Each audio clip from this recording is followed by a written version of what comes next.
ฮัลโหลมายังฮะฮัลโหลสวัสดีครับผมสวัสดีครับสวัสดีครับพี่บวงแล้วสวัสดีคนทางบ้านครับสวัสดีครับผมสวัสดีทุกคนด้วยฮะสวัสดีพี่บิ๊กด้วยครับขอต้อนรับทุกท่านเข้าสู่บิ๊กบวงควงกระเจียวครับผมไอ้รอบที่แล้วก็ควงกระจิ๋วเลยเหรอรอบนี้ก็ควงกระจิ๋วเหรอไม่ใช่รอบที่แล้วผมจำได้ว่าผมให้พี่บวงเป็นคนเปิดรายการโอ้โหความจำดีนะใช่ไหมล่ะเป็นไงเฮ้ยความจำดีนะพี่บวงสบายดีไหมฮะอาทิตย์นี้หน้าตาดูยิ้มแย้มแจ่มใสก็สบายดีนะครับแต่ว่ายังมีปัญหาเรื่องการนอนอยู่อ้าวนี่ยังไม่ได้นอนเหรอหรือว่าสภาพนี้คือนอนมาแล้วนอนมา4 ชั่วโมงอ้าวทำไมอะพี่บวงทำอะไรกันนอน4 ชั่วโมงนี่คือไม่ได้อยู่บนเตียง4 ชั่วโมงนะอยู่บนเตียงประมาณ10 ชั่วโมงแต่ว่ามันหลับแค่4 ชั่วโมงแล้วอีก6 ชั่วโมงทำอะไรอะมันก็แบบบิดนอนบิดตัวไปมาแบบเล่นมือถืออะไรเงี้ยมันไม่หลับสักทีอ่ะพี่บวงติดช็อตใช่ไหมยอมรับ ติดช็อตใช่ไอเชี่ยคือยังไม่หายนะถึงวันนี้เรียกว่าเสพโดพามีนปิดขอบคุณเมมเบอร์หน่อยนะฮะคุณอาแจกวรพล3 เดือนขอบคุณครับเรือไทยเราโดนแล้วพี่ที่ฮอร์มุสส่งพี่บิดไปช่วยด่วนเฮ้ยใครนะพี่บิดช่วยได้เหรอพี่วงเป็นชื่อซูเปอร์ฮีโร่ของคนไทยเหรอเชี่ยจริงเหรอแล้วพลังมันคืออะไรวะมันทำอะไรไม่ได้รู้เหมือนกันฮะช่วยได้เหรอไม่น่าได้นะน่าจะไปยือืมนแบบโง่ๆอ่ะโอเคก็สวัสดีทุกท่านนะฮะหลากหลายผู้คนเมื่อกี้นี้ก่อนหน้านี้มีอีกโดนหนึ่งผมอ่านไม่ทันนะขึ้นไปเดี๋ยวนะอยู่ไหนอะอ๋อคุณอาแจกเหมือนกันคุณอาแจกกดมา2 รอบเหรอโอเคแล้วเป็นยังไงฮะพี่บวงที่บ้านคุณพ่อหยีโกสบายดีนะฮะใช้ชีวิตอยู่ในเมืองไทยอันร้อนอบอ้าวก็มีเรื่องมาอัปเดตก็เป็นเรื่องงงๆเหมือนกันทำไมอะเรื่องคืออีโกดีไหมเนี่ยเขาปวดเข่าหยีโกปวดเข่าแล้วเขาก็ไปหาหมอเออนั่งมอไซค์ไปหาหมอนั่งมอไซค์กลับไปคนเดียว2-3 รอบแล้วผมก็แบบเฮ้ยอีโกเอาเงินมาจากไหนอ่ะคือถามกี่รอบอีโกก็บอกว่าไม่มีเงินตลอด อ้าวเอออีโกบอกก็มีเงินนิดหน่อยแล้วผมถามพ่อผมก็บอกว่าไม่เคยเห็นเงินเลยนะไม่เคยเห็นแบบเก็บเงินไว้ในกระเป๋าหรือไว้ในห้องไว้ในไหนเลยอืมไม่รู้ว่าเอามาจากไหนอ้าว คือเวลาต้องใช้เงินอยู่ๆก็เสกขึ้นมาได้แล้วนี่เออแล้วเรื่องนี้มีคำตอบไหมว่าแล้วสรุปยีโกเอาเงินมาจากไหนไม่รู้กูก็ถามบอกเอ้ยไหนว่าอีโกบอกอีโกไม่มีเงินเนี่ยครับแล้วเออตอนไปหาหมอทำไมไปหาได้มีเงินไปหาหมอเออตอนแรกอีโกก็บอกเดินไปผเดินไปมบอกเดินไปอะไรผมลงมาทีไรก็เห็นอีโกนั่งมอไซค์ไปนั่งมอไซค์กลับโกหกหน้าบอก ด้านเอองงแล้วพอกูถามจี้บอกว่าอีโกเอาเงินมาจากไหนอะครับเออเขาบอกว่าทำไมอะถ้าขอแล้วลือจะให้เหรอ เออ กูงงกูแบบไม่ให้อยู่แล้ว อ้าวไม่ให้เหรอเออทำไมอ่ะงงเหมือนกันไม่รู้ว่าแบบเขากดสูตรได้บอกว่าวะว่ากดสูตรแบบเรียกเงินแสดงว่าเขาก็ต้องมีเงินนะดิพี่บวงใช่ปะล่ะแค่เขาบอกมึงว่าเขาไม่มีแต่ว่ามันเป็นคำไม่เท็จไงแต่ว่าคือเขาบอกกูว่าเขาไม่มีอ่ะกูก็ไม่รู้จะพิสูจน์ยังไงแต่ว่าพ่อกูอ่ะอยู่กับเขาตลอดนึกออกว่านอนห้องเดียวกันอืมแล้วของเขาก็ไม่ได้มีเยอะแยะมันก็อยู่ในบ้านอ่ะ อ๋อก็เห็นมันก็มีอยู่แค่ก็นิดหน่อยก็ไม่รู้ว่าเขาไปเอาเงินมาจากไหนจบละก็งงเหมือนกัน คือแล้วที่ขอเพราะไม่ให้อะเพราะว่าเขาเอาเงินไปเขาก็เอาไปให้คนอื่นอ้าววันนี้ทำไมอ่ะกูลงไปข้างล่างพ่อกูบอกเนี่ยเอาอีกแล้วคือเอาของไปแจกลูกค้าคือเอาขปัจองอะไรไปจุบันน่ะพ่อกูเนี่ยไม่ได้อยู่บ้านตลอดใช่ไหมต่อให้แบบว่าขายของที่บ้านบางทีก็คือต้องขายส่งแบบว่าอ่าลูกค้าสั่งเงี้ยก็คือเอาขอ๋อองไปส่งไปส่งมันก็ต้องมีแบบว่าปิดประตูบ้านบ้างอืมคือเมื่อก่อนน่ะ ก็คือยีโกไม่ยอมให้ปิดประตูบ้านเว้ยเออพ่อกูก็เปิดบ้านเอาไว้แล้วมันกลายไปว่าแม่งของหายอ่ากูก็เลยบอกว่าเอาไว้ออกไปข้างนอกอ่ะก็ล็อกประตูเลยเออแล้วช่วงแรกอ่ะคือไม่รู้เป็นไรเมื่อก่อนตอนพ่อกูไม่อยู่นะเว้ยเขาไม่ชอบออกไปข้างนอกเขาชอบอยู่ในบ้านอืมแต่ว่าพ่อกูมาอยู่เขาจะชอบออกไปนั่งข้างนอก แล้วเวลาพ่อกูจะไปข้างนอกอ่ะเขาก็บอกว่าเขาจะนั่งข้างนอก อืม มันก็เลยเหมือนว่าถ้าปิดประตูบ้านกลัวเขาเดินไปไหนก็ไม่รู้ไง อ่า กูก็เลยบอกว่าไม่เป็นไรช่างมันปิดประตูล็อกกุญแจไปเลย อืม แล้วก็บังคับให้เขาเข้ามาในบ้าน ตอนแรกเขาก็ไม่ยอมหลังๆเขาก็แบบต้องยอม แต่พอเข้ามาในบ้านแล้วอ่ะแม่งก็กลายเป็นว่าประตูกูอ่ะมันเป็นประตูแบบ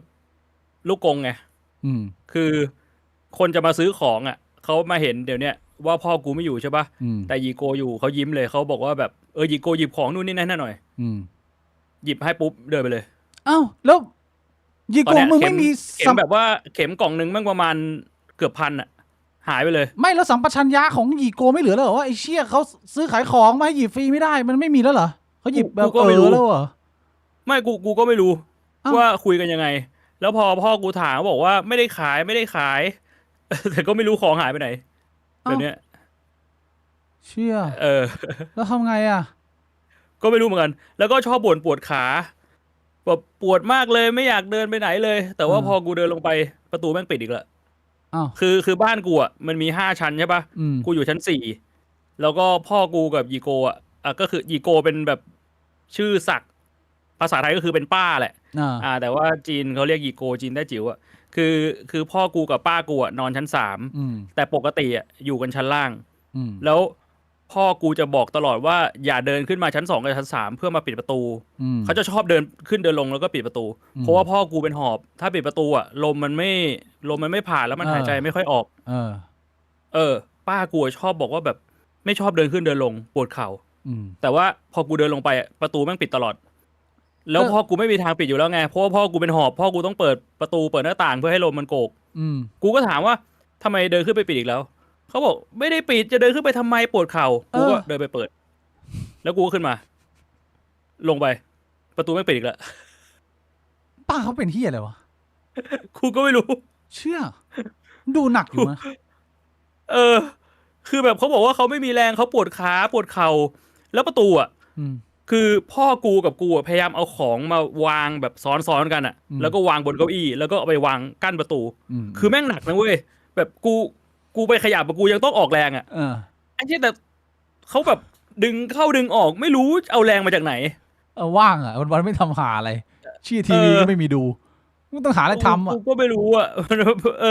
ใจหนึ่งกูก็สงสารเขานะก็คือเขาว่างอ่ะ แต่แบบอีกใจหนึ่งก็คือแบบแล้วมันไม่มีใครมาดูแลไงมันไม่มีใครมีเวลา แล้วตอนนี้ก็คือพ่อมึงไม่ได้อยู่ร้านแล้วอยู่บ้านก็เรียกว่าสามารถดูแลคุณพี่เนี่ยได้100%อยู่กัน100%มันก็ไม่ได้100%เพราะว่าอย่างที่บอกคือเขาต้องออกไป บ้าง ซื้อของต้องออกไปส่งของคือถ้าสมมติว่าของมันขาดเนี่ย ก็ต้องไป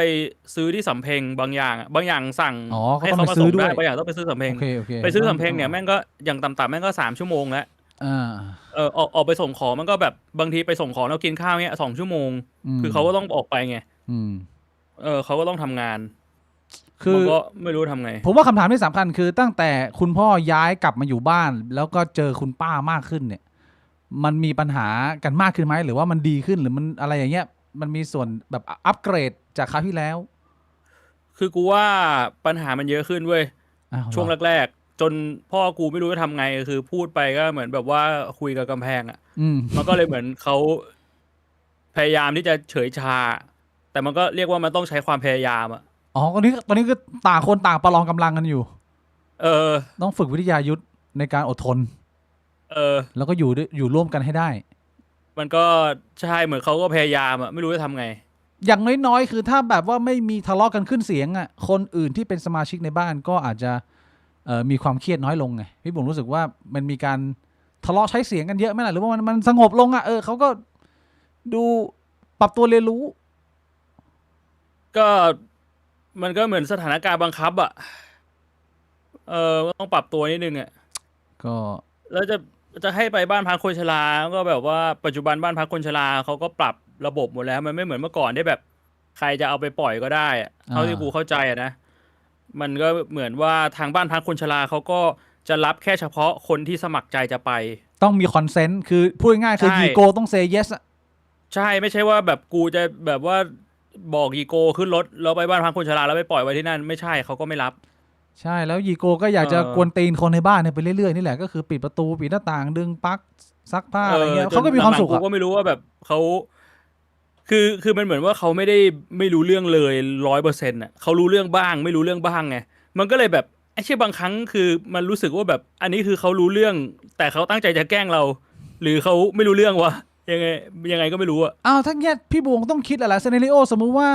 วันดีคืนดียีโกจากไปแล้วไปเจอสมุดโน้ตไดอารี่แล้วเขาเขียนบันทึกข้างในไว้ว่าช่วงเวลาที่มีความสุขของเขาคือการได้ดึงปลั๊กซักผ้าแล้วเห็น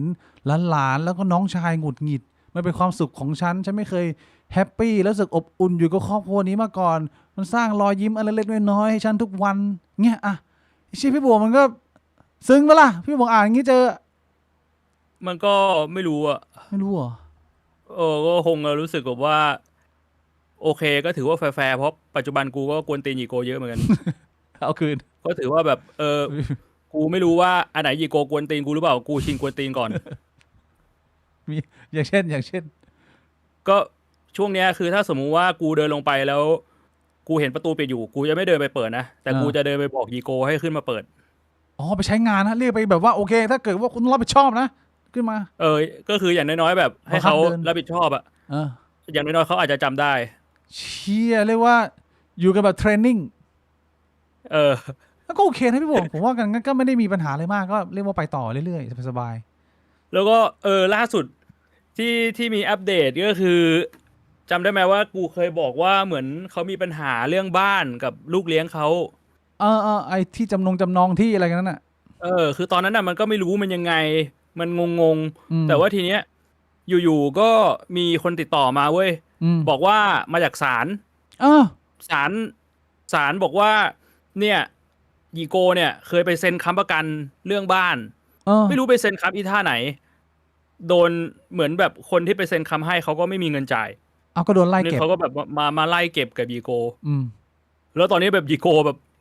ตอนที่รู้เรื่องอ่ะ คือเขาทำหน้าเหวอเลยเขาแบบแล้ววัวจะโดนจับหรือเปล่าเขาต้องทำไง เอา แล้ว เหี้ กู ย ก็ไม่รู้ โอ้หลอนอ่ะ กูกับพ่อก็ไม่รู้ไง เออ แล้วคือตอนแรกอ่ะเขาชอบออกไปข้างนอกใช่ปะ เออ หลังๆมาเขาก็จะแบบว่า ต้องปิดประตูตลอดนะ ถ้าใครมาถามเนี่ยยีโกไม่อยู่นะอะไรแบบเนี้ย มันก็เลยยิ่งทำให้เขาแบบว่า ชอบอยากที่จะเดินขึ้นไปข้างบนอ่ะ เหมือนเขาพยายามจะหลบตำรวจอ่ะ คือเป็นอาชญากรไปแล้วตอนนี้อะ ตำรวจ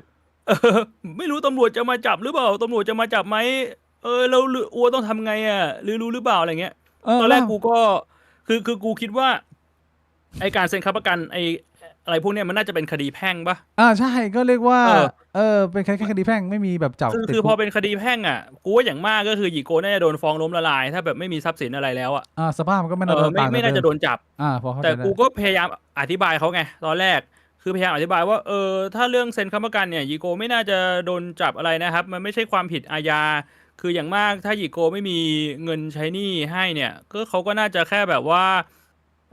ฟ้องล้มละลาย กูฟังดู แล้ว แย่ เขาก็ถามอีก เขาถามประมาณ3-4 รอบ กูบอกว่า ตำรวจเขาก็น่าจะมาจับนะ ถ้าอย่างนั้นอ่ะ ก็หยีโกไปทำผิดอ่ะ ผมก็ทำอะไรไม่ได้ แล้วหยีโกก็แบบ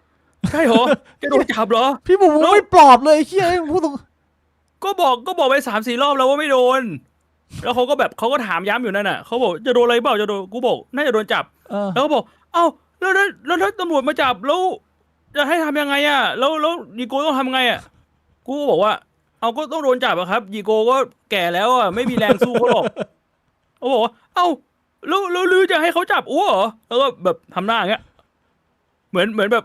พี่วิกนึกภาพคนแก่บอกว่าแบบแก้มเขาจะแบบย้อยๆแล้วเขาก็ทำหน้าหรือจะปล่อยให้อ้วโดนจับเหรอ ครูแบบก็ต้องปล่อยอะครับ คือถ้าผมไปยุ่งอะผมก็โดนจับไปด้วยไง แล้วเขาก็แบบโอ๊ยปิดประตู เนี่ยคือคำถามคือว่ามึงมีความสุขไหมมึงเห็นหน้าแบบนี้แล้วมึงมีความสุขไหม มีความสุขดี เห็นไหมมันก็วินก็คือป้าเขาก็มาดึงเครื่องซักผ้ามึงก็ต้องทำหลายรอบหน่อยแต่ก็เรียกว่าวิน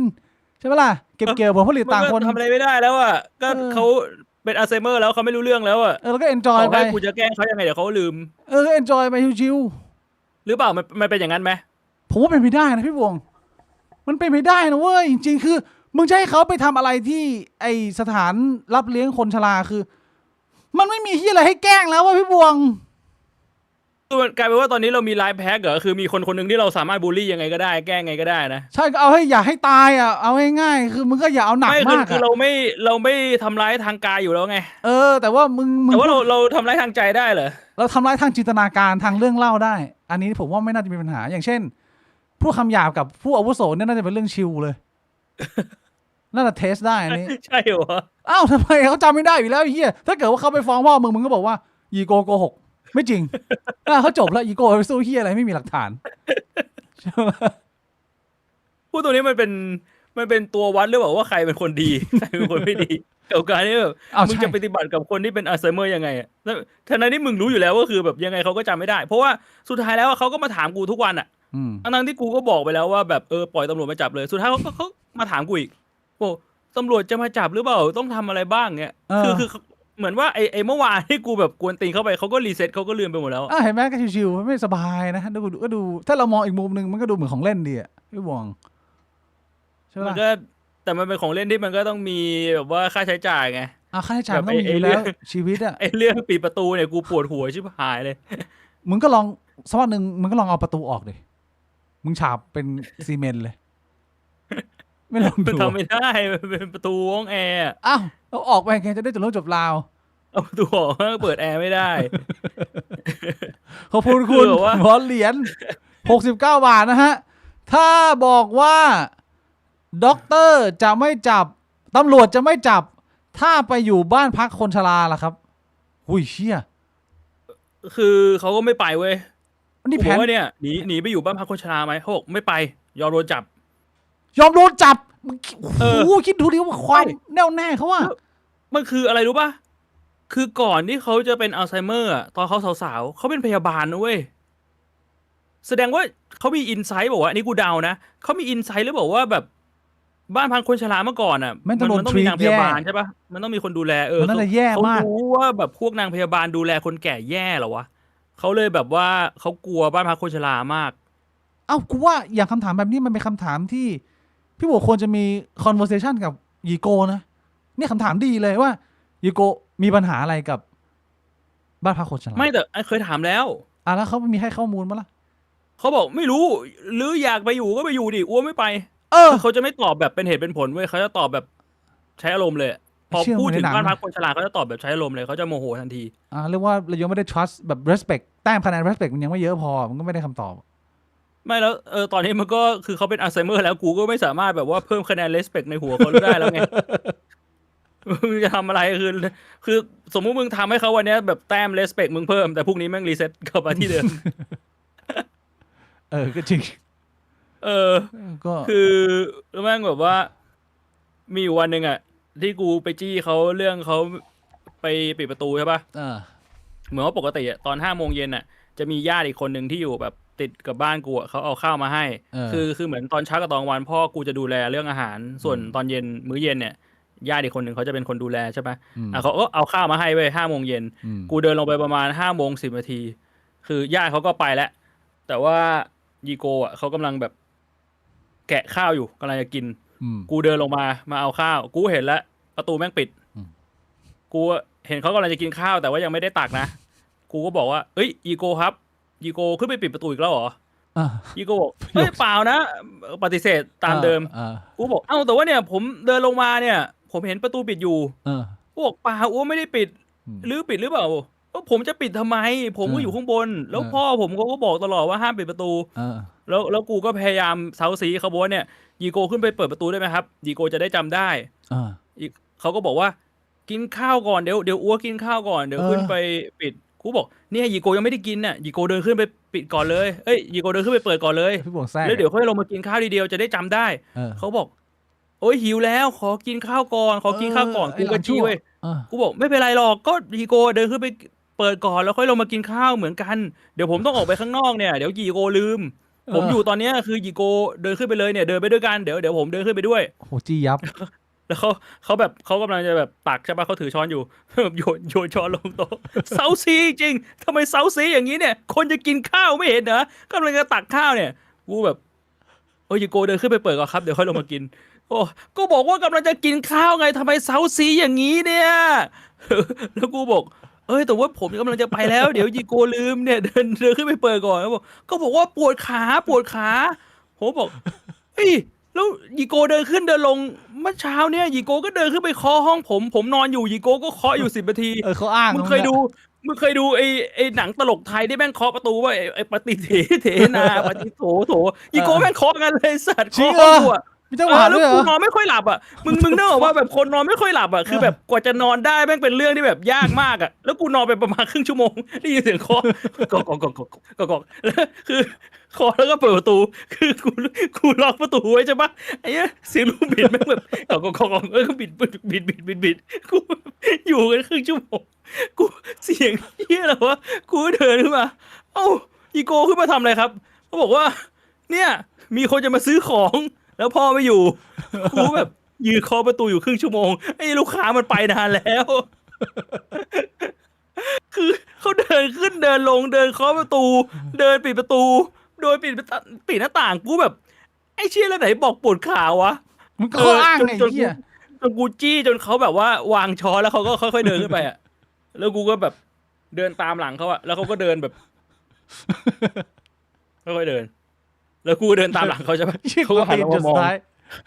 หันลงมามองเอามึงเดินตามขึ้นมาอ่ะกูเดินต่อ ค่อยๆแบบค่อยๆไต่ขึ้นไปอย่างเงี้ย คือ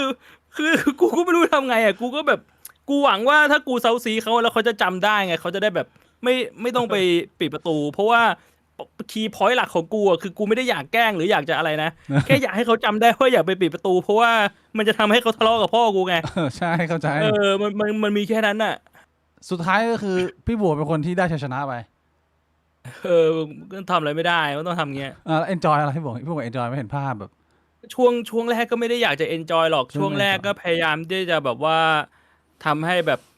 ทั้งสองฝ่ายไม่ทะเลาะกันนะกูพยายามเป็นคนกลางไง อืม แต่หลังๆกูก็แบบแม่งก็สนุกดี มันก็สนุกดีนะ ผมว่า เริ่มน่ารักแล้วอะถ้าเกิดว่าเราเริ่มจับทางได้ แล้วก็วางแผนมาก่อนดักทางไงแล้วเราก็มาเนี่ยมาจี้ให้เขาค่อยๆเดินขึ้นมาเงี้ยมันก็เป็นภาพที่น่าเก็บไว้ในความทรงจำพี่บวง ใช่คืออย่างน้อยๆอ่ะกูว่ากูพูดคุยกับเขาดีกว่า พ่อกูพูดไง ล่ะ คือกูพูดอะกูไม่มีคำหยาบ คือกู อ๋อ มองว่าสุดท้ายกูก็เป็นหลานอ่ะกูเป็นแบบคนเป็นผู้น้อยอ่ะ มันมีความ กู เคา ไม่ ร ได้ พ พูดคำหยาบกูไม่ได้พูดตะคอกกูแค่พยายามพูดจี้ซ้ำๆอะไรแบบเนี้ยโอ้แต่ อืม เวลาพ่อกูด่าหนักพ่อกูเป็นคนพูดตรงๆพ่อกูปากหมาแล้วกูแบบ เชี่ย กูก็ไม่อยากให้พ่อ ขนาด กู พี่บวง อารมณ์เสีย ไม่อยากให้แบบว่าพ่อกูด่าแล้วไม่อยากให้เขาแบบว่ามานั่งเครียดกับพ่อกูด่ามันก็แบบมันเหมือนมันทำอะไรไม่ได้อ่ะ อืม เออ ก็ถือว่าโดยรวมๆที่ฟังมาผมว่าก็ฟังดูดีดูโอเคดูพอๆไปกันต่อได้นะปัญหามันก็เรียกว่ามีกันทุกบ้านอยู่แล้วแหละมันก็มีทั้งปัญหาที่แก้ยากแก้ง่ายเป็นกำลังใจให้ทุกคนแล้วกันค่อย อืม ๆค่อยๆแบบ อย่าให้มันแตกปะไป อืม ขอบคุณคุณไอซ์เบรกนะฮะ100สวัสดีครับพี่บิ๊กพี่บวงไปจัดข้าวซอย138กิ่งจานมาแล้ว อร่อยจนขนไข่ลุกเลยครับ เฮ้ย อันนี้โกหกหรือเปล่า ขอบคุณครั ฮะ บ อันนี้โกหกหรือเปล่าฮะมีไข่มีขนเลย ต้องถ่ายรูปมาเหรอ ถ่ายรูปมาโชว์หลักฐานให้พี่บิ๊กดูเหรอ ให้พี่บวงดูก็ได้ ส่งให้พี่บวงดู เฮ้ยไม่เป็นไรผมเชื่อ อย่า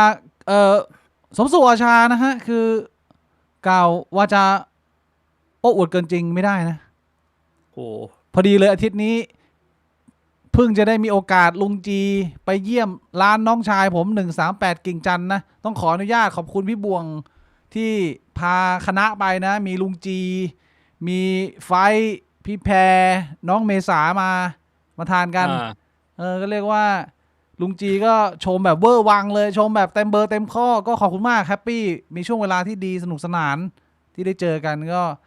ลุงจีได้มีโอกาสนั่งอัปเดตความหลังกับน้องชายผมสมัยเรียนอะไรอย่างนี้ คุยเรื่องคนนู้นคนนี้ ขอบคุณคุณไบนารีบาวนะฮะคุณ19แล้วเรื่องผีหน่อยครับพี่บิ๊กไม่มีครับ พี่บิ๊กมีเรื่องผีไหมไม่มี ผมไม่ได้แต่งไว้อะพี่บวง เออ พี่บวงมีแต่งไว้ไหม ไม่มีเหมือนกัน แต่เป็นเรื่องที่แบบตกใจสะดุ้งโยงนิดนึงได้ไหม อ้าวเฮ้ยเป็นยังไงพี่บวงเชี่ย ไม่เกี่ยวกับผีเกี่ยวกับคน ยังไง เออเรื่องนี้น่าจะพูดได้ เพราะว่ามันไม่ได้ทำให้ใครเสียหาย คือจะเริ่มยังไงดีวะ มันไม่ใช่เรื่องที่มันไม่ใช่เรื่องที่ยาวด้วยจริงๆมันเป็นเรื่องที่สั้น แต่ว่ามันเกี่ยวกับคนอื่นบางทีผมก็ เอาเป็นว่าถ้าสมมุติว่าน้องที่ผมพูดถึงดูอยู่เอ่อผมไม่ได้พูดชื่อเนาะเพราะฉะนั้นไม่น่ามีปัญหาอะไร คือมีน้องคนหนึ่งผมทักไปคุยกับเขาในIG โอ้ ผม ย เจอเขาแล้วก็ทักไปคุยกับเขาใช่ไหม ฮึม ซึ่งจริงๆเรื่องมันไม่ได้ยาวอะไรเลยเรื่องมันสั้นนิดเดียวคือ อ่า ผมแค่อยากรู้จัก แต่ว่าผมไม่รู้ว่าเขาชื่ออะไร หรือว่าอายุเท่าไหร่ อืม ผมก็ทักไปถามว่าแบบชื่ออะไรครับ อืม เขาก็บอกว่าชื่อนี้แล้วผมบอกผมทักมาผมอยากรู้จักผมพูดตรงๆผมเป็นคนพูดตรงๆไง ชา ผมก็ถามโสดไหมครับเขาบอกโสด เอ้ย แล้วผมก็ถามอันนี้จีบได้หรือเปล่า หู เขาบอกพี่คะ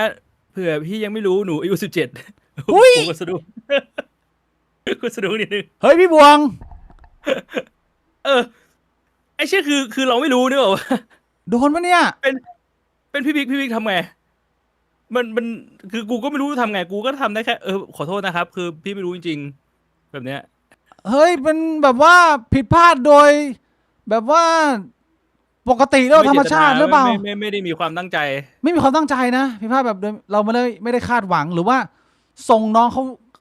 เขาดูเด็ก หรือว่าเขาดูโตกว่าอายุเขาอะไรประมาณนี้มันก็เลย เขาดูโตคือตอนแรกกับ อ๋อ ผมเจอเขาแบบว่าเขาใส่ชุดไปเวทไง อ่า แล้วผมก็นึกว่าเขาอายุประมาณแบบ22 23อะไรเงี้ยเขาดูแบบเด็กมหาลัยแล้วดูโต อ๋อดูโตนะ ผมก็ไม่รู้ แล้วพี่บุ๋มทำไงต่อก็คือขอโทษแล้วก็ปลีกตัวออกมาแล้วก็ end of conversation ประมาณนี้เซฟ ผมก็บอกว่าขอโทษ ผมไม่รู้อะไรเงี้ย แล้วน้องเขาไม่ต้อ ประมาณนั้น ต่อเหรอเขาไม่แบบว่าเขี่ยๆพี่บุ๋มต่อหรอเอ้ยแต่ไม่เป็นไรค่ะพี่คุยอะไรอย่างเงี้ยมันไม่แบบไม่มีแบบ ไม่เขาก็บอกไม่เป็นไรหนูเข้าใจเขาก็พิมพ์ประมาณนี้ อ่ะแล้วยังไงต่อ มันก็แล้วกูบอกว่าไม่เป็นไรครับ เอาไว้ยังไงถ้าสมมุติว่าไม่รังเกียจก็ทักมาแล้วกันกูก็พิมพ์ไปประมาณนี้ เฮ้ยไม่รังเกียจอะไร แล้วก็จบ ไม่ก็หมายถึงแบบถ้าในอนาคตไง ตอนนี้ อ๋อ มันผิดมันก็คือเราก็ไม่ได้คุยอะไรต่อ อ๋อแล้วเขาก็จบไปก็เงียบไปไม่ได้มีอะไรสารต่อมา อืมใช่ เชี่ย เป็นเรื่องแบบสะดุ้งนิดนึงไง อ่ะพี่บุ๋ ไม่ ม ใช่เรื่องผี แต่ว่ามันไม่ยิ่งน่าสงสัยพี่บุ๋มก็คือ ถ้าเกิดว่าพี่บุ๋มไม่คิดอะไรเนี่ย17มันก็ต้องคุยได้แต่ถ้าเกิดว่าพี่บุ๋มมีคิดอะไรเนี่ยแสดงว่าพี่บุ๋มคิดอะไร แล้วก็ผมพิมพ์ไปตั้งแต่แรกแล้วว่าผม ผม จะ มา จี จี บบ ไง อ๋อคือพี่บุ๋ม มันก็ เปิด คุย จุดประสงค์ คุ ชั ย ด ใน เจ เชิ น งแบบจะจีบมันก็คือเราก็พูดตรงๆว่า อันนี้มันคุยแบบ ใช้คำว่ามันใช้คำว่าชู้สาวได้ไหมในการ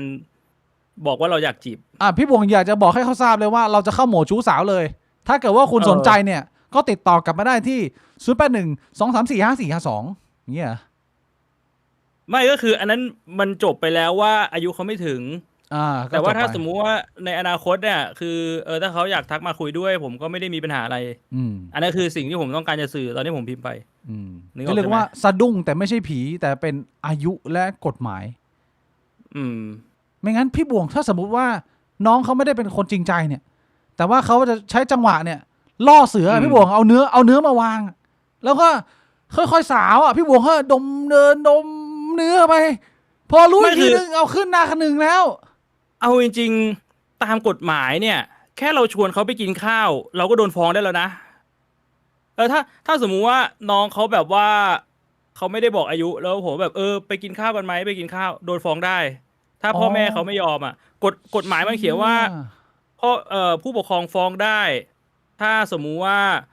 ผู้เยาว์เนี่ย โดนพรากไปจากผู้ปกครอง คือต่อให้ผู้เยาว์อยากจะไป ก็ไม่ได้ ด้วยเจตนา แต่ว่าผู้ปกครองไม่ยอมถือว่าโดนพรากจากผู้ปกครองนึกออกปะ นึกออก มันก็เลยมันสะดุ้งไง มันนึกออกเลยว่า สะดุ้งนี่มันค่อนข้างใหญ่เพราะว่าถ้าพี่บวงไม่สะดุ้งเนี่ยพี่บวงอาจจะโดนประมาณ300,000ขั้นต่ำผมว่า ใช่ปะล่ะแล้วอาจจะแบบยังไม่ได้ดมด้วย ได้แค่มองอย่างเดียว ไม่แต่คือในความหมายกูคำว่าจะจีบอะมันก็ไม่ได้ถึงขนาดว่าจะแบบว่าไปขั้นอะไรมันก็ต้องคุยกันก่อนไง อ๋ออยากพูดคุยกันก่อนไปหลายๆวันก่อนประมาณนี้ อืม เชียก็เรียกว่าโชคดีนะโดยรวมๆคือโชคดีพี่บวงสะดุ้งไม่ใช่ผี ครับ แล้ว ไม่ใช่ผี แล้วเรื่องผีอ่ะเขาขอเรื่องผีมา ก็ไม่มีไงผมก็เลยเล่าเรื่องนี้แทน อ๋อเรื่องสะดุ้งแทนนะจริงๆผมก็มีเรื่องสะดุ้งสั้นๆเหมือนกัน ถ้าเกิดว่าจะเอาให้แบบชนกันคนละเรื่อง ของผมนี่เมื่อคืนเลยพี่บวงผมกำลังจะล้มตัวลงนอน แล้วอยู่ดีร่างกายผมก็สะดุ้งขึ้นมาแล้วผมก็รู้สึกว่าเหมือนจะมีอะไรจะออก ผมก็เลย อะไรจะออก วิ่งไปที่ห้องน้ำแล้วก็เลยพบว่าประสบการณ์ผมเนี่ยผมไม่ได้อ้วกในชีวิตมาน่าจะมี20 ปีแล้วพี่บวงแต่ว่า อ๋ออ้วกเหรอ เมื่อคืนผมอ้วกแบบตัวมึงมันหดอะกล้ามเนื้อมันหดแบบไอ้เหี้ยมันหดเกรงจนมันเหนื่อยมากอะจนทุกอย่างมันพุ่งออกมาเป็นก็อดซิลล่าไอ้เชี่ยคือ น่าจะ ไม่แล้ว เป็ มันอ้วกเพราะอะไรอ่ะ มันอาหารเป็นพิษเหรอ ใช่พี่หวงคือกูกินอาหารที่เสียแล้ว เอาไปกินอะไรมา พ่อซื้ออาหารให้ตอนเช้าวันหนึ่งแต่ว่าวันนั้นออกงาน ก็เลย วางไว้บนโต๊ะในอากาศที่ร้อนจัด แล้วพอกลับมาตอนเย็นเนี่ยไม่มีอาหารเย็นกิน ก็เลยเอาอาหารเช้าเนี่ยมากินเป็นอาหารเย็น คือไม่รู้ว่ามันเสียแล้วเหรอรสชาติมันไม่นี่เหรอ คือรู้ว่ามันเสียแล้วแต่ว่าอยากจะลองแล้วก็ตอนที่กินเข้าไปเนี่ยก็ได้รสชาติเสียแล้วนิดหน่อย แต่คิดว่าน่าจะเอาอยู่ แต่ว่าเอาไม่อยู่อ้วกแตกนี่คือการสะดุ้งของผมสะดุ้งอยู่นานไอ้เชี่ยเมื่อคืนเนี้ย โอ้ทรมานเลย เอาแต่นี่ยังดีนะ เป็นแป๊บเดียวหาย แป๊บเดียวหายพอแบบว่าไอ้ล็อตนี้ไอ้อาหารล็อตนี้ออกมาหมดปุ๊บก็คือจบก็คือแฮปปี้สบายปกติแข็งแรงธรรมดา คืออย่างน้อยแสดงว่ามันอ้วกออกหมดไง อ้วกออกหมด ถ้ามันอ้วกออกไม่หมดให้มันต้องเข้าโรงพยาบาลอ่ะใช่ปะ หนักอยู่นะ เรียกว่า อาหารพิษอะ ยังแข็งแรงอยู่ยังแข็งแรงอยู่ก็ระมัดระวังนะช่วงอากาศร้อนโอ้โหนี่เป็นหนึ่งในข้อเสียของเผ่ามนุษย์ที่อยู่ในโซนอากาศร้อนอาหารมันจะเสียไวมากทุกสิ่งทุกอย่าง ถ้าเทียบกับประเทศที่แม่งเย็นเจี๊ยบนะพี่บวงโอ้โหวางที่อะไรไว้ก็ไม่เสียคือแบบทุกอย่างแม่งถูกฟรีตลอดเวลาโคตรชิลก็ขอบคุณอีกครั้งหนึ่งนะฮะสำหรับลุงจีไฟพี่แพรเมษามาเยี่ยมนะร้านน้องชายผมใครที่ยังไม่เคยมีโอกาสนะไปชมงานของผมได้งานออกแบบโลโก้บิ๊กบวงควงกระดอนะฮะมีลายเซ็นวางไว้ที่ร้านน้องชายนะไปดูกันได้ขอบคุณพี่พีทด้วยครับสำหรับ40 โดฮัลโหลพี่พีทสวัสดีโย่วันไหนพี่พีทว่างๆไปนั่งกินข้าวที่ร้านน้องบอสเดี๋ยวพี่พีทมันก็นัดมาเนี่ยพี่พีทไปต่างประเทศเพิ่งกลับมาครับแล้วก็วุ่นวายออฟฟิศนิดหน่อยครับโอเคก็ไม่รู้ว่าจะนัดวันไหนได้นะเดี๋ยวค่อยๆว่ากันไปชิวๆแหละพี่บิ๊กอยู่ไต้หวันไม่มีหิมะตกหรอครับไต้หวันมีหิมะตกเฉพาะบนเขาสูงครับถ้าเป็นในเมืองจะไม่มีครับมันเย็นได้เต็มที่ก็แบบถ้าเป็นไทเปก็2 องศา5 องศาเนี่ยอาจจะมีให้เห็นบ้างเฉียวๆแต่ว่ามันไม่ไปถึงหิมะในตัวเมืองก็พี่บวงยังไม่มีโอกาสมาไต้หวันนะมีโอกาสพามาเที่ยวโหชิวๆเลยนะถ่ายสบายไปสปาอะไรเงี้ยไปแบบซาวน่าพี่บวงชอบนะไม่เคยไปซาวน่าเลยอ๋อพี่บวงไม่ชอบซาวน่านะมันร้อนอ่ะมันดูอึดอัดอ่ะแต่ว่าอย่างที่ผมเคยเล่าไปซาวน่าที่ไต้หวันมันไม่ร้อนพี่บวงเอาถ้าไม่ร้อนเขาเรียกซาวน่าได้เหรอมันก็เหมือนกับร้านคอฟฟี่ช็อปที่อัมสเตอร์ดัมมันไม่ได้ขายกาแฟมันยังเรียกคอฟฟี่ช็อปเลยเอาแล้วร้านซาวน่าไม่ได้ขายซาวน่าเราเรียกอะไรก็เรียกซาวน่าไงแต่ว่าไม่ได้ขายซาวน่าขายอะไรดูกระเจียวผมไม่ได้อยากจะให้มีคนมาดูกระเจียวซะหน่อย เฮ้ยจริงเหรอพี่บวงพูดไปแล้วมันเป็นร้านมันซื้อบริการผิดกฎหมายมันถ้ามันดูแบบออร์แกนิกว่าไปอย่างอันนี้ไม่ได้ซื้อบริการอันนี้พี่บวงจ่ายตังเข้าซาวน่าแล้วพอเข้าไปซาวน่าเนี่ยมันบังเอิญมีคนมาดูกระเจียวพี่บวงแล้วใครดูดมันต้องดูด้วยว่าออร์แกนิกหรือเปล่าแล้วคนดูดเป็นใครพี่บวงเข้าไปเลือกได้ก็ดูใครในนั้นมันก็พอมันดูดหมดมึงก็ไปเข้าไปดิวเข้าไปสบตาไปส่งรอยยิ้มกันเองใช่เหรอซาวน่าเขาแบบชายหญิงแบบรวมเหรอมีแต่ผู้ชายดิพี่บวงมีแต่ผู้ชายจะให้ดูทำไมเราทำไมมันก็ดูดได้เหมือนกันมันก็เป็นปากเหมือนกันนะพี่บวงมันเป็นปากเหมือนกันแต่ว่าปากมันไม่ได้อยู่ติดกับตัวเดียวกันหมดนี่อยู่คนละตัวพี่บวงอย่าไปคิดเยอะดิวะโอ้พี่บีก็พูดเหมือนแบบว่ารูตูดมันก็รูตูดพี่บีเคยเยตูดปะล่ะทำไมมันไม่เหมือนกันเหรอพี่บวงทำไมมันจะไม่เหมือนกันพี่บีเคยเยตูดเปล่าเคยตูดผู้ชายไม่แล้วมันต่างกันตรงไหนทำไมมันไม่ต่างตรงไหนตูดผู้ชายกับตูดผู้หญิงมันก็ไม่ต่างกันทำไมพี่บิ๊กถึงไม่เลือกเย็ดตูดผู้ชายบ้างก็มันอยู่ที่ความชอบไงเราคุยไปแล้วเรื่องนี้มันอยู่ที่ความชอบไง มันไม่เหมือนกันไงสุดท้ายอ่ะต่อให้ตูดมันก็เป็นตูดอ่ะไม่เหมือนกันนะ เออ เข้าใจได้ เข้าใจได้ ก็ไม่ต้องมาเล่นมาเที่ยวธรรมชาติภูเขาเล่นโป๊กเกอร์ก็พอ ใช่ไหม ใช่ ไม่ต้องเข้าซาวน่านะ อืม อีกหนึ่งเหตุการณ์สำคัญสำหรับอาทิตย์นี้ที่ไม่แชร์ไม่ได้ ก็คือผมชวนพี่บวง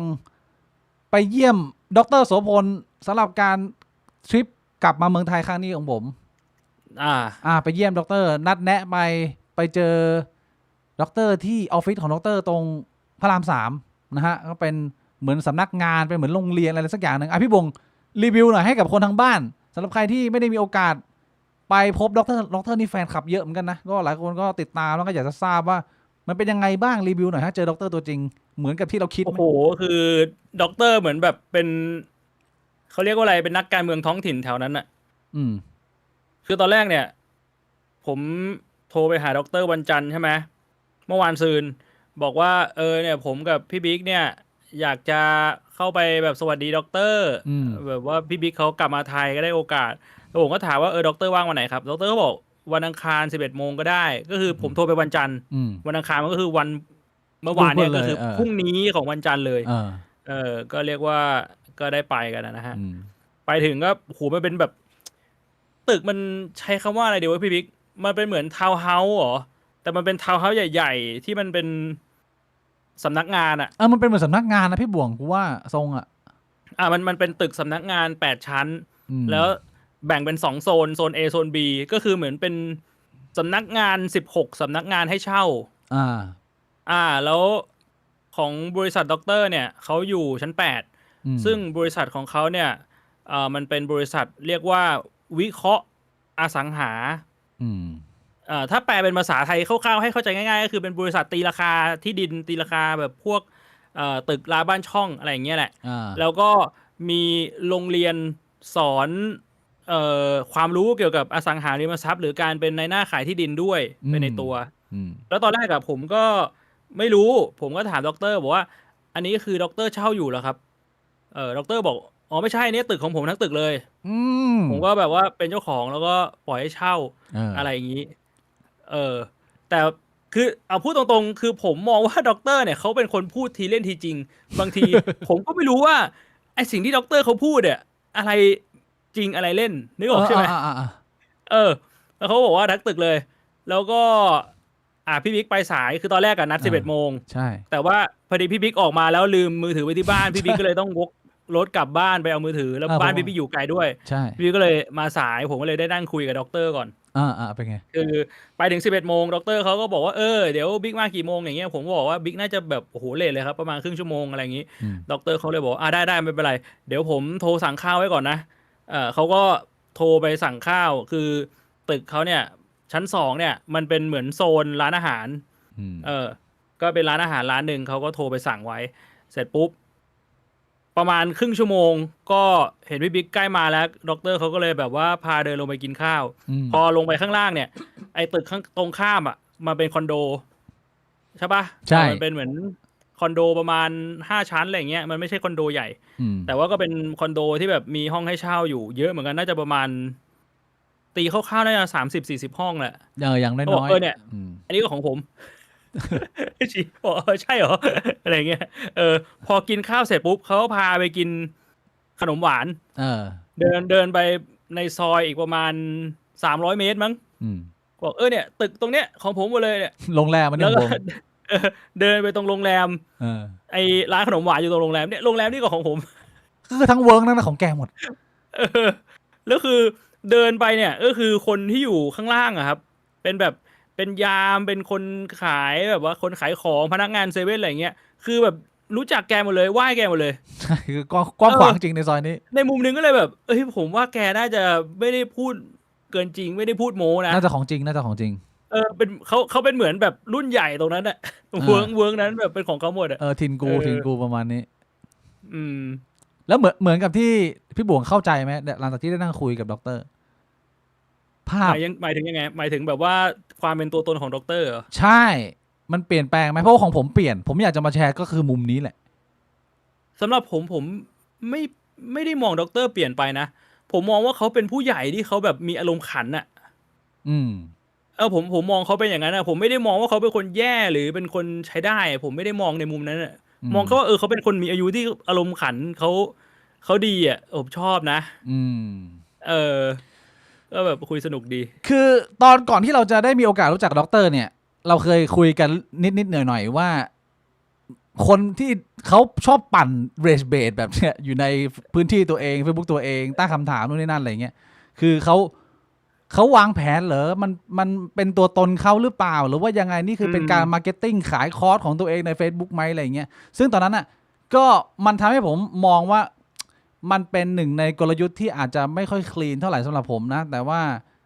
มันก็อาจจะใช้ในการช่วยขายคอร์สจริงๆคือผมเข้าใจว่าเหมือนดรแกวางแผนมาซึ่งมันไม่ได้เป็นนิสัยที่ผมชอบ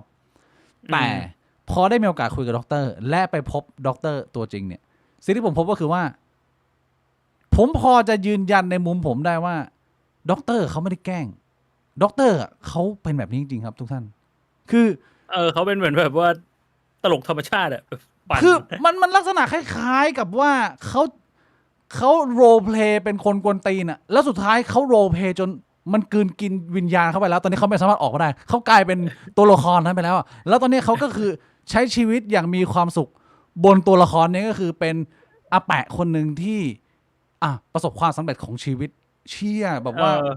อสังหาธุรกิจเยอะแยะมากมายแล้วก็อาจจะเหงา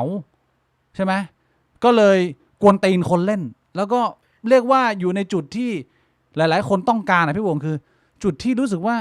อะไรจะไปเฮิร์ตอีโก้แกยากมากอีโก้แกแข็งหรือก็แบบว่าเป็นคอร์สไปแล้วอ่ะคือสำหรับผมเนี่ยผมคิดว่าเรื่องที่ด็อกเตอร์เขาอยากจะขายคอร์สเนี่ยตัดออกไปได้เลยผมคิดว่าที่เขาบอกว่าเขาซื้อโรลส์รอยซ์ได้20 คันเนี่ยอันนั้นน่าจะจริงใช่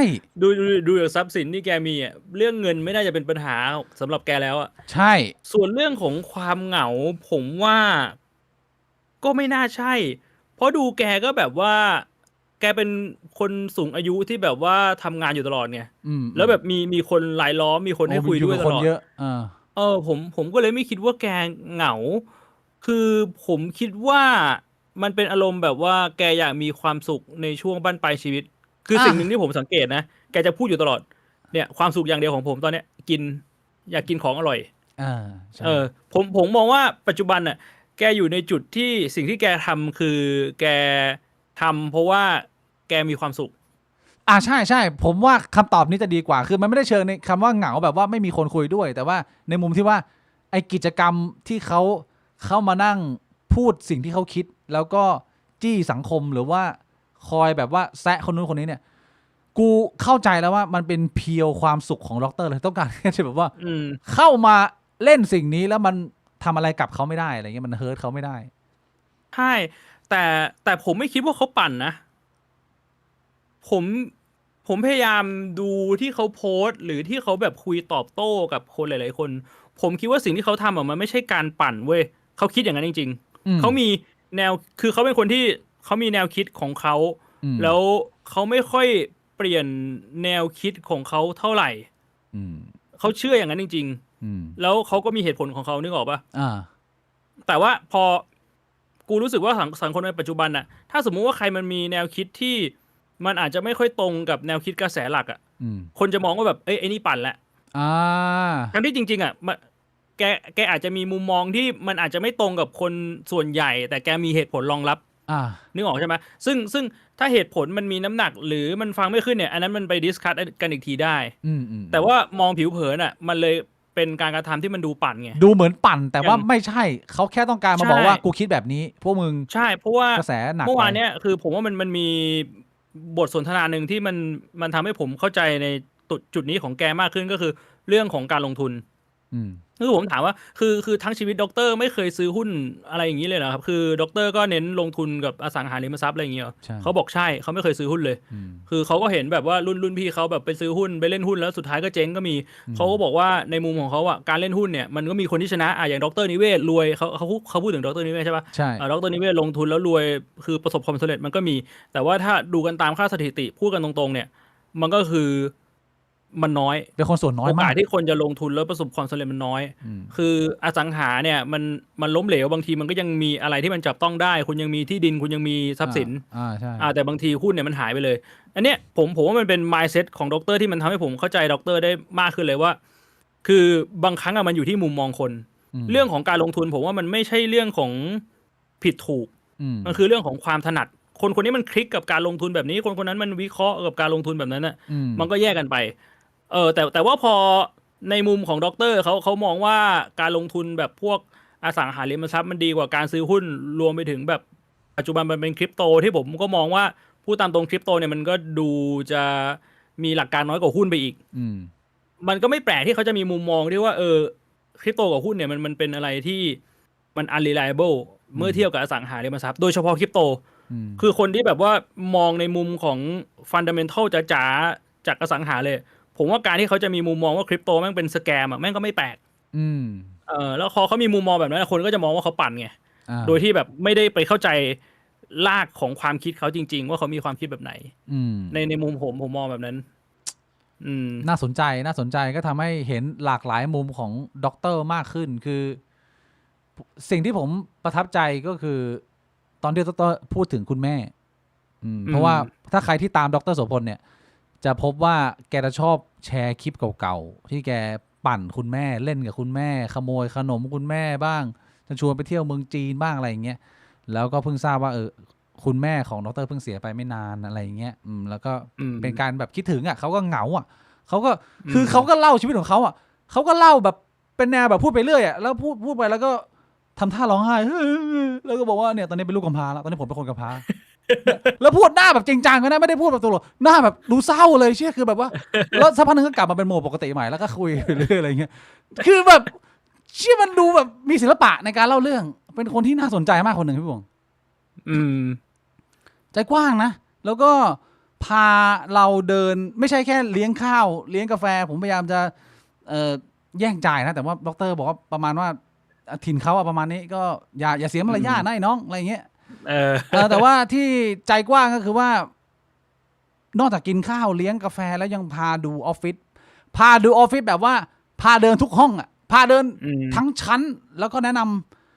ำไล่ไปแนะนำให้พี่บวงนะแนะนำแบบว่าเป็นผู้ใหญ่คนหนึ่งต้องเรียกว่า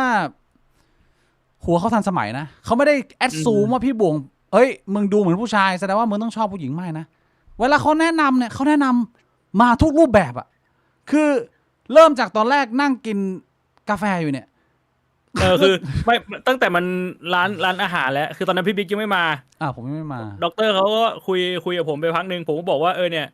คุยสารทุกข์สุขดิบกันสักพักนึงผมบอกผมเพิ่งเลิกกับแฟนเลิกได้ประมาณ 3-4 เดือนตอนนี้ผมโสดอะไรเงี้ยบอกด็อกเตอร์บอกโสดเหรอ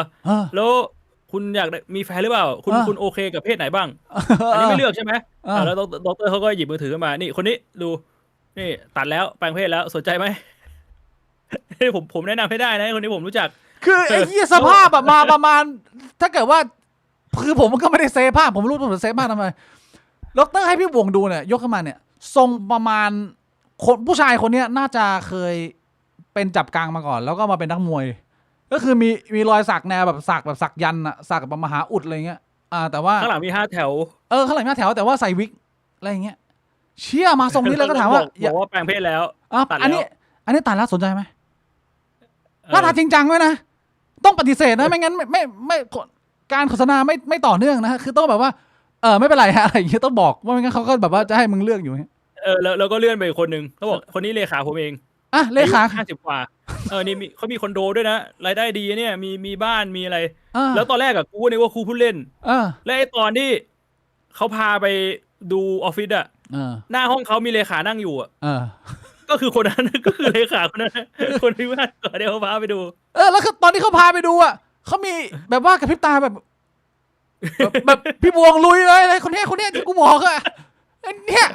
นี่คือดร.โสพลแล้วไม่ใช่แค่เขาเทสนะเขาเทสคุณเลขา56ก็เทสใช่ไหมตอนก่อนกลับจะถ่ายรูปก่อนกลับรีเซพชันนี่แล้วเดินมาตรงรีเซพชันแล้วก็ด็อกเตอร์เขาหาคนถ่ายรูปก็มีน้องผู้ชายคนหนึ่งแบบผู้ชายเลยเฮียทรงมาแบบพี่บวงมาแบบลุงจีเลยเดินผ่านมาด็อกเตอร์ก็เรียกบอกเฮ้ยน้องเดี๋ยวถ่ายรูปให้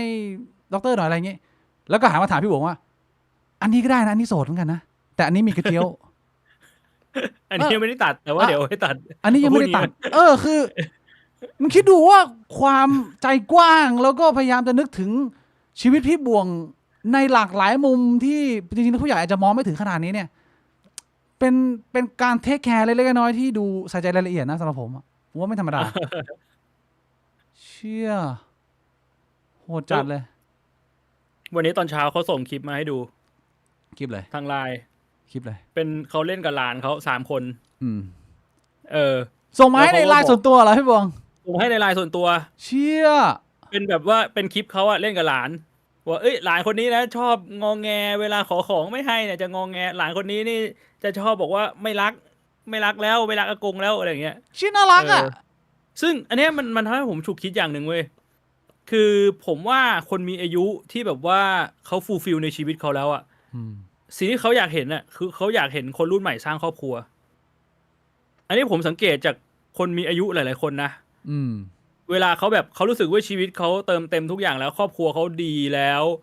ประสบความสำเร็จในหน้าที่การงานไม่มีปัญหาเรื่องเงินอ่ะ อืม ส่วนใหญ่แล้วอ่ะเขาจะพูดกับคนรุ่นใหม่ในเชิงที่ว่าแบบต้องมีครอบครัวนะ ถ้ายังไม่มีแฟนเขาก็จะแนะนำหาแฟนให้ อืม ถ้ามีแฟนแล้วก็คือแบบจะถามเรื่องแบบเมื่อไหร่จะมีลูก อยากจะมีลูกหรือเปล่าอะไรแบบเนี้ย อืม อ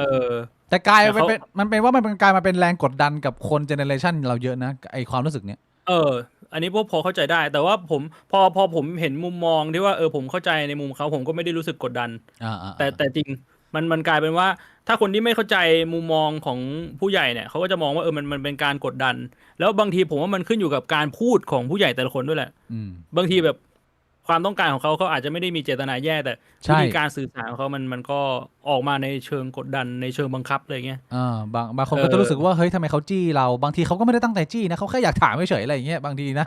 อืม คือผมว่าเขามีอายุแล้วอ่ะเขาก็คงผ่านอะไรมาเยอะเขาคงเห็นมุมมองหลายๆอย่าง แล้วเขาก็ตกผลึกได้ว่าสุดท้ายแล้วชีวิตมันก็ไม่มีอะไรนอกจากแบบว่ามีครอบครัวที่มีความสุขอะไรเงี้ยมั้ง อืม เขาด็อกเตอร์เขาก็ไม่เชิงจี้เขาก็ใช้เป็น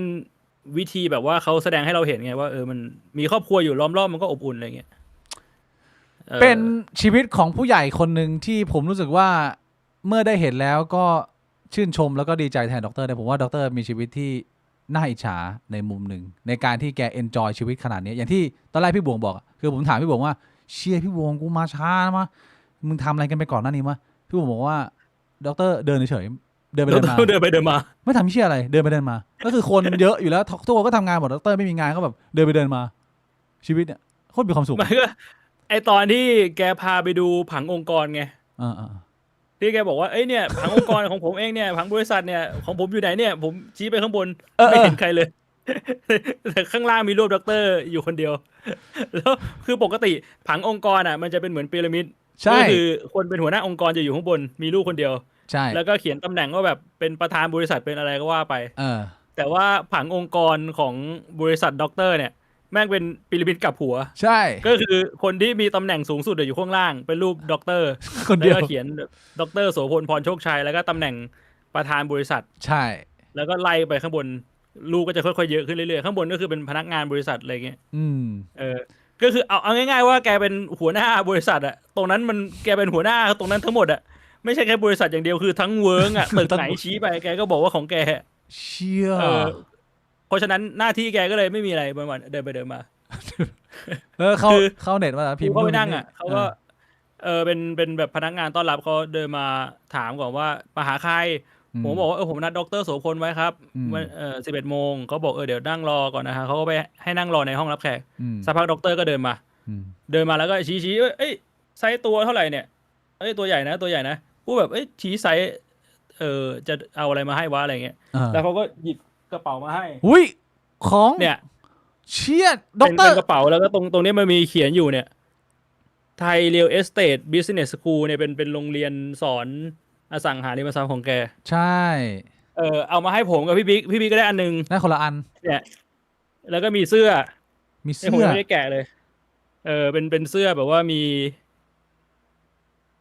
ตาโรงเรียนแกแล้วก็มีหนังสือ มีหนังสือที่ด็อกเตอร์เขียนให้2 เล่ม ใช่มีหนังสือ2 เล่มเกี่ยวกับอสังหา ก็ขอบคุณด็อกเตอร์อีกครั้งหนึ่งนะฮะเอากระเป๋าสวยมากเลยผมอยากจะเอากระเป๋าไปใช้มากเลยแต่หนังสือได้อ่านหรือเปล่าเนี่ยเราต้องดูทีนะ เนี่ยแกก็ชี้บอก ต่อ ทุก ส ค วย นเอามาให้ไงแล้วก็เดินไปเดินมา เออ แล้วคือ น่ารัก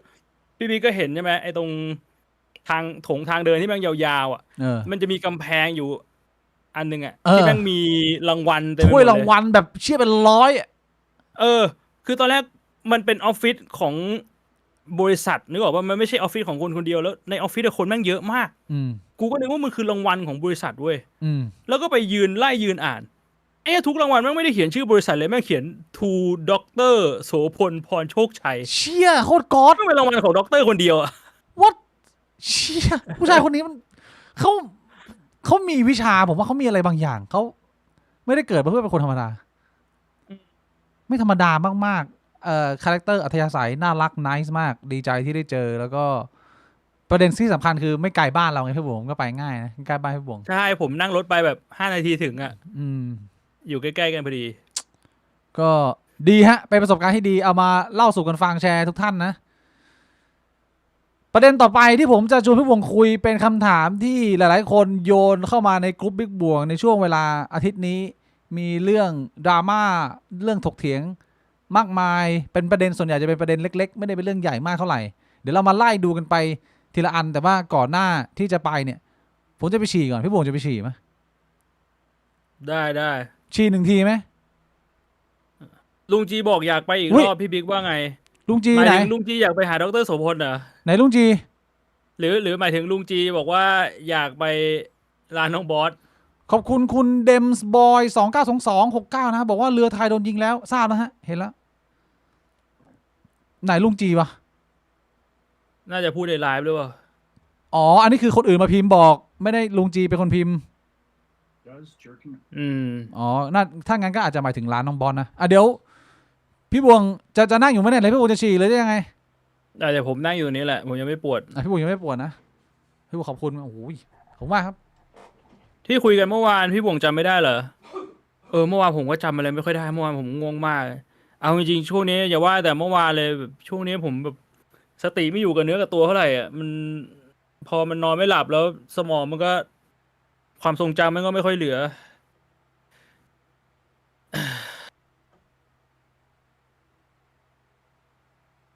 ขอบคุณ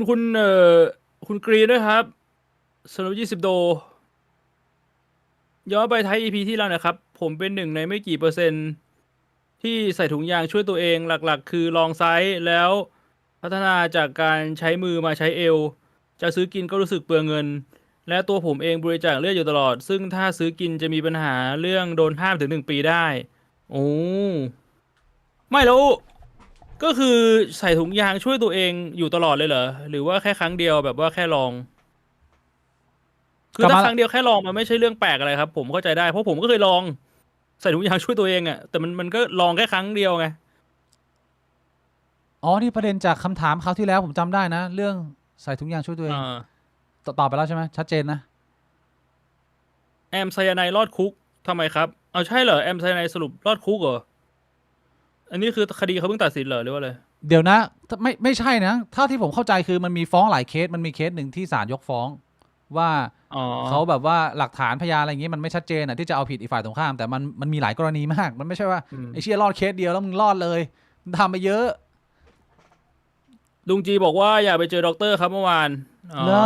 เลอ ได้ผมว่าคือด็อกเตอร์เขาอยากให้ไปเจอไปหาบ่อยๆอยู่แล้วเอาจริงๆแกบอกว่าเนี่ยมาหาได้เลยบอกวันไหนว่างก็บอก ถ้าแกว่างก็พร้อมนัด ใช่เขาค่อนข้างแบบว่า down to earth มากๆเขาน่ารักอ่ะ nice มากๆมีความ friendly ช่วงนี้แก สุด ว่างด้วยไง ปกติแกจะแบบว่าต้องบินไปต่างประเทศบ่อย แกเล่าอยู่แต่ว่าช่วงนี้พอมันมีปัญหาแกก็ไม่ได้บินไปนอกประเทศ คุยได้หลังไมค์เดี๋ยว ถ้าเกิดว่าน้องปู่ก็อยากไปพี่บวงน้องปู่พาน้องปู่ไปด้วยไปคุยกับด็อกเตอร์ ข่าวที่ผมจะเอามาเปิดให้ทุกท่านดูเนี่ย ผมต้องขึ้น alert warning ไว้ก่อนเลยว่า เป็นข่าวที่มีความอุกชะกันสำหรับใครที่อาจจะเป็นเด็กเนี่ย หรือจิตใจไม่เข้มแข็งพอเนี่ย อาจจะสะเทือนใจได้นะฮะเป็นข่าวอุกชะกันที่เกิดขึ้น ในประเทศไทยเร็วๆนี้นะฮะเดี๋ยวให้ดูข่าวสั้นๆก่อนพี่บวงดูข่าวนี้ฮะจากไทยรัฐ 2 สาว LGBT วิ่งล่อนจ้อนตามคู่ขาชาวอินเดีย ไล่ด่าเดือดหลังโดนเบี้ยวเงินค่าบริการ อันนี้คือชื่อคลิป ไม่จ่ายเงินไอ้ตั๊กโดนไอ้ตั๊กไอ้ตั๊ก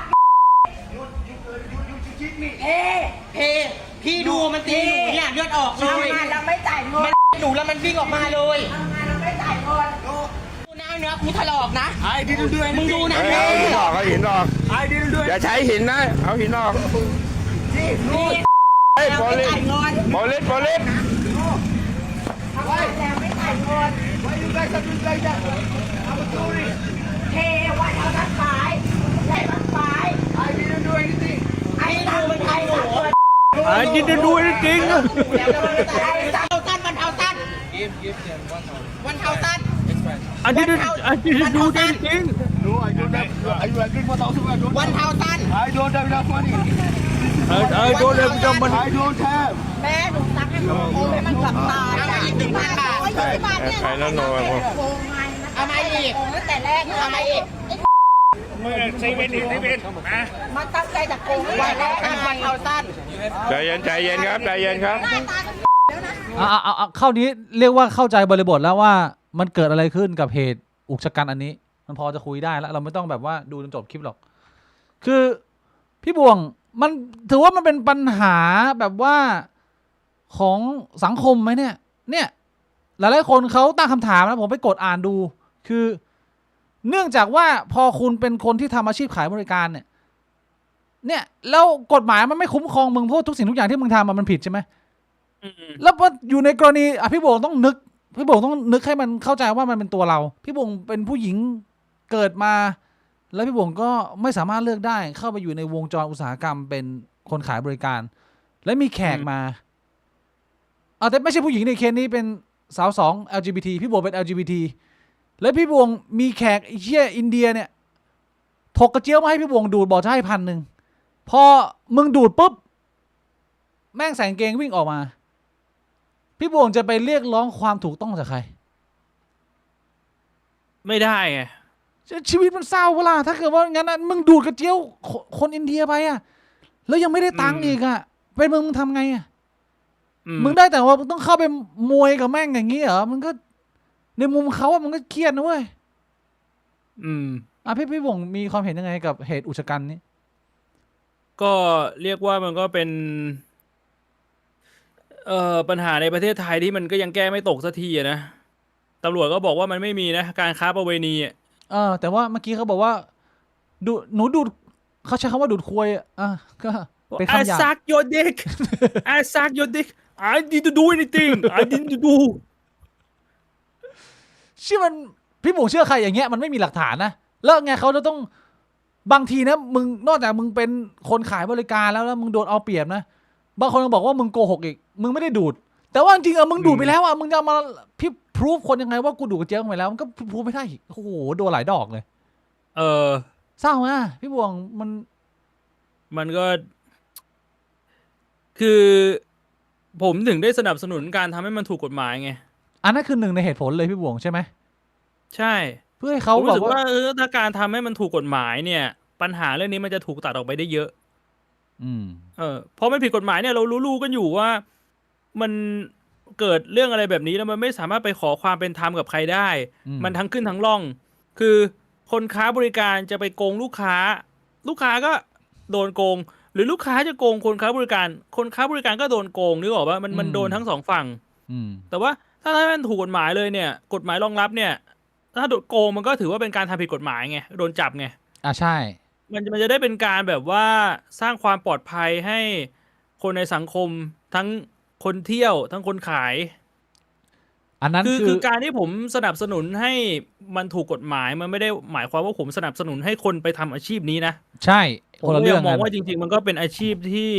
ถ้าถามผมก็ไม่แนะนำให้ไปทำหรอกแต่ว่าอย่างที่พี่บอกแหละคือเราเข้าใจว่าคนเราเนี่ยแม่งเกิดมาพื้นฐานมันไม่เหมือนกันโอกาสมันไม่เท่ากันมันเลือกได้บางทีมันก็ไม่มีใครอยากทำหรอก ก็อาจจะมีบางคนน่ะส่วนน้อยอ่ะที่มันอยากทำเพราะว่ามันแบบมันเสียวๆพี่บวงถ้ามึงได้เซลล์แล้วได้ตังค์มันก็ไม่ใช่อาชีพที่มันแย่มากแต่ว่ามันก็ไปแย่กับชีวิตมึงในมุมอื่นๆด้วยไงมันไม่ใช่แค่เรื่องของว่ามึงเต็มใจไหมอะไรเงี้ยก็ คุณ Sweetie PC โดมา400 บาท ขอบคุณครับ เพื่อนผมเปิดร้านปุ๊ดอยู่ Walking Street บอกเลยว่าสาวสองพวกนี้ส่วนใหญ่ไม่ใช่คนพัทยา พวกนี้เข้ามาหาผลประโยชน์และทำพื้นที่เสื่อมเสีย ตำรวจที่โรงพักบอกว่าใน1 อาทิตย์จะมีเคสกระเทยก่อเหตุลักทรัพย์ทำร้ายร่างกายนักท่องเที่ยว 7-10 เคสเป็นอย่างต่ำ เนี่ยผมถึงได้บอกคือปัญหาเนี่ยมันไม่ได้เกิดกับคนเที่ยวอย่างเดียวหรือมันไม่ได้เกิดกับคนค้าบริการอย่างเดียว มันเกิดกับทั้งสองฝั่ง แล้วถ้ามันยังผิดกฎหมายอยู่เนี่ยมันก็ไม่มีมาตรฐานมันไม่มีอะไรเข้ามาควบคุมไงคือพอมันเป็นเรื่องที่มันผิดกฎหมายอยู่แล้วพอมันเกิดเหตุอะตำรวจก็จะมองว่าแบบอันนี้มึงคือมันก็ทำได้แค่กรณีที่กฎหมายคุ้มครองอย่างเช่นโดนลักทรัพย์อันนี้มันแยกเป็นกรณีแยกใช่ไหมมันมีกฎหมายคุ้มครองหรือโดนทำร้ายร่างกายมันก็เลยผมคิดว่าในเมื่อสังคมมันจะมีเรื่องราวแบบนี้เกิดขึ้นอยู่แล้วอ่ะก็ทำกฎหมายให้มันสามารถรองรับคนในสังคมได้ผมว่ามันก็ไม่ใช่เรื่องแย่ใช่ อันนั้นเป็นเหตุผลที่ดีมากนะพี่บวงสำคัญมากๆแล้วอีกเหตุผลหนึ่งที่ผมคิดว่ามีความสำคัญเหมือนกันก็คือพอเราทำให้การค้าขายบริการมันถูกกฎหมายเนี่ยหลายคนอาจจะแบบมองแล้วก็กลัวว่าจำนวนมันจะเพิ่มขึ้นเยอะอะไรอย่างนี้หรือเปล่ากลัวว่าแบบว่าลูกหลานเราจะทำอย่างเงี้ยแต่ผมมองว่าถ้าคุณภาพชีวิตของคนที่เขาอยู่ในลูปชีวิตแบบเนี้ยคือเหมือนกับว่ามึงเติบโตมาในซ่องแม่มึงก็เป็นพี่สาวมึงก็เป็นน้องสาวมึงก็เป็นน้ามึงก็เป็นคือแบบแม่งเป็นกันเดี๋ยวมันก็เติบโตส่งต่อกันไปเรื่อยอย่างเงี้ยแต่ถ้าเกิดว่าชีวิตมึงถูกทำให้มันถูกกฎหมายและมีการตรวจสอบเนี่ยมันมีโอกาสมากกว่าที่ในเชิงอุตสาหกรรมเนี่ยมันผลักดันให้เขามีคุณภาพชีวิตที่สูงขึ้นแล้วเขาก็จะหลุดออกจากวงจรนี้ได้เยอะมากขึ้นเพราะว่าเขาสามารถมีชีวิตได้ปกติมีการคุ้มครองชีวิตได้รับสวัสดิการได้อย่างถูกต้องอะไรเงี้ยมันนึกภาพออกไหมมันก็แบบว่ายกระดับชีวิตไงเอาจริงผมคิดแบบพี่บิ๊กนะใช่คิดแบบเดียวกันว่าเผลอๆเนี่ยการทำให้มันถูกกฎหมายเนี่ยมันลดปัญหาลดจำนวนไปได้อีกผมว่าอันนี้มีส่วนก็เนี่ยคือพอเราดูคลิปบางทีมันก็ดูเหมือนเอนเตอร์เทนไงแนวแบบไม่ยอมดูดกระเจียวของแขกอินเดียอะไรอย่างเงี้ยพี่บวงก็เป็นเรื่องที่น่าสงสารถ้าเป็นพี่บวงจะทำยังไงพี่บวงดูดกระเจียวไปแล้วโวยวายวิ่งตามแล้วคนส่วนใหญ่บอกว่าแล้วมึงมีหลักฐานเหรอพี่บวงทำไงมันก็อาจต้องปรับเป็นการเก็บตังค์ก่อนพี่บวงก็เรียนรู้ว่าครั้งนี้กูดูดฟรีแต่ว่าคนหน้าเนี่ยเก็บตังค์ก่อนดูดเก็บตังค์ก่อนดูดไอแขกเมื่อกี้พี่บวงปล่อยไปถือว่ากูดูดกระเจี๊ยบมึงฟรีมันก็แบบเสียรู้แล้วทำอะไรไม่ได้นี่เรียกว่าเจ็บแล้วจำนะเรียนรู้ต้องเรียนรู้นะเชื่ออันนี้คือประเด็นแรกนะฮะประเด็นที่สองที่ผู้คนคุยกันเยอะในทิศนี้พี่บวงน่าจะเห็นคือข่าวนี้เสียดายเลือดบริจาครักษาเคสขี้เหล้าเหมือนเททิ้งจี้รัดเลิกให้ฟรีกลุ่มไม่รักตัวเองเป็นโพสต์ของแพทย์ท่านหนึ่งคุณหมอเนี่ยที่เรียกว่าสุดจะทนแล้วกับการที่จะต้องรักษาคนที่ไม่รักตัวเองคนขี้เหล้าเข้ามาแล้วก็มาโวยวายแล้วก็เจ็บป่วยซ้ำซ้อนพูดไปก็ไม่ฟังไม่สามารถดูแลตัวเองได้เลยแล้วเข้ามาเอาทรัพยากรที่เป็นทรัพยากรจำกัดสำคัญอย่างเช่นเลือดเนี่ยจากที่เราต้องเอาไปรักษาเคสอื่นเนี่ยก็ไม่ได้เพราะว่ามีคนแบบนี้เข้ามาแล้วเขาคงเจอมาเยอะประมาณว่าระบายเป็นโพสต์ยาวเลยพี่บวงว่าแบบมันไม่ใช่แค่รับมือคนแบบนี้ต้องมารับมือกับญาติพ่อแม่พี่น้องเขาแล้วแต่ละคนน่ะคือคุยดีลกันไม่ได้เหมือนกับว่ามันเหมือนกับว่าถ้ามึงมองไปที่ครอบครัวเขาก็คือมันพังไปหมดแล้วอะแล้วกลายเป็นว่าแพทย์เขาต้องมารับมือแบบนี้เขาก็เลยบอกประมาณว่าแบบเฮ้ยพอสักทีได้ไหมกับการให้เลือดฟรีกับการทำอุบัติเหตุมีเรื่องที่ต้องใช้เลือดแบบนี้เอาออกไปเลยไหมอะไรเงี้ยแล้วคนมันก็ถกเถียงกันว่าเชี่ยเรื่องแบบนี้มันเป็นจรรยาบรรณของแพทย์หรือเปล่าที่ว่าเฮ้ยคุณไม่สามารถปฏิเสธการรักษาได้นะไม่ว่าเขาจะทำร้ายตัวเองแค่ไหนเราก็ควรจะให้มันมีการรักษาหรือว่ามันควรจะมีเงื่อนไขในการเฮ้ยถ้าเกิดว่ามึงไม่รักตัวเองอ่ะมึงสมมติว่าขับ ขับรถชนเมาเหล้าอีกแล้วซ้ำซ้อนผิดเดิมๆควรจะมีลิมิตไหมว่า3 ครั้งยังรักษาแต่ถ้าเกินกว่านี้เนี่ยมึงไม่สามารถขอเลือดฟรีได้แล้วนะอะไรอย่างนี้คนก็ถกเถียงกันว่าเหตุการณ์แบบนี้เราควรจะรับฟังเสียงคุณหมอคนนี้ไหมที่เขาแบบเป็นหนึ่งในเสียงเล็กๆของหมอให้รู้ว่าเชี่ยในวงการการแพทย์เนี่ยมันมีปัญหาเยอะนะอันนี้เป็นหนึ่งในนั้นหรือว่าเราควรจะฟังอันไหนพี่บวง ผมคิดว่าเอาตรงนี้มันก็ควรที่จะมีการพูดคุยมีการถกเถียงกันในเรื่องนี้ให้มันละเอียดกว่านี้นะ แต่ว่าถ้าจะดูกันเอาแค่แบบพื้นฐานแนวคิดก่อนน่ะผมว่ามันก็ make sense กับการที่เฮ้ยเราควรจะจำกัดสิทธิของคนที่ไม่ดูแลร่างกายตัวเอง ที่บวง แต่ เห็น ว่า เรื่องนี้ อันนี้แหละมันเป็นเรื่องราวที่ผมบอกว่ามันควรจะต้องพูดคุยกันไง ว่าเอาแล้วไอ้คำว่าคนที่ไม่ดูแลตัวเองเนี่ย มันครอบคลุมถึงขนาดไหน คนที่ดื่มเหล้าคนที่ดื่มเหล้าอย่างเดียวเหรอ แล้วคนที่เป็นโรคอ้วนน่ะ ถือว่าเขาไม่ดูแลตัวเองไหมผู้ป่วยเบาหวานที่หมอบอกว่าลดหวานแต่ไม่ลด อันนี้นับหรือเปล่า ผมว่าเรื่องเนี้ยมันเป็นเรื่องที่คือแค่มาถามเราอ่ะ คงจะให้คำตอบไม่ได้หรอก เพราะว่าเรายังไม่ได้มีกระบวนการพูดคุยกันให้มันตกผลึก รวมถึงจริงๆเราก็ไม่ได้เป็นบุคลากรทางการแพทย์ เราก็ไม่ได้มีโน้ตฮาวหรือแบบความรู้เบื้องหลัง หรือว่า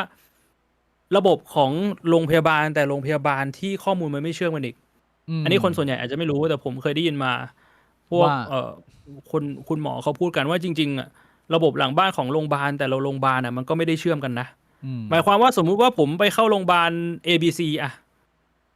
คือโรงพยาบาล ABC เขาจะมีข้อมูลของเราแต่ว่าพอเราเปลี่ยนโรงพยาบาลอีกโรงพยาบาลหนึ่งเขาไม่มีข้อมูลเรานะเขาไม่มีข้อมูลของโรงพยาบาลก่อนหน้านะหมายความว่าสมมุติว่าถ้าผมอยากจะ abuse ระบบเนี่ยสมมุติเป็นระบบบัตรทองเนี่ยโรงพยาบาลแรกรักษาฟรีแล้วเขาออกกฎมาว่าถ้าผมยังกินเหล้าอยู่ไปรักษาโรงพยาบาลแรกไม่ได้ครั้งที่2ต้องเสียตังค์แล้วแต่ถ้าผมไปเข้าโรงพยาบาลที่2ข้อมูลไม่เชื่อมกันโรงพยาบาลที่2ก็จะเห็นว่าผมเพิ่งเคยมาเข้าโรงพยาบาลครั้งแรกเขาก็จะได้รักษาฟรีอันนี้มันก็เป็นปัญหาเรื่องระบบอีกก็คิดว่าในไอเดียเบื้องต้นน่ะผมเข้าใจคุณหมอว่าบุคลากรทางการแพทย์ของไทยก็มีน้อยทรัพยากรก็มีน้อยดูแลคนทั้งประเทศไม่ไหวมันเมคเซนส์ที่เราควรจะต้องเลือกดูแลคนที่เขาอยากจะมีสุขภาพที่ดีไม่ใช่เอาเวลาหรือเอาทรัพยากรไปโฟกัสกับคนที่ไม่ดูแลสุขภาพตัวเองเพราะผมมองว่าการที่คุณดูแลสุขภาพตัวเองอ่ะมันหมายถึงว่าโดยธรรมชาติแล้วทางด้านอื่นของชีวิตคุณมันก็ดีด้วยมันคือมองในมุมของสเกลระดับชาติเนี่ยคือคุณเป็นคนคุณภาพโอกาสที่คนคนนึงมันเป็นคนที่ไม่ดูแลสุขภาพตัวเองอ่ะจะเป็นคนที่มีคุณภาพของสังคมอ่ะพูดตามตรงโอกาสมันก็น้อยสุขภาพมันคือพื้นฐานที่สุดอ่ะเราไม่ดูแลสุขภาพตัวเองส่วนใหญ่มันก็อย่างอื่นในชีวิตเรามันก็จะยุ่งเหยิงไปด้วยเชื่อแต่ว่าบางคนเขาบอกว่าไอ้เรื่องแบบนี้มันไม่ได้เยอะขนาดแบบว่าเป็นปัญหาที่มันเป็นปัญหาที่ระบบหรือเปล่าอาจจะแบบว่าแค่แก้เป็นเคส by เคสตรงนี้ไปแล้วไปดูปัญหาทางมุมอื่นไหมว่าแบบเฮ้ยการคัดกรองผู้ป่วยหรือว่าความปลอดภัยของการดูแลแพทย์พยาบาลแต่ว่าไอ้เรื่องเลือดเนี่ยยังไงมันก็ต้องรักษาไปมึงเป็นจรรยาบรรณอะที่เขาบอกจรรยาบรรณของวิชาชีพแพทย์ก็คือมึงเลือกรักษาไม่ได้อะอย่างนี้สุดท้ายมันก็กลับมาที่ผมพูดนั่นแหละอย่างที่พี่บิ๊กยกมามันก็ถูกเขาก็ไม่ได้พูดผิดแต่มันก็คือเรื่องที่เราควรจะต้องมานั่งถกเถียงกันไงว่าข้อเท็จจริงมันเป็นยังไงแล้วระบบมันมีปัญหาไหมมันแค่นั้นอ่ะถ้าสมมุติเราเอาข้อเท็จจริงมากลางกันแล้วระบบมันมีปัญหาจริงก็ควรจะแก้ถูกไหมแก้ไขปัญหาของระบบแต่ถ้ามันไม่มีปัญหาก็ถือว่าอันนี้มันเป็นสิ่งที่เราพูดจากความรู้สึกอย่างเดียวเลยแต่พอดูข้อเท็จจริงมันไม่มีปัญหาอะไรก็ไม่ต้องไปแก้ไขใช่ก็คือพอเราดูข่าวแล้วก็พอจะรู้ว่าโอเคคุณหมอแกคงเหนื่อยมากไม่รู้ว่าแกเหนื่อยมาจากอะไรแต่ว่าสุดท้ายแล้วประเด็นมันก็อยู่ที่เลือดมันพอไหมเลือดมันต้องมีการจัดการบริหารไหมก็เป็นประเด็นแค่นั้นอย่าให้อารมณ์ของใครมันมาทำให้เราแบบว่าขาดสิ้นไปซึ่งการวิเคราะห์ข่าวต่อไปครับพี่บวงครับอันนี้ครับอุ้ย ขอบคุณคุณกฤษณะนะฮะสำหรับ100ผมมองว่ายังไงก็ต้องรักษาปัจจุบันก็แก้ไขปัญหาด้วยการขึ้นภาษีเหล้าบุหรี่น้ำตาลอยู่แล้วแล้วเก็บเงินเข้ากองทุนต่างๆเช่นสสสอยู่แล้วอันนี้เขาบอกว่ายังไงก็ต้องรักษาไปหาวิธีการเพิ่มเลือดแทนแต่ว่าหน้างานต้องรักษาหมดแล้วก็หาวิธีการอินฟอร์มหรือว่าบังคับเขาให้รักตัวเองมากขึ้นด้วยทางอื่นอะไรเงี้ยพี่บงได้ไหมล่ะโอ้โหมันก็พูดยากอ่ะอย่างที่บอกไอ้เชี่ยมันต้องคุยกันหลากหลายอ่ะข่าวต่อไปเพราะอันนี้ก็มีคนคุยกันพอสมควรนะข่าวที่ว่าเห็นประเทศอินโดนีเซียได้ทำการออกกฎหมายบังคับใช้แบนโซเชียลมีเดียห้ามเด็กต่ำกว่า16ปีเป็นเจ้าของบัญชีโซเชียลมีเดียแล้วเถียงกันก็เดือดนะแต่ส่วนใหญ่จะเป็นเมืองนอกพี่บวงคือเราเคยคุยกันประเด็นนี้เรื่องที่ว่าใช้มือถือในห้องเรียนได้ไหมอันนั้นจบไปแล้วแต่ว่าอันนี้พูดถึงเป็นสเกลการบังคับแบบสเกลประเทศรัฐบาลบังคับประชาชนทุกคนว่าถ้ามึงต่ำกว่า16ปีมึงไม่ได้เข้ามาเล่นในโลกโซเชียลมีเดียเลยอย่างนี้โหดไปหรือเหมาะสมแล้วพี่บวงคือต้องถามว่าออกกฎหมายแล้วมันใช้ได้จริงหรือเปล่าด้วยเราควรจะมองในมุมของ practical จริงๆอะว่าผมไม่รู้ว่าอันนี้เขาเพิ่งผ่านกฎหมายหรือว่าเขาผ่านมาสักพักแล้วหรือยังไงอะแต่ถ้าข่าวมันเพิ่งออกก็คือแสดงว่าเพิ่งผ่านปะก็น่าจะเพิ่งผ่านถ้าเพิ่งผ่านเราอาจจะยังไม่เห็นเอฟเฟกต์แต่มันก็จะคุยกันได้ในเชิงแบบว่าเราลองมาคาดเดากันดูแบบเนี้ยคาดเดากันดูว่ามึงจะห้ามยังไงวะอย่างนี้เหรอในมุมนึงคือจะบังคับใช้ยังไงวะมันแบบเห็นเด็กเล่นมือถือก็คือตำรวจสามารถเข้าไปดูได้เลยเหรอว่าเอ้ยทำอะไรอะเล่นโซเชียลมีเดียหรือเปล่าแบบนี้เหรอมันไม่รู้ว่าตัวบทกฎหมายมันเขียนไว้ยังไงอะดิแล้วถ้าเกิดว่าพี่วงเด็กทำผิดเนี่ยใครโดนผู้ปกครองหรือเด็กกลัวผู้ปกครองต้องโดนอยู่แล้วแล้วก็จริงๆอ่ะอันนี้มันไม่ใช่ประเทศแรกปะ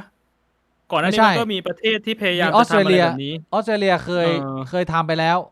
อันนี้เรียกว่าดูเหมือนแบบเฮ้ยมีคนประสบความสำเร็จว่ะมันดูเวิร์กว่ะก็เลยทำตามอย่างนี้เหรอแล้วถ้าเกิดว่ามีประชามติให้พี่บวงโหวตว่าสังคมที่เราแบนการใช้โซเชียลมีเดียกับเด็กที่อายุไม่ถึง16เนี่ยพี่บวง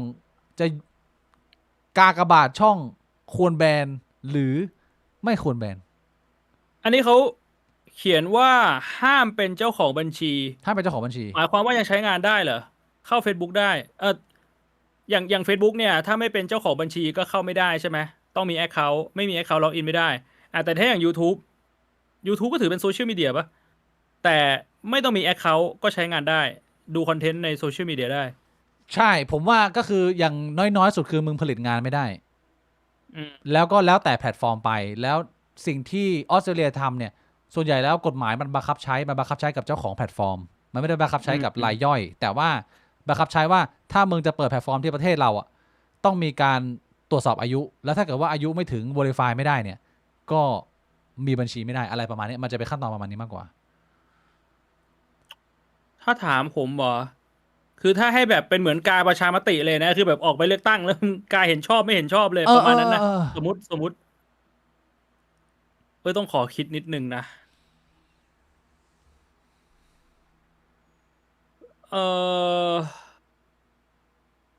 เป็นเรื่องที่คิดยากผมว่าผมจะกาไม่เห็นชอบนะทำไมเพราะอะไรฮะ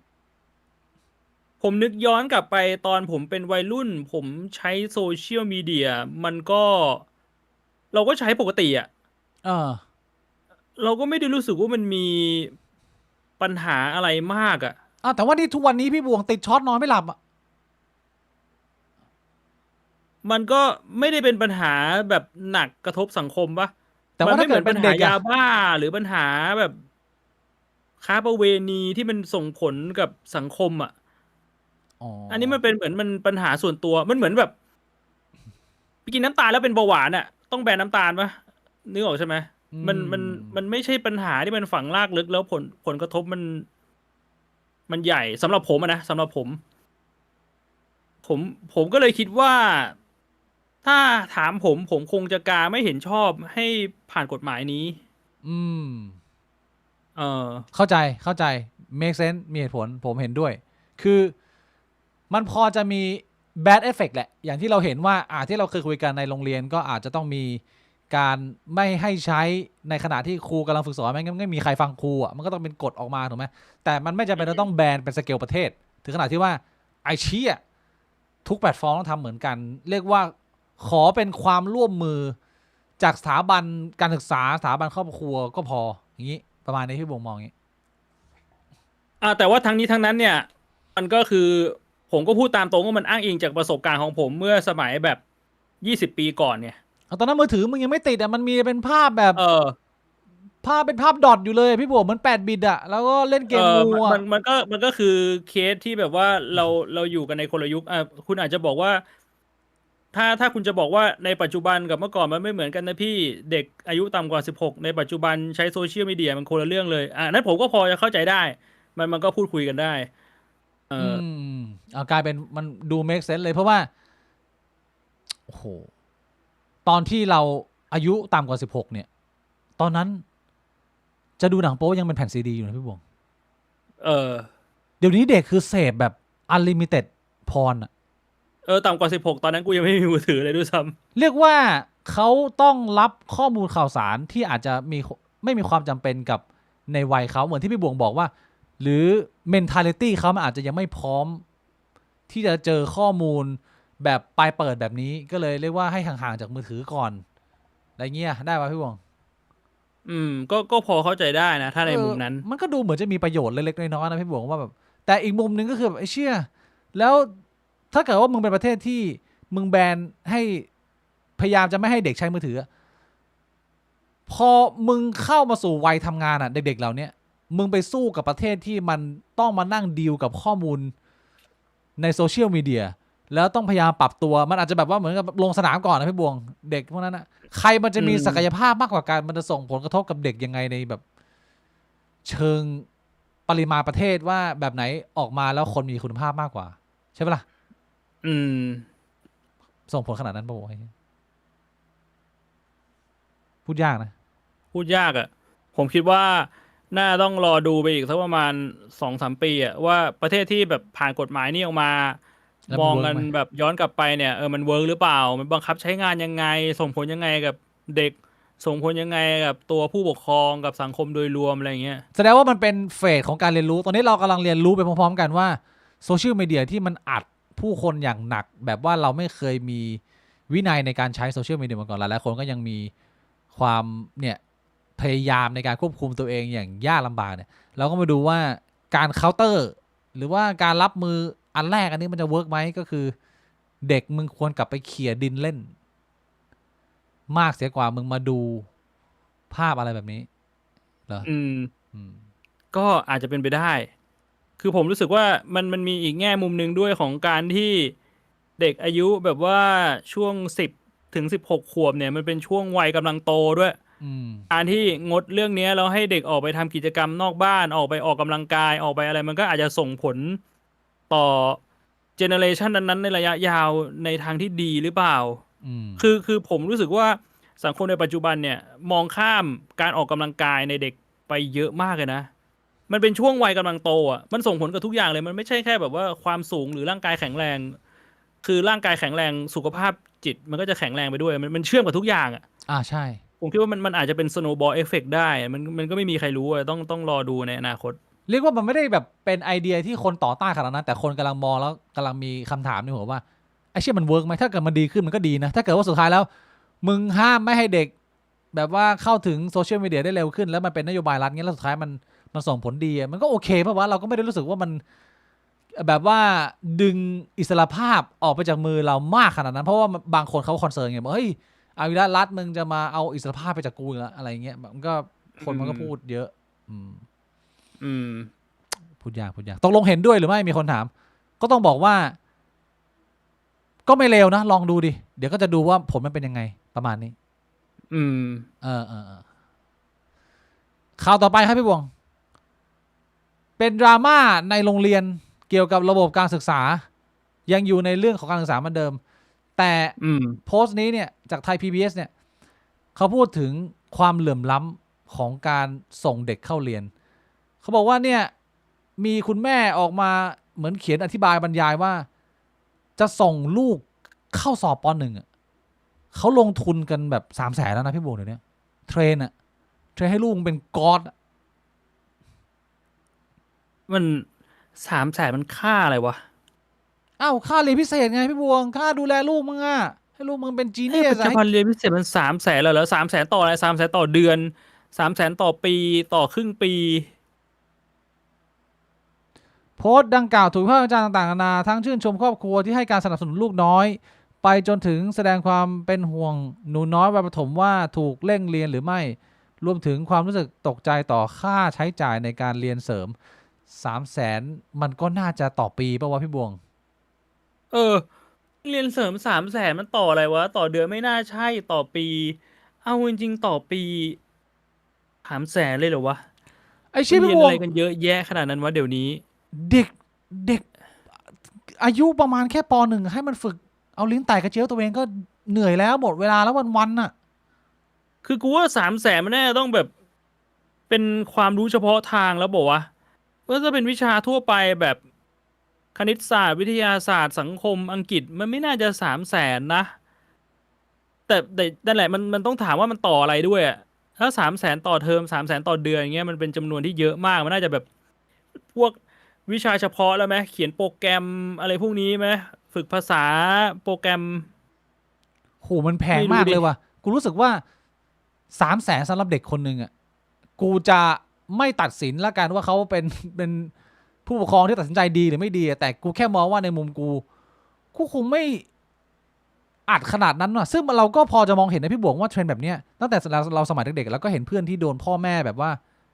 บีบใช้ชีวิตอะแบบมึงไม่มีเวลาเป็นของตัวเองเลยมึงเรียนพิเศษยับแบบ all the time 24/7อะไรประมาณเนี้ยแต่ว่า เออ พอมันผ่านเจเนอเรชันมา1เจนแล้วก็ยังเห็นว่ามันก็ยังมีเทรนด์แบบนี้อยู่แล้วก็ไม่ได้ลดน้อยลงไปเลยมันก็ยังเยอะพี่บวงมีคนที่ อืม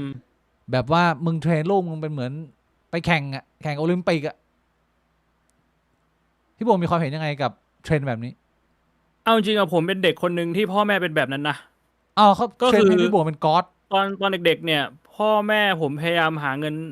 คือพ่อแม่ผมเขาไม่ได้มีเงินเยอะแล้วก็ไม่ได้ส่งแบบเป็นหลักแสนอะไร แต่เขาก็พยายามหาติวเตอร์ ให้ผมไปติวอะทุกอย่าง อืม ให้ไปเรียนพิเศษแบบเลขวิทยาศาสตร์ ดนตรีกีฬาอะไรให้เรียนหมดว่ายน้ำก็ส่งผมไปเป็นนักกีฬา โอ้หลายหมื่น แล้ว อะ แบบเรียนเสร็จเงี้ยดนตรีก็ให้เรียนเมื่อก่อนดนตรีผมก็เรียนหมดอะกีตาร์เปียโนไวโอลิน วันแมนโชว์ชัด คือเขาพยายามให้เรียนอะแล้วเขาจะหาแบบครูที่แบบสอนแบบเหมือนคิดราคาถูกอะไรเงี้ย อืม ถามว่าสุดท้ายโตมาแม่งลืมหมด ไร้ กีตาร์ปัจ ค่า จุบัน เหรอ ผมก็เล่นไม่เป็นแล้วเปียโนผมก็เล่นไม่เป็น มันแต่ผมว่าในมุมของพ่อแม่เขาคงมองว่าอยากให้ลูกอะลองหลายๆอย่าง เอาอันนั้นคือสิ่งสำคัญไง แล้วถ้า เขาอยากรู้ว่า มัน คุณ มี ถนัด อย่า อะ ง ไร ที่ถนัด ถ้ามันมีอย่างที่ถนัดมันมีอย่างที่ถูกใจเนี่ย มันเหมือนมันเป็นโอกาสที่จะทำให้ลูกต่อยอดไปได้ คือผมก็ไม่ได้มองว่ามันไร้ค่าหรือมันเสียเงินฟรีนะ อืม แต่ผมมองว่ามันเป็นอารมณ์แบบว่าถ้าลูกเจอสิ่งที่ตัวเองถนัดสิ่งที่ตัวเองชอบอะมันก็ไปต่อได้ รวมถึงคือปัจจุบันเนี่ย พวกดนตรีอะไรพวกนี้ผมอาจจะลืมไปหมดแล้วทักษะ อืม แต่ว่าผมเดานี่ผมไม่รู้ ไอตอนที่ฝึกอะมันอาจจะไปพัฒนาอะไรในสมองให้มันแบบมันมีอยู่ข้างในอ่ะแล้วมันก็เป็นประโยชน์ต่อชีวิตปกติ อืม ถ้าเทียบกับการที่ถ้าไม่ได้ไปเรียนอะไรหลายๆอย่างอ่ะ อืม แล้วก็ถ้าเมื่อก่อนมันเป็นแล้วอ่ะปัจจุบันถ้าเราอยากจะกลับมาฝึกมันก็อาจจะเร็วขึ้น มันไม่ได้เริ่มจากศูนย์ไง อืม พื้นฐานมันก็พอมีคือปัจจุบันมันอาจจะลืมไปแล้ว แต่ว่าถ้าให้ไปนั่งฝึกมันก็อาจจะพอจำได้อะไรแบบเนี้ยมันก็ดู แต่ผมคิดว่าใจความหลักมันอยู่ที่ความแพงของการเรียนปะ ไอ้ชื่อคือก็ต้องดูเขาแจกแจงนะว่ามันมีค่าใช้จ่ายอะไรบ้างอะรวมถึงค่าปลาที่มึงแบบส่งให้ลูกกินด้วยหรือเปล่าอะไรเงี้ยมันแบบรวมไปถึงไหนอะที่มึงแบบเอาไปบิวลูกมึงอะว่า แต่ว่ามันก็เป็นภาพหนึ่งที่เหมือนกับเราหลีกเลี่ยงไม่ได้เพราะว่าถ้าเราดูอย่างประเทศชั้นนำอย่างเกาหลีใต้เราก็จะเห็นว่าอุตสาหกรรมของการศึกษาหรือการแข่งการสอบเนี่ยมันเข้มข้นขึ้นไปเรื่อยๆพี่บวงมันมีการแข่งขันที่สูงมากแล้วคนก็คาดหวังซึ่งมองอีกมุมหนึ่งอ่ะมันก็เป็นอะไรที่ไม่ดีต่อสังคมไหมเพราะว่ามันเหมือนกับว่าอะไรอ่ะเหมือนกับทำไมมึงต้องลงทุนกับสิ่งนี้มากขนาดนั้นมันไม่ควรจะเป็นค่าใช้จ่ายชีวิตมึงขนาดเนี้ย ผมว่าขึ้นอยู่กับมุมมอง อ๋อ คือเอางี้ดีกว่าพี่บิ๊กพูดกันตามตรงนะ อ๋อ ถ้าเทียบกัน2 สังคม สังคมหนึ่งคือแข่งขันกันตั้งแต่เด็กเลย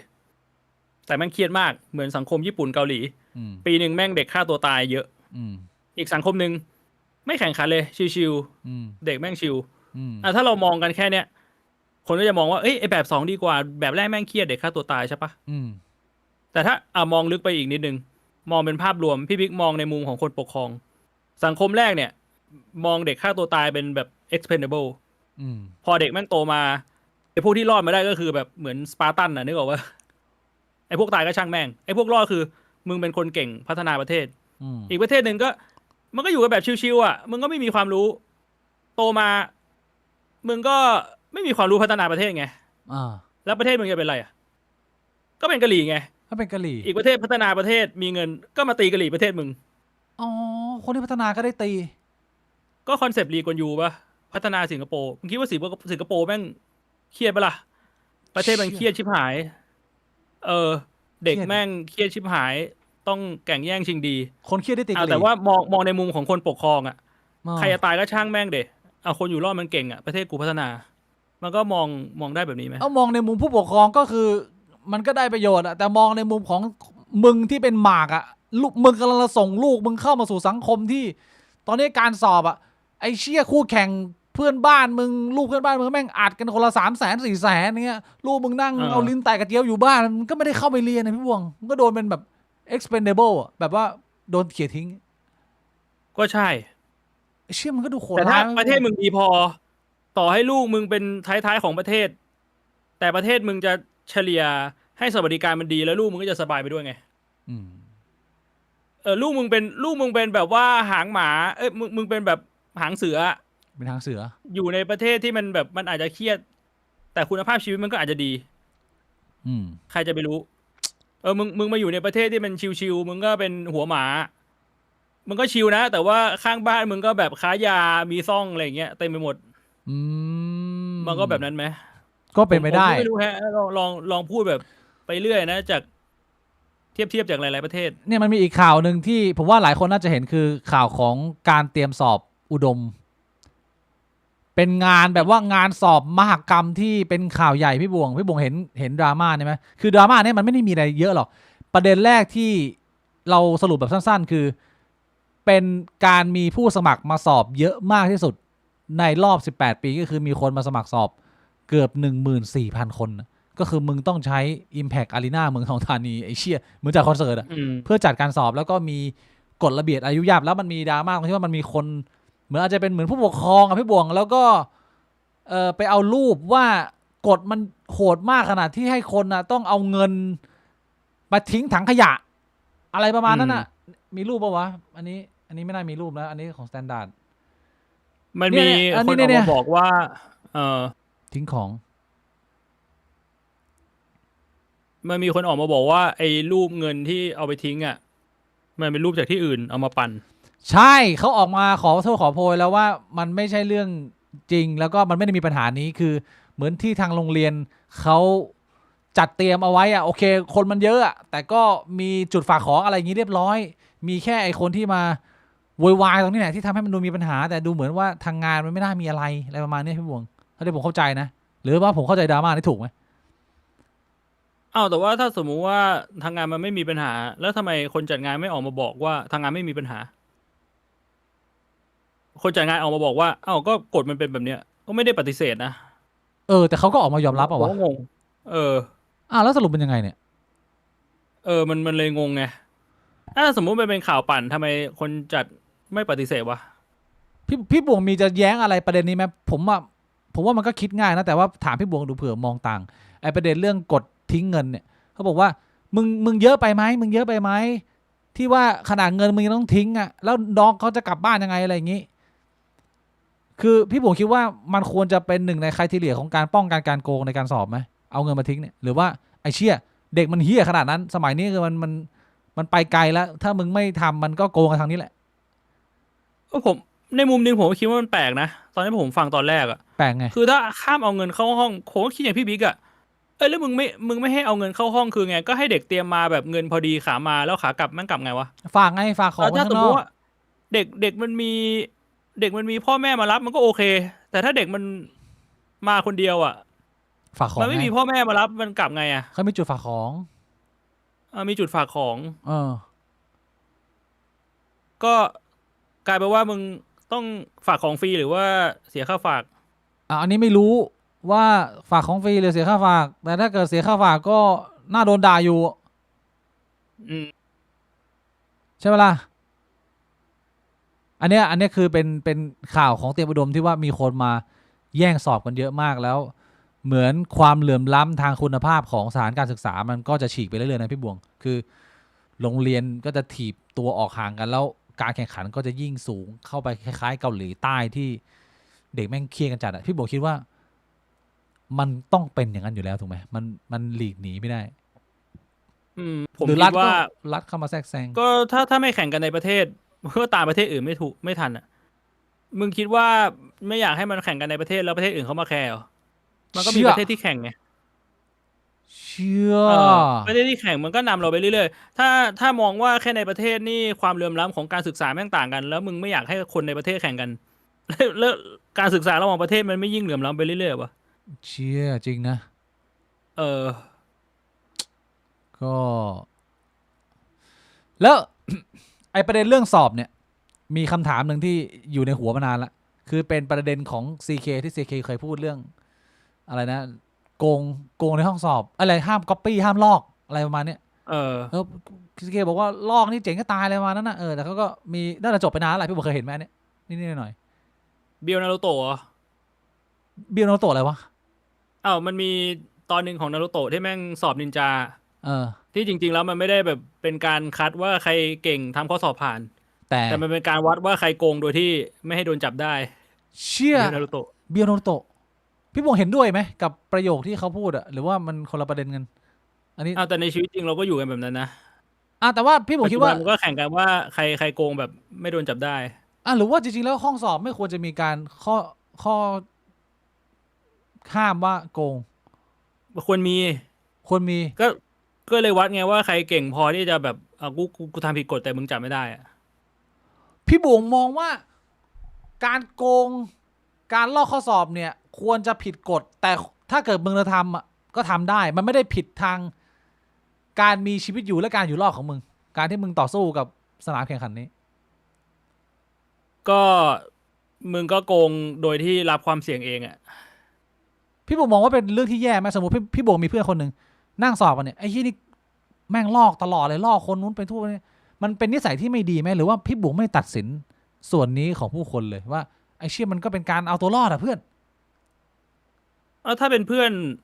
ผมก็คงไม่อะไร แต่ถ้าเป็นคนที่ผมไม่ชอบขี้หน้าแล้วมีหลักฐาน มึงโกงอ่ะกูบอกอาจารย์ ก็เรียกว่าแทงให้ถูกแผลอุ้ย ขอบคุณคุณข้าวเหนียวมะม่วงนะสำหรับ 10,000 วอนเรื่องของเตรียมอุดมทางโรงเรียนออกมาชี้แจงว่าโรงเรียนมีกฎหมายชัดเจนห้ามเอาสิ่งของใดๆเข้าห้องสอบ เด็กที่จะมาสอบทุกคนรู้ล่วงหน้าก่อนอยู่แล้ว และแต่มีเด็กส่วนมากที่ไม่ทำตามกฎมีจุดฝากของเสียค่าฝาก30ชัดเจนแล้ว แจ้งเรียบร้อยแล้ว มีค่าฝากก็รวยเละคูณ14,000เข้าไปหรือสัก20,000ก็ได้30คูณ20,000ก็600,000สบายๆนะ สบาย สบายก็มันก็เป็นเรื่องที่ละเอียดอ่อนนะพูดยากแต่ว่าเมื่อกี้คุยเรื่องโกงคือ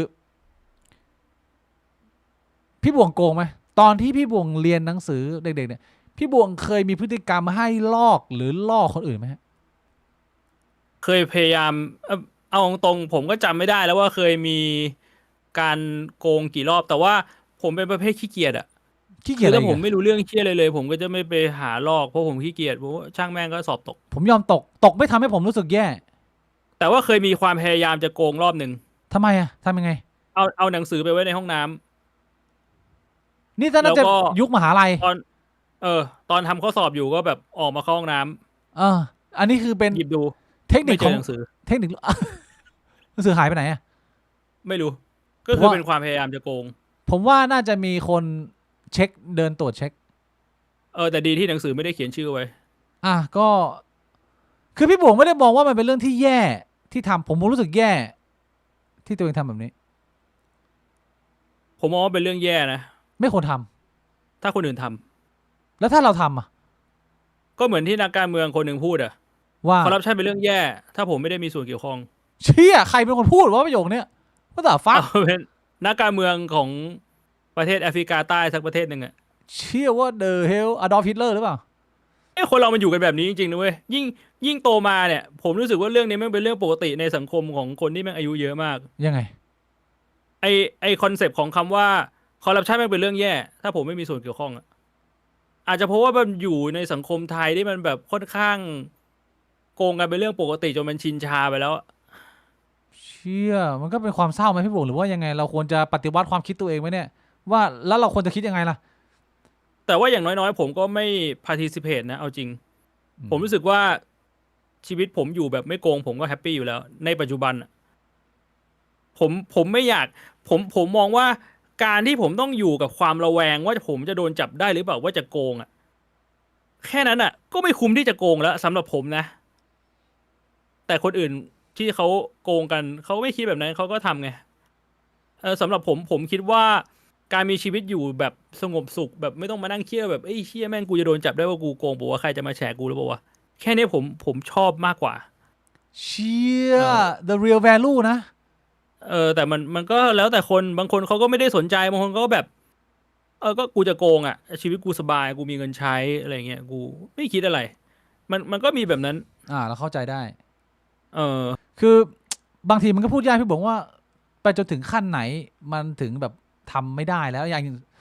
ยกตัวอย่างพี่บวงมีลูกเงี้ยพี่บวงลูกพี่บวงได้คะแนนเกรด 4 ทุกวิชาเลยพี่บวงถาม อืม อ้าวทำไมเก่งจังอะลูกบอกว่าผมลอกคนข้างๆครับลูกเป็นคนซื่อสัตย์บอกเลยพี่บวงบอกว่าเยี่ยมหรือว่าพี่บวงบอกว่าเฮ้ยไม่ได้นะ มันจะเป็นทรงไหนอะ ผมก็คงต้องพยายามพูดคุยพูดให้เขาเห็นถึงข้อดีข้อเสียว่าแบบพยายามอธิบายด้วยเหตุผลว่าปัจจุบันคุณโกงแล้วมันได้ผลดีก็จริงแต่คุณลองมองในระยะยาวว่าแล้วคุณทำแบบนี้คุณได้ความรู้จริงเหรอคือข้อสอบเนี่ยคุณได้คะแนนดีแต่คุณไม่มีความรู้เนี่ยแต่คนเขาดูจากคะแนนเขาก็คิดว่าคุณมีความรู้แล้วเอาไว้ถ้าคุณต้องมีหน้าที่การงานต้องรับผิดชอบแต่คุณไม่มีความรู้คุณรับผิดชอบไม่ได้คุณก็จะโดนเปิดโปงอยู่ดีหรือเปล่าคนก็จะรู้อยู่ดีว่าสุดท้ายคุณโกงแล้วพอถึงตอนนั้นน่ะมันก็จะส่งผลเสียมากกว่าดีกว่าการที่คุณยอมเสียเวลาแล้วก็ตั้งใจเรียนหรือเปล่าแบบพยายามพูดให้เขาเห็นถึงผลดีผลเสียก็เรียกว่าไม่ยอมรับไงเราก็ไม่สนับสนุนว่าไอ้เชี่ยมึงควรจะแต่เราไม่ได้จะด่าเราต้องพูดให้เข้าใจคือบางทีคนที่โกงอ่ะมันไม่ได้มองอนาคตไงมันไม่ได้มองอนาคตว่ามันจะโดนจับได้มันมองแค่ปัจจุบันว่าปัจจุบันมันโกงแล้วมันเอาแค่ว่าช็อตเทอมอ่ะระยะสั้นมันได้เปรียบมันไม่ได้คิดถึงอนาคตมันเหมือนหมาพี่บิ๊กมีอาหารอยู่ข้างหน้ามันก็กินอ่ะมันก็ไม่ได้คิดว่าพรุ่งนี้มันจะหิวหรือเปล่าแบบเนี้ยมันความคิดแบบสัตว์มันไม่ได้ไงก็เราอยากจะสอนลูกให้เป็นคนมันก็ต้องคิดถึงอนาคตด้วยนิดนึงใช่ไหมพี่บอกว่าเวลาหมามันเห็นอาหารอยู่ข้างหน้ากับเวลาผู้ชายเห็นจิ๋มอยู่ข้างหน้าเนี่ยมันเหมือนกันไหมความรู้สึกผมว่าคล้ายๆหมามันไม่คิดถึงอนาคตแต่ผู้ชายถ้ามันมีสติสักนิดมันอาจจะคิดว่าแบบเฮ้ยเชี่ยกูมีถุงยาบอกว่าต้องคิดต้องคำนวณนิดนึงอันนี้จิ๋มใครเนี่ยจิ๋มเมียก็ไม่ใช่กูออกห่างดีหรือเปล่ายกโซดได้ปัจจุบันคือถ้าไม่สนใจแบบยกโซดมันก็อาจจะมีความสุขชั่วคราวไงพี่เคยได้ยินไหมว่า pain is temporary ความเจ็บปวดแม่งก็อยู่กับเราแค่ชั่วคราวเชี่ยก็ต้องลุยไปยกโซด ความเจ็บปวดมันอยู่กับเราแค่ชั่วคราวก็จริงแต่แบบเฮ้ยความสุขมันก็อยู่กับมึงแค่ชั่วคราวเหมือนกัน อ๋อ มันไม่ใช่แค่ความเจ็บปวด อ๋อไม่ควรยกโซ จะคิดจะคิดถึงแค่ความสุขเพียงชั่วครู่มันก็อาจจะไม่ได้ คือถ้ามึงเป็นมนุษย์มึงก็ต้องคิดต่อไปอีกนิดนึงเรามีลูกมีเมียอยู่แล้วสมมติคุณมีครอบครัวอยู่แล้ว จะไปนอกใจมันก็อาจจะไม่ได้ครอบครัวพัง แล้วถ้าไม่มีอ่ะ ก็ต้องรู้จักหักห้ามใจถ้าไม่มีก็ผมก็พูดถึงว่ามันมีถุงยางป่ะไงไม่มีถุงยางก็แบบเชี่ยก็ไม่รู้ผู้หญิงคนนี้แม่งยังไง อ้าวแต่ก็ยกโซได้นี่ ว่ายกโซแล้วติดเอดอย่างเงี้ย มันก็ต้องคิดหน้าคิดหลังนิดนึงไงหรือแบบไปทำเขาท้อง อืม อ ไม่เหมือนนะสรุปคือไม่เหมือนหมาเห็นอาหารเพราะว่าเราเป็นมนุษย์เราคิดได้อะ แบบพี่บิ๊กเห็นจิ๋มเงี้ย ม กำลังจะโถงกางเกงมีคนทีประตูเข้ามาอายสัตว์พี่บิ๊กกับกางเกงอยู่ตรงข้อขาแล้วหำตั้ง อ่า ผู้ชายแม่งเดินเข้ามา3 คนล็อกแขนล็อกขาเงี้ย เฮ้ยลองไม่ได้ผม ทำไง หยงชุน ไม่ทันนะเด้พี่บิ๊กยงชุนแต่ไม่มีกล้ามอ่ะอีกฝั่งมันล็อกแล้วอ่ะ ยงชุนเขาไม่ต้องใช้ขา พี่บิ๊กหัน นะ ไปกำลังจะต่อยผู้ชายไอ้ผู้หญิงที่อยู่ข้างหลังหมับเขาให้บีบกระโปรงพี่บิ๊ก แพ้ ตอนพี่บิ๊กไม่ทันตั้งตัว โดนเลยทีนี้ตูดโล่ง เชียน่าจะสู้ยากกว่าแมตช์เนี่ยดูทรงแล้ว ทำไงมันทำอะไรไม่ได้แล้วอ่ะกางเกงอยู่ที่ข้อเข่าแล้ว ผมก็เลยฝึกจิตละฝึกว่าทำยังไงให้เราไม่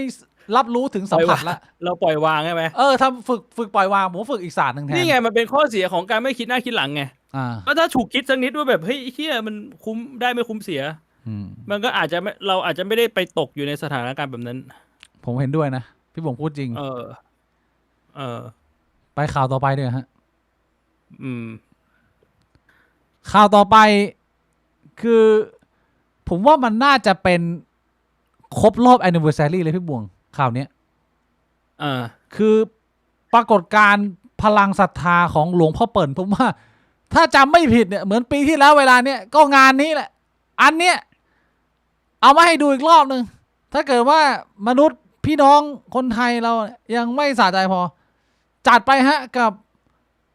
ความอลังการงานสร้างของเหล่านักเวท อาจารย์วันนี้ก็มีเวลาทำการวันหนึ่งแล้วที่ยังไม่สุดเพื่อจะได้มาชนะเมื่อได้เป็นสมาธิแล้วก็นำลงมาแม่ให้ก่อน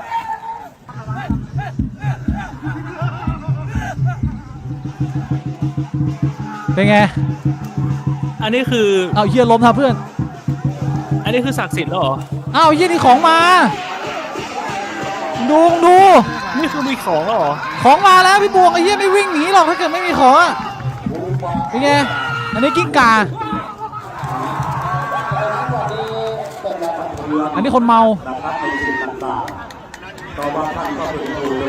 กูก็ทำได้แบบเนี้ย ทำไม่เหมือนเลยว่ะพี่บวง ไม่มีของกูก็ทำได้ เฮ้ยแต่มึงของปลอมอะ ไอสัตว์ถ้าเป็นของจริงกับมึงกระพือปีกก็บินขึ้นไปให้กูดูดิ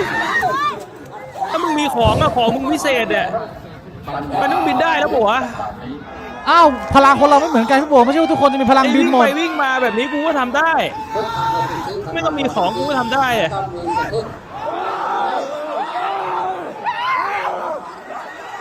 กูมือขึ้นฟ้าทำแบบนี้กูก็ทำได้เนี่ยขยับตัวไปมาเนี่ยกูทำได้ ไอพี่บวงอย่าดูถูกดิ ของลงเหรอ ดูของก่อน เนี่ยกูทำได้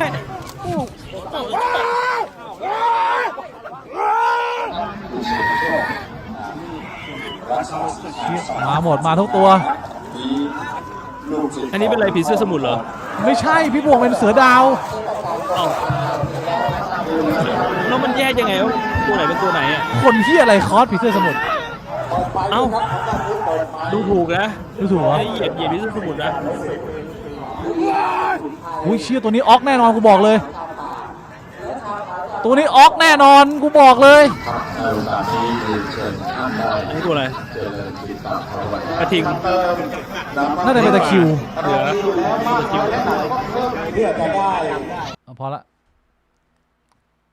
อันนี้หัวข้อใหญ่ด้วยเนี่ยที่ผมมาชวนคุยเนี่ยอันนี้ไม่ใช่เรื่องเล็กๆนะเป็นไงพี่บวงอีกหนึ่งครั้งกับวัดพระไทย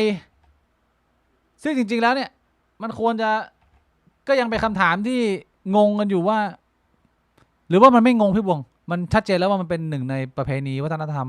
แม้มันจะผิดหลักศาสนา ที่สำนักผู้ควรจะกำกับอะไรแต่ว่าก็ทำไปดิก็ออกข่าวไปดิไม่มีใครมาจับไงอวดอุตริ อันนี้มันเป็นการ ไม่รู้เหมือนกันฮะ มันดูเศร้าหรือว่ามันดูเฉยๆหรือมันดูอะไรยังไงในมุมพี่บวงเวลาเห็นภาพแบบนี้ ก็รู้สึกว่าค่อนข้างผิดหวังนิดนึง ผิดหวังอะไรอ่ะ ที่สังคมไทยเราอยู่กันแบบเนี้ย ผิดหวังทำไมอะพี่บวง มันไม่เกิดประโยชน์หรือเปล่าการกระทำอะไรแบบเนี้ย มันก็มีหลายอย่างในชีวิตเราที่มันมีประโยชน์นะพี่บวงแต่ว่าเราก็ยังทำอ่ะ ก็จริงนะ แต่ว่าอะไรที่มันทำแล้วมันไม่เกิดประโยชน์ ถ้ามันยังเกิดความจะลงในสังคม มันมีแบบว่า ในเชิงของความสุขในเชิงของจิตวิญญาณมันก็อาจจะดีกว่าไอ้แบบนี้มันเป็นการแค่แบบหลอกลวงกัน มันเป็นความเชื่อผิดๆที่มันส่งต่อกันเป็นหมู่คณะไหม ก็ใช่อะมันก็ใช่อีกส่วนหนึ่งแต่พอมึงเข้าไปอยู่ในวงในแล้วมึงก็จะรู้สึกว่าไอ้เหี้ยกับความเชื่อมันก็ผิดหมดอะแต่ว่าทำไมอันนั้นมีสิทธิ์อยู่อะทำไมของกูไม่มีสิทธิ์อยู่อะทำไมแมวเสือดาวกูมีจริงไม่ได้ แต่ว่าพระเจ้าของมึงที่แบบเป็นพ่อของพระเยซูอยู่ได้อ่ะคำถามนี้มามันก็ กูก็ไม่ยอมรับนะ กูก็มองว่าพวกนั้นมันก็น่าผิดหวัง ถ้าผิดหวังเหมือนกัน แบบ นะ กับการที่บอกว่าพระเยซูจะแบบกลับมาล้างบาปพระเยซูแบบว่าตายไปแล้ว3 วัน 7 วันเกิดใหม่ ฟื้นนะเว้ หรื ย อว่าอัลเลาะห์เป็นแบบพระเจ้าสูงสุด หรือแบบพระพุทธเจ้าเกิดมามีดอกบัวบาน7 ดอกเดินได้7 ก้าวอะไรแบบเนี้ย อ่า ประสูติตรัสรู้ปรินิพพานหลุดพ้นออกจากบ่วงแล้วกูก็รู้สึกว่ามันก็เป็นไร้สาระหมดอะมึงเอาอะไรมา เออ เท่ากันเหรอ มึงเป็นยิวศาสนายิวอะไรกูว่ามันก็ไร้สาระหมดนะ นี่คือจุดที่ผมอยากจะเอามานำเสนอวันนี้มากพี่บวง เพราะว่าพอผมเห็นภาพของงานหลวงพ่อเปิ่นแล้วเนี่ย อย่างที่พี่บวงหรือหลายๆคนอาจจะรู้สึกเหมือนกันก็คือ มันดูว่าอุตสาหกรรมนี้มันอยู่ในจุดต่ำสุดของมันแล้วว่ามันดูเศร้าอะไอ้เหี้ยถ้าเกิดว่ามึงย้อนไปสัก200 ปีที่แล้วมึงเห็นมันมึงอาจจะแบบหุยสมัยนั้นมึงยังเคี้ยวหมากชื่อมึงยังไม่มีอยู่บัตรเบิดอะไรมึงยังไม่มีอะมึงอยู่ริมกำแพงวัดมึงเห็นคนแบบพลังลงมึงนึกว่าไอ้เหี้ยโลกนี้แม่งแฟนตาซีมึงอาจจะเคยเท่เมื่อ200 ปีที่แล้วแต่ทุกวันนี้มันภาพมันดูแย่ขึ้นเรื่อยๆแต่ว่าอาทิตย์ที่ผ่านมาพี่บวงมันมีงานชิ้นหนึ่งที่มันมายกระดับและเปลี่ยนวิสัยทัศน์ของผมในการมองโลกแห่งเวทมนต์ไปเลย แล้วผมอยากจะเอามานำเสนอมากพี่บวง มันคืองานชิ้นนี้ครับ พี่บวงเคยเห็นไหม งานอะไรอ่ะ อันนี้เป็นซีรีส์จากเกาหลีเป็นเรียลิตี้โชว์ชื่อรายการว่า Battle of Fate อ๋อไอที่เอาแบบว่าคนที่มีพลังในการแบบว่าดูดวงอะไรอย่างเงี้ยเหรอพวกพลังจิตเหรอ ใช่ มาต่อสู้กันเหรอ มาต่อสู้กันเหมือน Squid Game เหมือนกับแบบ Mr. Beast Game หรือว่าอะไรอย่างเงี้ยคือมีแค่หนึ่งเดียวเท่านั้นที่จะเป็น The Real Power Real God แต่เป็นในเชิงของไสยศาสตร์ แต่เป็นในเชิงของพลังวิเศษ แบบว่าไม่มี ใครบินได้ไหมแบบยืนอยู่กับพือปีกแล้วแบบบินขึ้นไปเลยแบบเนี้ย ไม่มีพลังนั้น อ้าว ไม่มาเอาแต่ละคนพลังไม่เหมือนกันพี่บวง มีพลังอะไรบ้างที่แบบพี่บิ๊กว่าเจ๋ง ส่วนใหญ่แล้วมันจะค่อนข้างคล้ายๆกันแล้วอันเนี้ยเป็นสิ่งที่ผมอยากมานำเสนอ คือความแตกต่างของโลกสายมูของประเทศ อย่างไทย เรียกว่าประเทศที่กำลังพัฒนา เปรียบเทียบกับโลกสายมูของเกาหลีใต้ ประเทศที่พัฒนาแล้ว มันมีความเหมือนความแตกต่าง แล้วมันมีอะไรที่น่าสนใจที่น่าศึกษาพี่บวง แล้วสำหรับหลายคนที่อาจจะยังไม่เคยดูแล้วลังเลอยู่ว่า ควรจะดูไหมซีรีส์นี้ Battle of Fate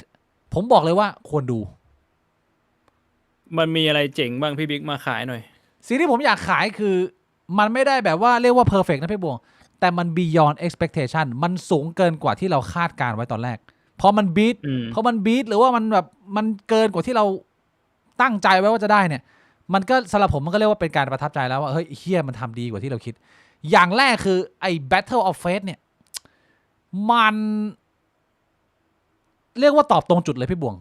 เราจะเห็นเลยว่าอุตสาหกรรมของคนที่อ้างว่าตัวเองมีพลังที่เกาหลีใต้เนี่ยเขามีคุณภาพเขามีคุณภาพเขามีชั้นเชิง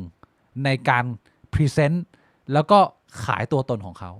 แล้วรายการนี้เนี่ยเขาเอา49คนที่เป็นท็อปที่เรียกว่ามีชื่อถ้าเป็นเมืองไทยเราเนี่ยผมว่า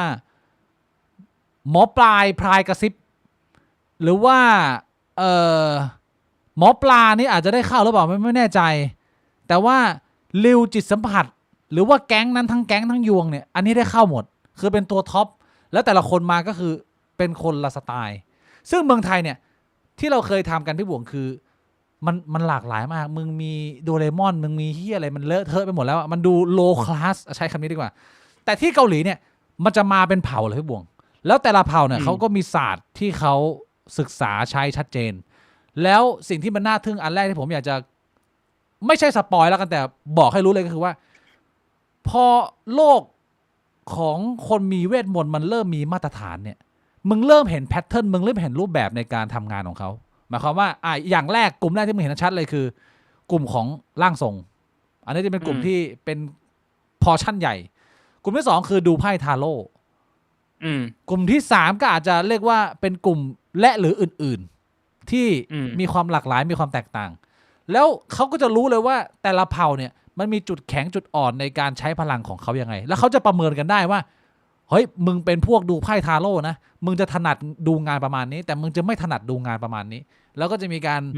วิเคราะห์ซึ่งกันและกันคือเขาทำสตอรี่ซีรีส์นี้การต่อสู้ของผู้มีพลังเวทเนี่ยเขาทำออกมาได้ค่อนข้างน่าสนใจถึงไดนามิกว่าเขามีของอะไรบ้างแต่สุดท้ายแล้วมันก็มีอยู่ไม่กี่กลุ่มเรื่องที่สองแล้วมันมีคนที่มีพลังจริงๆไหมที่รายการนี้มันพิสูจน์ได้หรือรายการมันไม่ได้ต้องการมาพิสูจน์ว่ามีพลังรายการมันต้องการมาพิสูจน์ว่ามีพลังแล้วผมคิดว่าการเซตด่านหรือการเซตสเตจของเขาเนี่ยมันค่อนข้างโดนใจคนที่เป็นเอเธียสหรือคนที่ไม่เชื่อเรื่องพวกนี้อยู่แล้วคือมันจะมีกรรมการ5คนพี่บวงก่อนที่จะเริ่มงานเนี่ยแล้วในกรรมการเนี่ยก็จะมีทั้งคนที่เชื่อมากคนที่อยู่ในอุตสาหกรรมอยู่แล้วแล้วมันจะมีตัวละครคนหนึ่งคือเป็นอินฟลูที่ผมรู้จักแล้วกันเขาเป็นเอเธียสเลยคือเรียกว่าหัวค้านชนฝาก็คือไม่เชื่อเรื่องพวกนี้เลยไม่เชื่อเรื่องพวกนี้เลยก็เป็นนั่งเป็นหนึ่งในกรรมการแล้วกรรมการเนี่ยจะมีสิทธิ์ในการตัดสินว่าใครมีพลังเยอะที่สุดทีนี้ที่ผมบอกว่ามันโดนใจเนี่ยเราต้องมาดูดีเทลเลยอันนี้ผมไม่ได้เรียกว่าเป็นการสปอยแล้วกันแต่อาจจะเอาเนื้อหาหยิบยกมาพูดบางส่วนแต่ว่าผมจะไม่สปอยในส่วนของพันช์ไลน์หรือไคลแม็กซ์คนที่ไปดูยังสนุกอยู่ได้ด่านแรกในพี่บงด่านแรกเนี่ยคือเป็นการให้มึงใช้พลังในการตอบคำถามแบบตรงๆเลยว่ามึงรู้ไหมแล้วคำถามเนี่ยจะเปลี่ยนไปเรื่อยๆคือผมว่าวิธีการเซตคำถามเขาว่ามันดีแล้วมันโดนใจคนที่มันตั้งคำถามอย่างเราไงคำถามที่โอเคมันไม่ได้แบบว่าเหมือนแกล้งเขาจนเกินไปแบบไอ้เหี้ยมึงไม่มีทางตอบถูกหรอกแต่ว่าเป็นคำถามที่มันอยู่ในคอนเซปต์หลักของคนที่ชอบดูดวงหรือคนสายมูก็คืออดีตปัจจุบันอนาคตความรักการงานสุขภาพหรือว่าความมั่งคั่งอะไรเงี้ยมันจะมีอยู่7หัวข้อหลักๆพี่บวงคนที่มันดูอยู่ในดูดวงเนี่ยมันจะรู้ว่าหัวข้อนี้คือหัวข้อที่คนส่วนมากต้องการคำตอบต้องการมาปรึกษาแล้วคำถามที่ถามมาก็คือว่าอย่างเช่นเอารูปคนเสียชีวิตขึ้นมาพร้อมกับชื่อเขาและวันเดือนปีเกิดเพราะว่าวันเดือนปีเกิดกับชื่อเนี่ยเป็นสิ่งที่เรียกว่าเป็น base information ทุกคนต้องให้อ่ะเขาเอารูปใครก็ไม่รู้ที่มึงไม่รู้จักเป็น nobody เอารูปคนตายขึ้นเอาชื่อขึ้นเอาวันเดือนปีเกิดขึ้นแล้วถามทุกคนพร้อมกันว่าผมให้เวลาคุณ10 นาทีคุณต้องอธิบายช่วงเวลาการตายและสาเหตุการตายเขาให้ได้แล้วทุกคนอ่ะก็จะมีเวลา10 นาทีพี่บวงในการเรียกพลังตัวเองมึงจะเห็นซีนเลยว่าในฮอใครที่สมมติว่ามึงถ้ามึงเป็นสายทาโร่มันไม่มีที่อะไรแบบว่าเยอะมากมึงก็เอาทาโร่ขึ้นมาสับแล้วมึงก็คุยตัวเองงึมงำแต่ว่าพวกสายร่างทรงเขาก็จะมีพิธีกรรมอะไรเขาจะหยิบพัดขึ้นมากรีดเดี๋ยวต้องก็ไม่ท่ามันไม่เฮี้ยแบบพี่บวงเขามีวัฒนธรรมไหมพี่บวงแต่มันก็แล้วแต่คนไทยมันไม่ใช่เหรอคือมันแล้วแต่คนบางคนเนี่ยเขาก็เป็นร่างทรงแบบเงียบๆแค่เอาพัดขึ้นมาแล้วก็คุยกับตัวเองเพื่อที่เหมือนกับแบบสื่อให้เห็นว่าเขาสามารถติดต่อกับผีแม่ยายเขาได้แล้วก็เอาคำตอบเนี่ยมาให้มึงแล้ววัดกันก็คือว่าพอเวลาจะตอบเนี่ยมึงต้องแย่งกันตอบนะว่ามึงมั่นใจคำตอบมึงไหมร่างทรงมึงหรือเทคนิคของมึงหรือสายมึงเนี่ยมึงดูเหตุการณ์แบบนี้ได้ไหม บางคนก็จะบอกว่าผมเนี่ยเป็นไพ่ทาโร่เนี่ยจะคล่องในเรื่องของสุขภาพและความรักเขาก็จะไม่ค่อยยุ่งกับเรื่องการตายเท่าไหร่อะไรอย่างเงี้ยคือมันจะมีการประเมินพลังซึ่งกันและกันและของตัวเองแล้วพอเวลาให้คะแนนเนี่ยก็คือใครที่กดปุ่มเข้าไปตอบก่อนแล้วคำตอบมึงใกล้เคียงความจริงที่สุดมึงอธิบายมาได้เป็นฉากๆเลยว่าตอนตายนี่ทรมานโดนไฟคอกอยู่กับคนหลายคนทำหน้าที่เป็นอาชีพเป็นพนักงานดับเพลิงอะไรเงี้ยอันนี้คือสมมุตินะพี่บวงมึงคิดดูว่าถ้ารายการนี้ไม่เตรียมนะอันนี้ผมต้องวางใจเผื่อไว้ก่อนเพราะว่าพอผมดูซีรีส์นี้เนี่ยมันเป็นไปได้หนึ่งเลยคือมึงเตรียมเพราะว่าคำตอบที่มันให้แต่ละอันมันโหดเกินไปพี่บวงมันว้าวเกินไปมึงเห็นหน้ามึงเห็นชื่อมึงเห็นวันเกิดเงี้ยแล้วถ้าเกิดว่ามึงเป็นเรียลลิตี้โชว์แล้วมึงบอกว่าอันเนี้ยเหรอเขาเป็นนักดับเพลิงโดนไฟคอกตายไอ้ที่กรรมการบอกว่าถูกหมดทุกสิ่งทุกอย่างแล้วนี่คือสิ่งที่มึงจะเจอในซีรีส์คือมันโหดกันขนาดนั้นพี่บวงมันโหดขนาดที่ว่าไอ้เฉพาะกลุ่มคนที่มันเข้ารอบมาตอบเนี่ยแย่งกันตอบได้เนี่ยเอาแค่ว่าคำตอบมันทุกคนเหมือนกันก็ว้าวแล้วพี่บวงอันเนี้ยอย่างเงี้ยเป็นต้นคำถามที่สองมันเอาคน5 คนมายืนเรียงกันแล้วมันถามว่า5 คนเนี้ยมีคนที่มีพลัง2 คนมึงต้องหยิบให้ถูกว่า2 คนเนี้ยมีใครบ้างอะไรแบบนี้พี่บวงแล้วมันคือมันหยิบกันถูกคือแบบมันบอกเลยว่าเนี่ยวิญญาณของอาม่ากูสามารถสัมผัสได้ถึงอาม่าคนที่1และอาม่าคนที่3แล้วคำตอบแม่งถูกเนี่ยชี้พี่บวงและนี่คือเป็นด่านแรกๆนะแต่ทุกด่านมันเปลี่ยนไปตลอดแล้วการที่มึงจะไปถึงสุดได้มึงต้องเป็น the one and only ที่มึงตอบถูกตลอดเลยเหมือนกับมึงกูให้มึงเป่ายิ่งฉุบคู่กับสู้กับคน50 คนแล้วมึงถูกได้ตลอดคำถามคือถ้ามึงเป็นผู้ชนะแล้วมึงมีพลังไหมหรือมึงแค่เป็นคนที่โคตรลัคกี้หรือว่ามีเซนส์ในการตอบมันก็พูดยากไงพี่บุ๋มถูกปะล่ะด่าน3จำไม่ได้เดาว่าใครถูกหวยและใครโดนฟ้าผ่า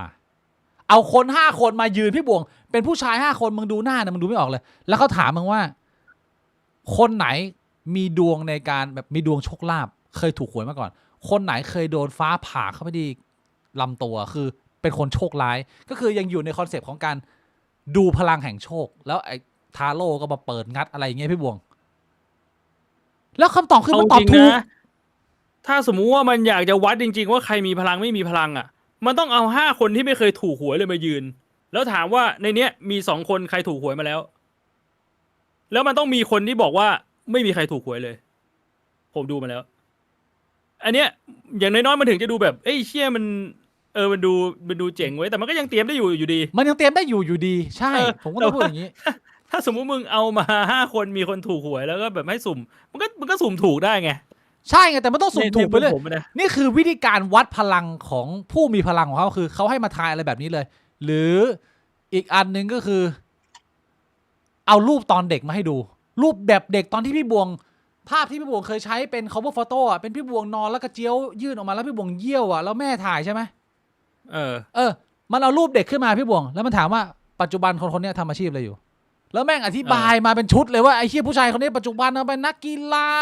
ตอนนี้กำลังลังเลกำลังต่อซีซั่น2อะไรเงี้ยแล้วไอ้เหี้ยน่ะออกมาแบบ what the hell bro ถูกคือแรกมันก็ยังพอดูเดาพี่บวงแต่พอมันไปหลายๆด่านเนี่ยมันเริ่มต้องตั้งคำถามเพิ่มขึ้นแล้วว่าไอ้เหี้ยนี่มึงเป็นรายการเตรียมหรือมันเป็นมุมมองของการตัดภาพแบบว่ามันมีคนแข่งหลายคนแล้วมึงตัดมาให้กูดูเฉพาะตอนที่คนทายถูกไอ้ตอนที่คนทายผิดมึงไม่ได้เลือกมาให้กูดูหรือเปล่ามันเลยดูเหมือนว่าทุกคนที่มันเข้ารอบมันดูเก่งเป็นพิเศษอันนี้ก็เป็นคำถามที่ผมมีระหว่างดูรายการแต่ว่าสิ่งที่ผมรู้สึกก็คือว่ามันจะมีพลังหรือไม่มีพลังแต่สิ่งที่มันเปลี่ยนความรู้สึกผมคือความน่าเชื่อถือ quality ของผู้มีพลังและการนำเสนอของเขามันทำให้เรารู้สึกว่าเฮ้ยมึงพูดจาดีว่ะมึงอายุแค่16แต่มึงแบบให้คำแนะนำเรื่องความรักเรื่องชีวิตกูขนาดนี้เนี่ยคือพลังของมึงกับอาม่ามึงที่เป็นเทพมันจะจริงหรือไม่จริงไม่รู้แต่มึงให้คำแนะนำกูดีมันก็เลยเป็นเหมือนคล้ายๆนักให้คำแนะนำการใช้ชีวิตผสมกับผู้มีเวทมนต์ ประมาณเนี้ย คือเรียกว่ามันไม่ได้อยู่กันที่พลังแล้วมันอยู่กันที่ภาพลักษณ์อยู่ที่เครดิต เนี่ย ก็มีส่วนนะพี่บวงซึ่งมันอย่างน้อยมันยังดีไงพี่บวงคือมึงทำอาชีพให้คำแนะนำผู้อื่น แต่มึงยัง value เรื่องเครดิตเรื่อง credibility เรื่องที่ว่ามึงพูดอะไรแล้วมันมีความใกล้เคียงความจริงมากน้อยแค่ไหนถ้าเกิดว่ามึงไม่มีเลยมันก็จะแบบสภาพมันก็จะคล้ายแบบเป็นออกแบบเมื่อกี้ในพี่บวงมันก็คือแบบแล้วแต่กูอะกูอยากจะทำอะไรกูก็ทำ อย่างนี้มันไม่ต่างอะไรกับสแกมเมอร์ที่แบบว่ามันอยากจะมีความสามารถในการสแกมคนมันก็ไปฝึกวาทศิลป์เหรอวะ ก็ใช่ไงพี่บุ๋มก็ โอ้ คือ เดี๋ สิ่ ยว ง มัน ที่ ยิ่งแย่ไปใหญ่ มันทำมานานแล้วนะมันทำมาเยอะมากแล้วนะพี่บุ๋มเพียงแต่ว่ามันควรจะมีการควบคุมไงผมถึงว่าคือพอคุณทำได้แล้วคุณถูกควบคุมไหมอันนี้เป็นอีกเรื่องหนึ่งที่เราเคยคุยเรื่องกระทรวงเวทมนต์ไปมันก็คือกลับมาเรื่องของ Battle of Fate มันก็มีหลากหลายด่านนะเนี่ยถามปัจจุบันถามอนาคต ถามว่าคนนี้เคยป่วยอะไรมาบ้างแล้วแม่งตอบบอกอ๋อนี่เหรอเคยผ่าตัดช่องท้องกับมีท่อเสียบไปที่คออะไรเงี้ยคือมันก็คนมันก็ว้าวส่วนด่านที่สองนี่มันมากด่านที่สองคือเอาครึ่งหนึ่งของทีมที่แข่งครั้งแรกเนี่ยเอามาแบทเทิลแบบ one on one พี่บวงเหมือน face off อ่ะพี่บวงแรนดอมจับคู่มานั่งประชันหน้ากันแล้วให้มึงดูดวงแข่งกันคือประมาณว่าผมดูดวงพี่บวงให้ทะลุว่าตอนเด็กพี่บวงเคยทำควยอะไรมาบ้างพ่อแม่พี่บวงเป็นอะไรพี่บวงเคยขโมยของอะไรยังไงเคยแกล้งใครยังไงคือเป็น face off เหมือนแรปแต่ว่าเป็นดูดวงแล้วถ้าเกิดว่ากูดูดวงมึงแล้วกูดูมึงทะลุแล้วกูอ่านดวงมึงจนแบบมึงจิตใจมึงแตกสลายได้เนี่ยกูก็เป็นผู้ชนะแล้วก็คือมึงก็นั่งดูเชี่ยหมอดูแบบแบทเทิลทายชีวิตกันไปเรื่อยดูวาทศิลป์แล้วสิ่งที่มึงได้ค้นพบจากการดูนี่คือการเป็นหมอดูที่เกาหลีใต้เนี่ยไม่มีใครนะอยากจะส่งต่ออาชีพนี้ให้ลูกให้หลานเพราะว่าเหมือนในใจเขาลึกๆก็รู้ว่ามันเป็นอาชีพที่มันยากมากที่มันต้องเล่นกับความรู้สึกคน หรือกูต้องมานั่ง เก็บงำคำโกหกอะไรอย่างนี้หรือเปล่าไม่รู้แต่ว่าไม่มีใครแฮปปี้ทุกคนมีปัญหาชีวิตทุกคนมีทรมากันหมดทุกหมอดูชีวิตดูมีปัญหากันหมดแล้วก็ต้องมาทำอาชีพนี้อาจจะเพราะว่าพ่อแม่อยู่ในวงการนี้พ่อแม่เป็นร่างทรงเก่าแล้วก็โดนผลักดันให้เข้ามาทำแล้วก็ทำต่ออะไรเงี้ยก็เรียกว่าไม่มีใครอยากทำไอ้เหี้ยมันเป็นอาชีพที่มันค่อนข้างยากแล้วค่อนข้างเหนื่อยแต่ว่าพอดูรายการแล้วหรือดูการนำเสนอของเขาแล้วสุดท้ายสุดละทุกอย่างมันถูกให้ความสำคัญน้อยลงต่างกับนักเวทเมืองไทยคือพลังของนักเวทเมืองไทยมึงเอามาใช้เพื่อมึงต้องการจะอวดอุตริเพื่อให้คนเคารพนับถือแต่ว่าคนสายมูหรือนักเวทเกาหลีใต้เนี่ยสิ่งที่เขาต้องการจะนำเสนอมันคือสิ่งที่พี่บุ๋มพูดตอนแรกคือควอลิตี้ของการนำเสนองานเขาอาจจะมีโชว์พลังเล็กน้อยแต่ว่ามันเป็นสาระส่วนน้อยแต่สิ่งที่สำคัญคือแล้วผมทายคุณถูกไหมแล้วผมไกด์ชีวิตคุณถูกไหมแล้วผมให้คำแนะนำชีวิตคุณถูกไหมถ้าคุณเป็นคนสายมูหรือเป็นอาจารย์สายนี้เนี่ยแล้วคุณตอบโจทย์ในเรื่องของการแก้ไขปัญหาชีวิตคุณก็จะเป็นคนที่มีชื่อเสียงโด่งดังเขาไม่ดูที่ว่ามึงแพรวพราวขนาดไหนมึงบินไหมเสียงมึงดังไหมท่ามึงโหดไหมไอ้พวกนั้นไม่จำเป็นคือตอนพูดออกมาดูเป็นผู้เป็นคนไหมฉลาดหลักแหลมไหมอะไรประมาณนี้มากกว่าแล้วสุดท้ายมันก็คือเป็นเรื่องที่มึงต้องไปศึกษาเป็นศาสตร์แล้วไงพี่บุ๋มศาสตร์แห่งการให้อาจจะเป็นโหราศาสตร์ในการอ่านดูเล็กน้อยแต่สุดท้ายก็คือคำแนะนำดีไหมมึงคือมันก็กลายเป็นเหมือนจิตวิทยาแล้วหมอให้คำปรึกษาใช่แต่เป็นอีกรูปแบบหนึ่งใช่พี่บวงเนี่ยคือถ้าคนที่เป็นสายมูนะแม้ผมจะไม่ได้เชื่อและไม่ได้สนับสนุนนะเหตุผลที่ผมอยากจะแนะนำให้คุณไปดูคือคุณจะเห็นเลยว่าประเทศที่เจริญแล้วเนี่ยโลกของนักเวทเนี่ยมันกำลังจะเจริญไปเป็นแบบไหนคนแบบไหนที่มันจะอยู่ในอุตสาหกรรมนี้ได้คนแบบไหนที่มันจะทำเงินเป็นกอบเป็นกำในโลกที่คนตั้งคำถามเยอะขึ้นและไม่เชื่อเยอะขึ้นมันคือภาพนี้เลยที่ซีรีส์นี้นำเสนอก็คือเขาก็ไม่ปฏิเสธว่าเขาอ้างพลังอย่างมั่วซั่วแต่ว่าพอกูอ่านชีวิตมึงแล้วกูให้คำแนะนำมันควอลิตี้กว่าที่เมืองไทยหลายๆเจ้าที่เราเคยเห็นหรือว่าการถือในศีลเหรอคือยังมีความน่าเชื่อถือเช่นมึงเป็นระดับอาจารย์มึงก็ไม่ทำตัวเละเทะไม่ใช่ว่าเหมือนพี่บวงเคยเห็นไหมข่าว เมื่อประมาณปลายปีที่แล้วอะมีพระอาจารย์คนหนึ่งที่รับดูดวงอะแล้วมีผู้หญิงเขาออกมาด่าในไทยรัฐว่าอ้าวกูกำลังดูดวงอยู่มึงล้วงมือเข้ามาบีบหัวนมกูบีบขยี้หัวนมอย่างเงี้ยเนี่ยมันก็คือคนแบบนี้มันก็จะ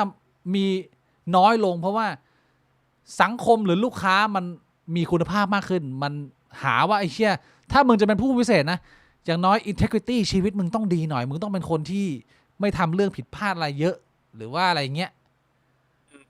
ได้ไหมพี่ผมว่ามันพอจะเห็นได้ไหมว่าอุตสาหกรรมเวทบ้านเรามันอาจจะ low quality ไปหน่อยถ้าเทียบกับเขาแล้วเราจะเรียนรู้อะไรได้หรือคนที่อยู่ในนี้จะเจริญเติบโตไปเป็นยังไงก็พอได้ไหมมุมแบบนี้คือรู้สึกว่ามันก็ก้ำกึ่งกับการเป็นแบบจิตแพทย์ให้คำปรึกษาการใช้ชีวิตรักษาแบบโรคต่างๆแล้วนะกูก็เลยคิดว่าถ้าเป็นแบบนั้นมึงจะมานั่งเรียนเป็นจอมเวททำไมวะมึงก็ไปเรียนให้เป็นกิจลักษณะอะไรที่มันเป็นวิทยาศาสตร์ไปเลยมึงเรียนเป็นจิตวิทยาไปเลยไม่ต้องมาทางไสยศาสตร์มันดีกว่าไงก็ใช่ไงแต่ว่าสำหรับกูอะมันก็ไม่ใช่ทุกคนนะมันจะมีโอกาสเรียนหมอพ่อแม่มึงเป็นร่างทรงมาก่อนจะให้กูไปเรียนหมอมันก็ยากแล้วไอ้เชี่ยมึงเข้าใจไหมมันชีวิตคนเราอ่ะมันเลือกหมดไม่ได้หรอกก็อาจจะไปทำอย่างอื่นไหมแล้วเดี๋ยวมึงดูในภาพอย่างเงี้ยคนแม่แบบสวยเซ็กบอมเลเวลนี้ก็คือเป็นหมอที่เป็นหมอดูที่มีชื่อเสียงอ่ะคนที่ออกจากจบจากรายการนี้ไปนะเขาบอกว่าคิวดูหมอตอนเนี้ยถ้าเกิดว่ามึงเข้าไปรอบข้างหลังอ่ะคิวมึงเต็มไปถึง2029อ่ะคิวมึงเต็มไปอีก5 ปีพี่บุ๋มคิดดูเขามาดูหมอหรือมาดูนมหมอดูหมอให้วงเชี่ยอ๋อแต่นมหมอก็ดูได้แต่ว่ามันไม่ใช่สิ่งที่เขามาดูกันไงมีทั้งจกนมคนดูมีทั้งดูนมหมอก็วินอ่ะคน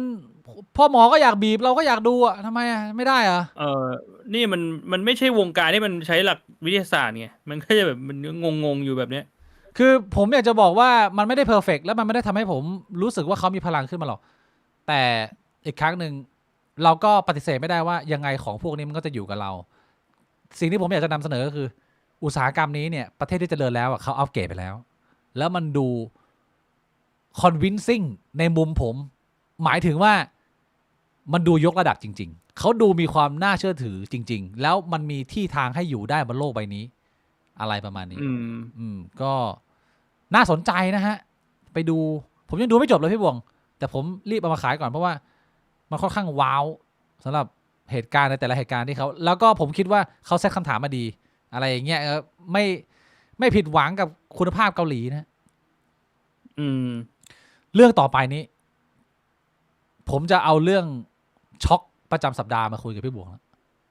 ผมมีเกินกับพี่บวงไปแล้วตอนที่อยู่กับดร.โสพลจำได้ไหมข่าวของสแกมเมอร์เหรียญดิจิทัลแต่ผมปวดฉี่พี่บวงเอาไปฉี่แป๊บนึงพี่บวง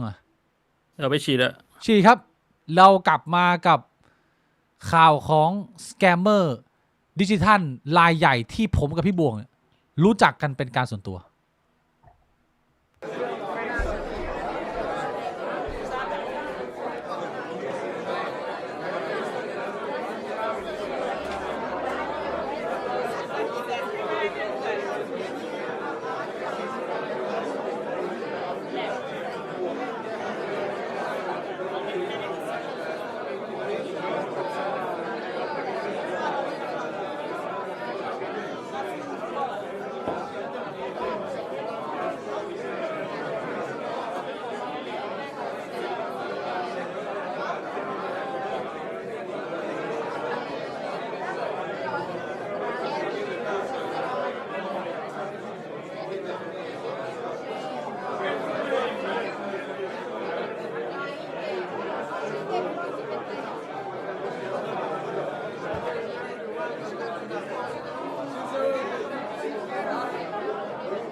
กลับมาฮะ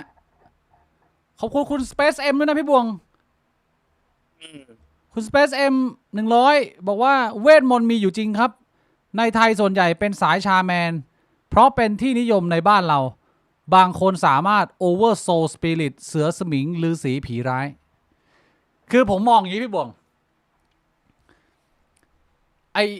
เอาเรื่องเดิมนิดนึงนะไออุตสาหกรรมเวทนักเวทเนี่ยจากที่ผมดูซีรีส์ Battle of Fate เนี่ยผมรู้สึกว่าเขาไม่ขายพลังเวทกันแล้วในต่างประเทศอะสิ่งที่เขาขายเป็นนักใช้ลางสังหรณ์เขาวัดกันว่าลางสังหรณ์ของแต่ละคนในการอ่านสถานการณ์อะใครมีความสามารถในการเดาสถานการณ์หรือเข้าใจสถานการณ์ได้มากกว่ากันซึ่งเขามองเป็นว่ามันเป็นสกิลแล้วไงคือถ้าเกิดว่าเราไม่ได้มองพวกเขาเป็นผู้ใช้พลังเวทเนี่ยมองให้มันดูมีเหตุมีผลคือเขาเป็นผู้ใช้ลางสังหรณ์ได้ดีกว่าผู้อื่นเป็นไงฟังดูดีไหม ก็มั่วทั้งนั้นอะ โหพี่บวงไม่ได้เลยเหรอ อ เชื่อ ผมพยายามช่วยแล้วนะพี่บวงเห็นข่าวเรื่องของการโกงคริปโตมีข่าวดังๆอะไรที่ผ่านตาพี่บวงอาทิตย์นี้บ้าง ก็ตอนนี้มีพรี่ลิงดำอะ พี่ลิง กับ ดำ อีกคนหนึ่งก็ที่เป็นรุ่นพี่เราที่ไฟแนนซ์รุ่นพี่เราที่ A-Back ไม่รู้ว่าทำไฟแนนซ์เปล่า เชี่ยพี่บวงไม่ช็อกเหรอตอนกูเห็นข่าวนี้กูช็อกนะ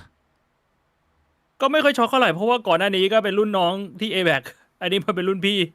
เดี๋ยวพี่บวงมีรุ่นน้อง A-Back ที่ทำเหรอ มันมีข่าวก่อนหน้านี้ที่ไปโกงเงินคนอื่นอ่ะก็เป็นรุ่นน้องเราที่ A-Back ไม่ใช่เหรอ ใคร หรือเป็นรุ่นพี่อีกคนหนึ่ง ไอ้ที่ ผ กู ม ไม่ จำ รู้ ไม่ได้แล้วข่าวประมาณกลางปีที่แล้วอ่ะ เป็นคนรู้จักเราเหรอ ที่ A-Back กันแหละเรียนไฟแนนซ์อ่ะ ไอ้ใคร แล้ว วะ สุดท้ายคนในวงการเงินแม่งก็มีโอกาสที่จะมาโกงเงินคนอื่นอ่ะมันไม่ใช่ว่าทุกคนอ่ะนะแต่มันก็ แต่ว่าพอมันเป็น พวก Forex อะไรเงี้ยมันก็การเงินหมด คือพอมันเป็นคนรู้จักแล้วว่าพี่บวงมันช็อกมากเว้ยพี่บวงเอาเคสที่ไม่รู้จักก่อนที่หลายๆคนเห็นจะเป็นอินฟูการเงินท่านหนึ่งที่มีฉายาว่าลิงดำตอนนี้หนีไปอยู่ดูไบเคสหลอกเหรียญดิจิทัลน่าจะได้ไปเป็นพันล้านนะฮะอันนี้เป็นกรณีหนึ่งที่คนในแวดวงการเงินเนี่ยก็มีการแชร์ข่าวกันว่าเขาหนีไปแล้วอะไรยังไงแต่อันนี้เราไม่ได้รู้จักเป็นการส่วนตัวซึ่งมุกมันก็น่าจะคล้ายๆกับมุกเดิมๆที่หลายๆคนเคยพบเจอก็คือใช้ชื่อเสียงและความสามารถที่ตัวเองมีในการระดมทุนเข้ามาลงทุนในเหรียญสักเหรียญหนึ่งที่เขาสร้างประมาณนี้ไหมพี่บวงผมเข้าใจถูกไหมแล้วก็ปั่นราคาให้เหรียญมันขึ้นอ่ะแล้วพอมึงเอาเงินมาลงเยอะก็อยู่ดีก็ระบบก็บอดไปเลยมึงถอนเงินไม่ได้แล้วก็หายไปปุ้งใช่ไหมผมเข้าใจถูกไหมเนี่ยพวกนี้มันก็คอนเซปต์เดียวกับพวกนักเวทอ่ะ คอนเซปต์เดียว ต้องมีเป็นคนที่มีคาริสมาเป็นคนที่แบบมีความน่าเชื่อถือมีเครดิตใช่แล้วก็ใช้มันในการหลอกคนอื่นแต่ทีนี้พอมันเป็นคนใกล้ตัวนะพี่บวงมันเป็นคนใกล้ตัวที่เราไม่ได้เห็นมุมของการเป็น18มงกุฎขนาดนั้นนะมันทำให้ผมมองสถานการณ์นี้เปลี่ยนไปเล็กน้อยถึงปานกลางนะอันนี้ผมพูดตรงเอาดูอันนี้ก่อนขออนุญาตนำเสนอก่อนคือตอนแรกเนี่ยผมเห็นข่าวนี้มีคนส่งอันนี้มาให้จาก Facebook ดอยนะแล้วเขาส่งภาพนี้มาพี่บวงผมก็ยังไม่รู้ผมไม่รู้ว่าเป็นใครผมจำไม่ได้แล้วแต่เพิ่งมารู้ภายหลังผมว่ามันไม่จำเป็นต้องปิดนะพี่บวงมันน่าจะค่อนข้างชัดเจนแล้วก็ผู้ชายคนนี้เนี่ยที่ฆ่าตาดำถือว่าผมช่วยพี่แล้วกันนะคือเขาคือพี่จอมนะพี่บวงรู้จักเป็นการส่วนตัวไหมผมถามพี่บวงงี้ก่อนผมจำชื่อได้แต่ว่าจำหน้าไม่ได้พี่จอมเนี่ยไม่ได้เรียกว่าสนิทแล้วกันแต่ผมใช้เวลากับพี่แกน่าจะมีเวลาประมาณ2 ปีพี่บวงช่วงเวลาที่เราอยู่หอในกันเพราะว่าผมตอนนั้นมีวงดนตรีพี่บวงจำได้นะจำได้พี่บิ๊กมีวงดนตรีทำวงดนตรีอยู่แล้วที่หอในเนี่ยที่มันมี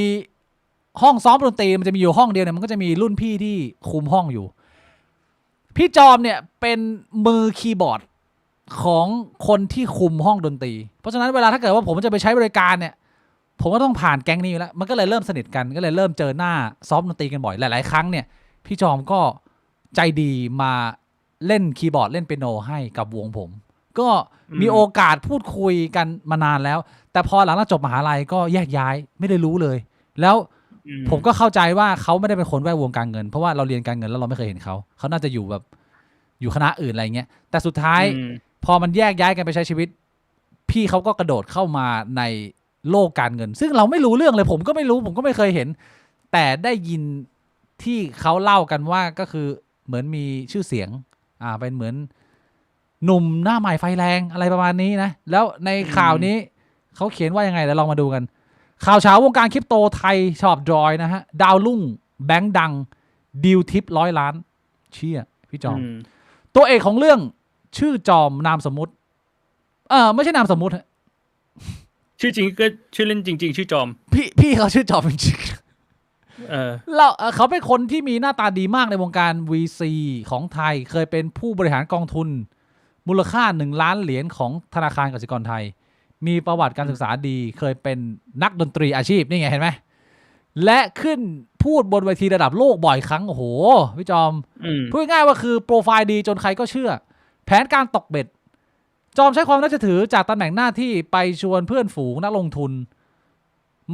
มาดิวเรียกว่าเหรียญรอบส่วนตัว private allocation คำเคลมผมมีโควต้าพิเศษจากเหรียญดังๆมาแบ่งให้เพราะผมเป็นคนในวงในก็เอานี่แหละไอเหรียญนอมโมนาดกับบาบิลอนนะฮะการทำสัญญาปลอมที่ดูเหมือนเอกสารของบริษัทจึงขึ้นมามีขั้นตอนการโอนเงินที่ดูเป็นมืออาชีพทำให้นักลงทุนตายใจความแสบเขาเลือกเหรียญที่มีระยะเวลาล็อกเวสติ้งนานหลายเดือนหรือเป็นปีเพื่อให้มีเวลาเก็บเงินไปเรื่อยๆโดยที่คนลงทุนยังไม่เอะใจว่าทำไมยังไม่ได้เหรียญคือยังไงพี่บวกเข้าใจไหมประโยคนี้เขาเรียกว่า vesting period คือพวกเหรียญใหม่ๆพวกเนี้ยวิธีการสร้างความน่าเชื่อถืออย่างหนึ่งก็คือมีพวกนี้ว่าเหรียญเนี้ยมันจะไม่ถูกนำไปขายทอดตลาดอย่างเช่น vesting period 1 ปีก็คือมึงได้เหรียญไปมึงไม่สามารถเอาเหรียญไปขายได้1 ปีต้องเก็บไว้ก่อนถือก่อนเพราะว่าการเอาไปขายมันเป็นการดั้มราคามันทำให้ราคาตกไงอันนี้มันเลยเป็นกลยุทธ์อย่างหนึ่งในการสร้างความน่าเชื่อถือให้กับนักลงทุนว่าแบบเฮ้ยคุณไม่ต้องกลัวนะเราสร้างเหรียญมาเนี่ยเหรียญมันจะไม่ถูกขายแน่นอนเพราะมันมีระยะเวลา1 ปีแต่ว่ามันกลายเป็นว่าบางคนก็ลืมไงสมมุติว่าเหรียญมันจะหมด vesting period เดือน10บางคนมันลืมไอคนที่จ้องจะโกงมันก็รออยู่แล้วไงหมดปุ๊บกูขายเลยไอคนที่ลืมมาดูอีกทีไอเชี่ยเหรียญโดนดับไปแล้วแบบเนี้ยนี่เป็นลักษณะของการเลือกเหรียญมาหลอกมี vesting period แล้วก็มันก็คงจะมีทริคการโกงเยอะกว่านี้แหละอันนี้มันเป็นแบบว่าแค่นึกออกมันก็มีประมาณนี้ลิงดำนี้ผมงงมากว่าไปหลอกใครได้ยังไงคนในวงการคริปโตทั้งหมดไม่มีใครไม่รู้เลยว่าไอ้นี่มันหลอกลวงเขาออกมาเตือนกันตั้งแต่วันแรกแล้วตั้งแต่ 2-3 ปีก่อนอันนี้ผมไม่ทราบนะมันเตือนมันก็รู้กันในวงแคบๆครับใช่มันก็มีคนอีกไม่รู้ได้เรื่อยๆเรื่องปกติใช่ก็ส่วนใหญ่18 มงกุฎก็เทคนิคนี้แหละฮะความแตกเมื่อถึงเวลาเปิดถุงเมื่อช่วงเวลาปลายปี2025คือปลายปีที่แล้วเนี่ยเมื่อถึงกำหนดที่เหรียญต้องเข้ากระเป๋านักลงทุนจอมเริ่มบ่ายเบี่ยงอ้างว่าระบบมีปัญหาบ้างตลาดไม่ดีบ้างหรือแม้แต่บอกว่าผมเองก็โดนหลอกมาเหมือนกันนักลงทุนเริ่มติดต่อไปหาเจ้าของโปรเจกต์เหรียญเหล่านั้นโดยตรงปรากฏว่าไม่มีใครรู้จักจอมหรือไม่เคยให้โควต้าเหรียญกับเขาเลยสัญญาที่เขาเอามาโชว์คือของปลอมทั้งหมดความเสียหายคาดว่ามีเหยื่ออย่างน้อย20 กว่ารายทั้งในไทยสิงคโปร์อเมริกายอดเสียหายรวมน่าจะหลายล้านเหรียญบางคนเสียเงินเก็บทั้งชีวิตหายตัวจอมลบประวัติงานลบบัญชีโซเชียลและล่องหนตั้งแต่เดือนพฤศจิกายนปีที่แล้วมีข่าวลือว่าหนีไปอเมริกาทางบริษัทขึ้นประกาศหน้าเว็บทันทีว่าจอมพ้นสภาพพนักงานไปตั้งแต่มีนาคม2025แล้วและเตือนว่าบริษัทไม่มีนโยบายระดมทุนจากบุคคลภายนอกเข้าบัญชีส่วนตัวมุมมองทิ้งท้ายแค่นี้สอนให้รู้ว่าโปรไฟล์หรูไม่ได้การันตีความซื่อสัตย์ครับความน่ากลัวคือเขาใช้เวลาสร้างชื่อเสียงมานานนับ10 ปีเพื่อมาทำลายทิ้งด้วยการหลอกลวงครั้งเดียวสรุปคือเขาใช้ตำแหน่งงานและชื่อเสียงแบงค์มาบังหน้าเพื่อขายฝันเรื่องเหรียญราคาถูกพอได้เงินก้อนใหญ่ก็ชิ่งหนีทิ้งให้เพื่อนนักลงทุนกุมขมับครับก็เรียกว่าเป็น sleeper fraud ยังไง sleeper fraud มันเป็นศัพท์ที่ใช้เรียกคนแบบนี้เลยก็คือสร้างเครดิตมาทั้งชีวิตเพื่อจะโกงครั้งเดียวตุ้มได้เงินก้อนใหญ่แล้วก็หายไปเลยเขาเรียกว่า sleeper fraud เหมือนแบบ sleeper agent ประมาณนั้น ทีนี้ เออ คำถามมันก็คือว่า พอเราพูดกันเรื่องประเด็นแบบเนี้ยถ้าเกิดว่าเป็นคนไกลตัว มันก็พอจะจินตนาการได้ว่าโอ้ไอ้เชี่ยมันคงจะมีคนแบบนั้น แต่พอมันเป็นคนใกล้ตัวที่มึงรู้จักกับพี่บวง มันบางทีมันนึกไม่ออกนะเว้ยว่าไอ้เชี่ยคนที่เรารู้จักคนเนี้ยมันจะเป็นทรง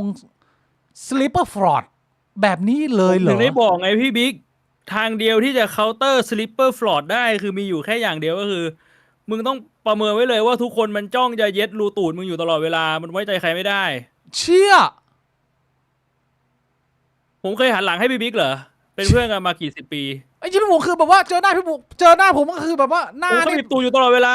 อยู่ใกล้ๆพี่บิ๊กอะ พี่บวงเก่งตลอดเวลา ไม่ เล มี ย การ นะ วางไม่มีการ คลายกล้ามเนื้อ คลายรูตูด โอ้โหพี่บวงแต่มันไม่ใช่ทุกคนมันจะมันขมิบยาวแบบพี่บวงได้คนเราบางทีมันก็พลาด ไม่ว่า มันก็ อะไร โดนอะ ผมแค่แนะนำฟิโลโซฟีการใช้ชีวิตของผมเพราะผมแนะนำถ้าคุณบอกว่าคนเรามันจะมาระวังได้เหรอก็ตอนที่ควยมันเข้าไปในรูตูดคุณมันก็ไม่ใช่รูตูดผมไงที่โดน มันก็แค่แบ่งปัน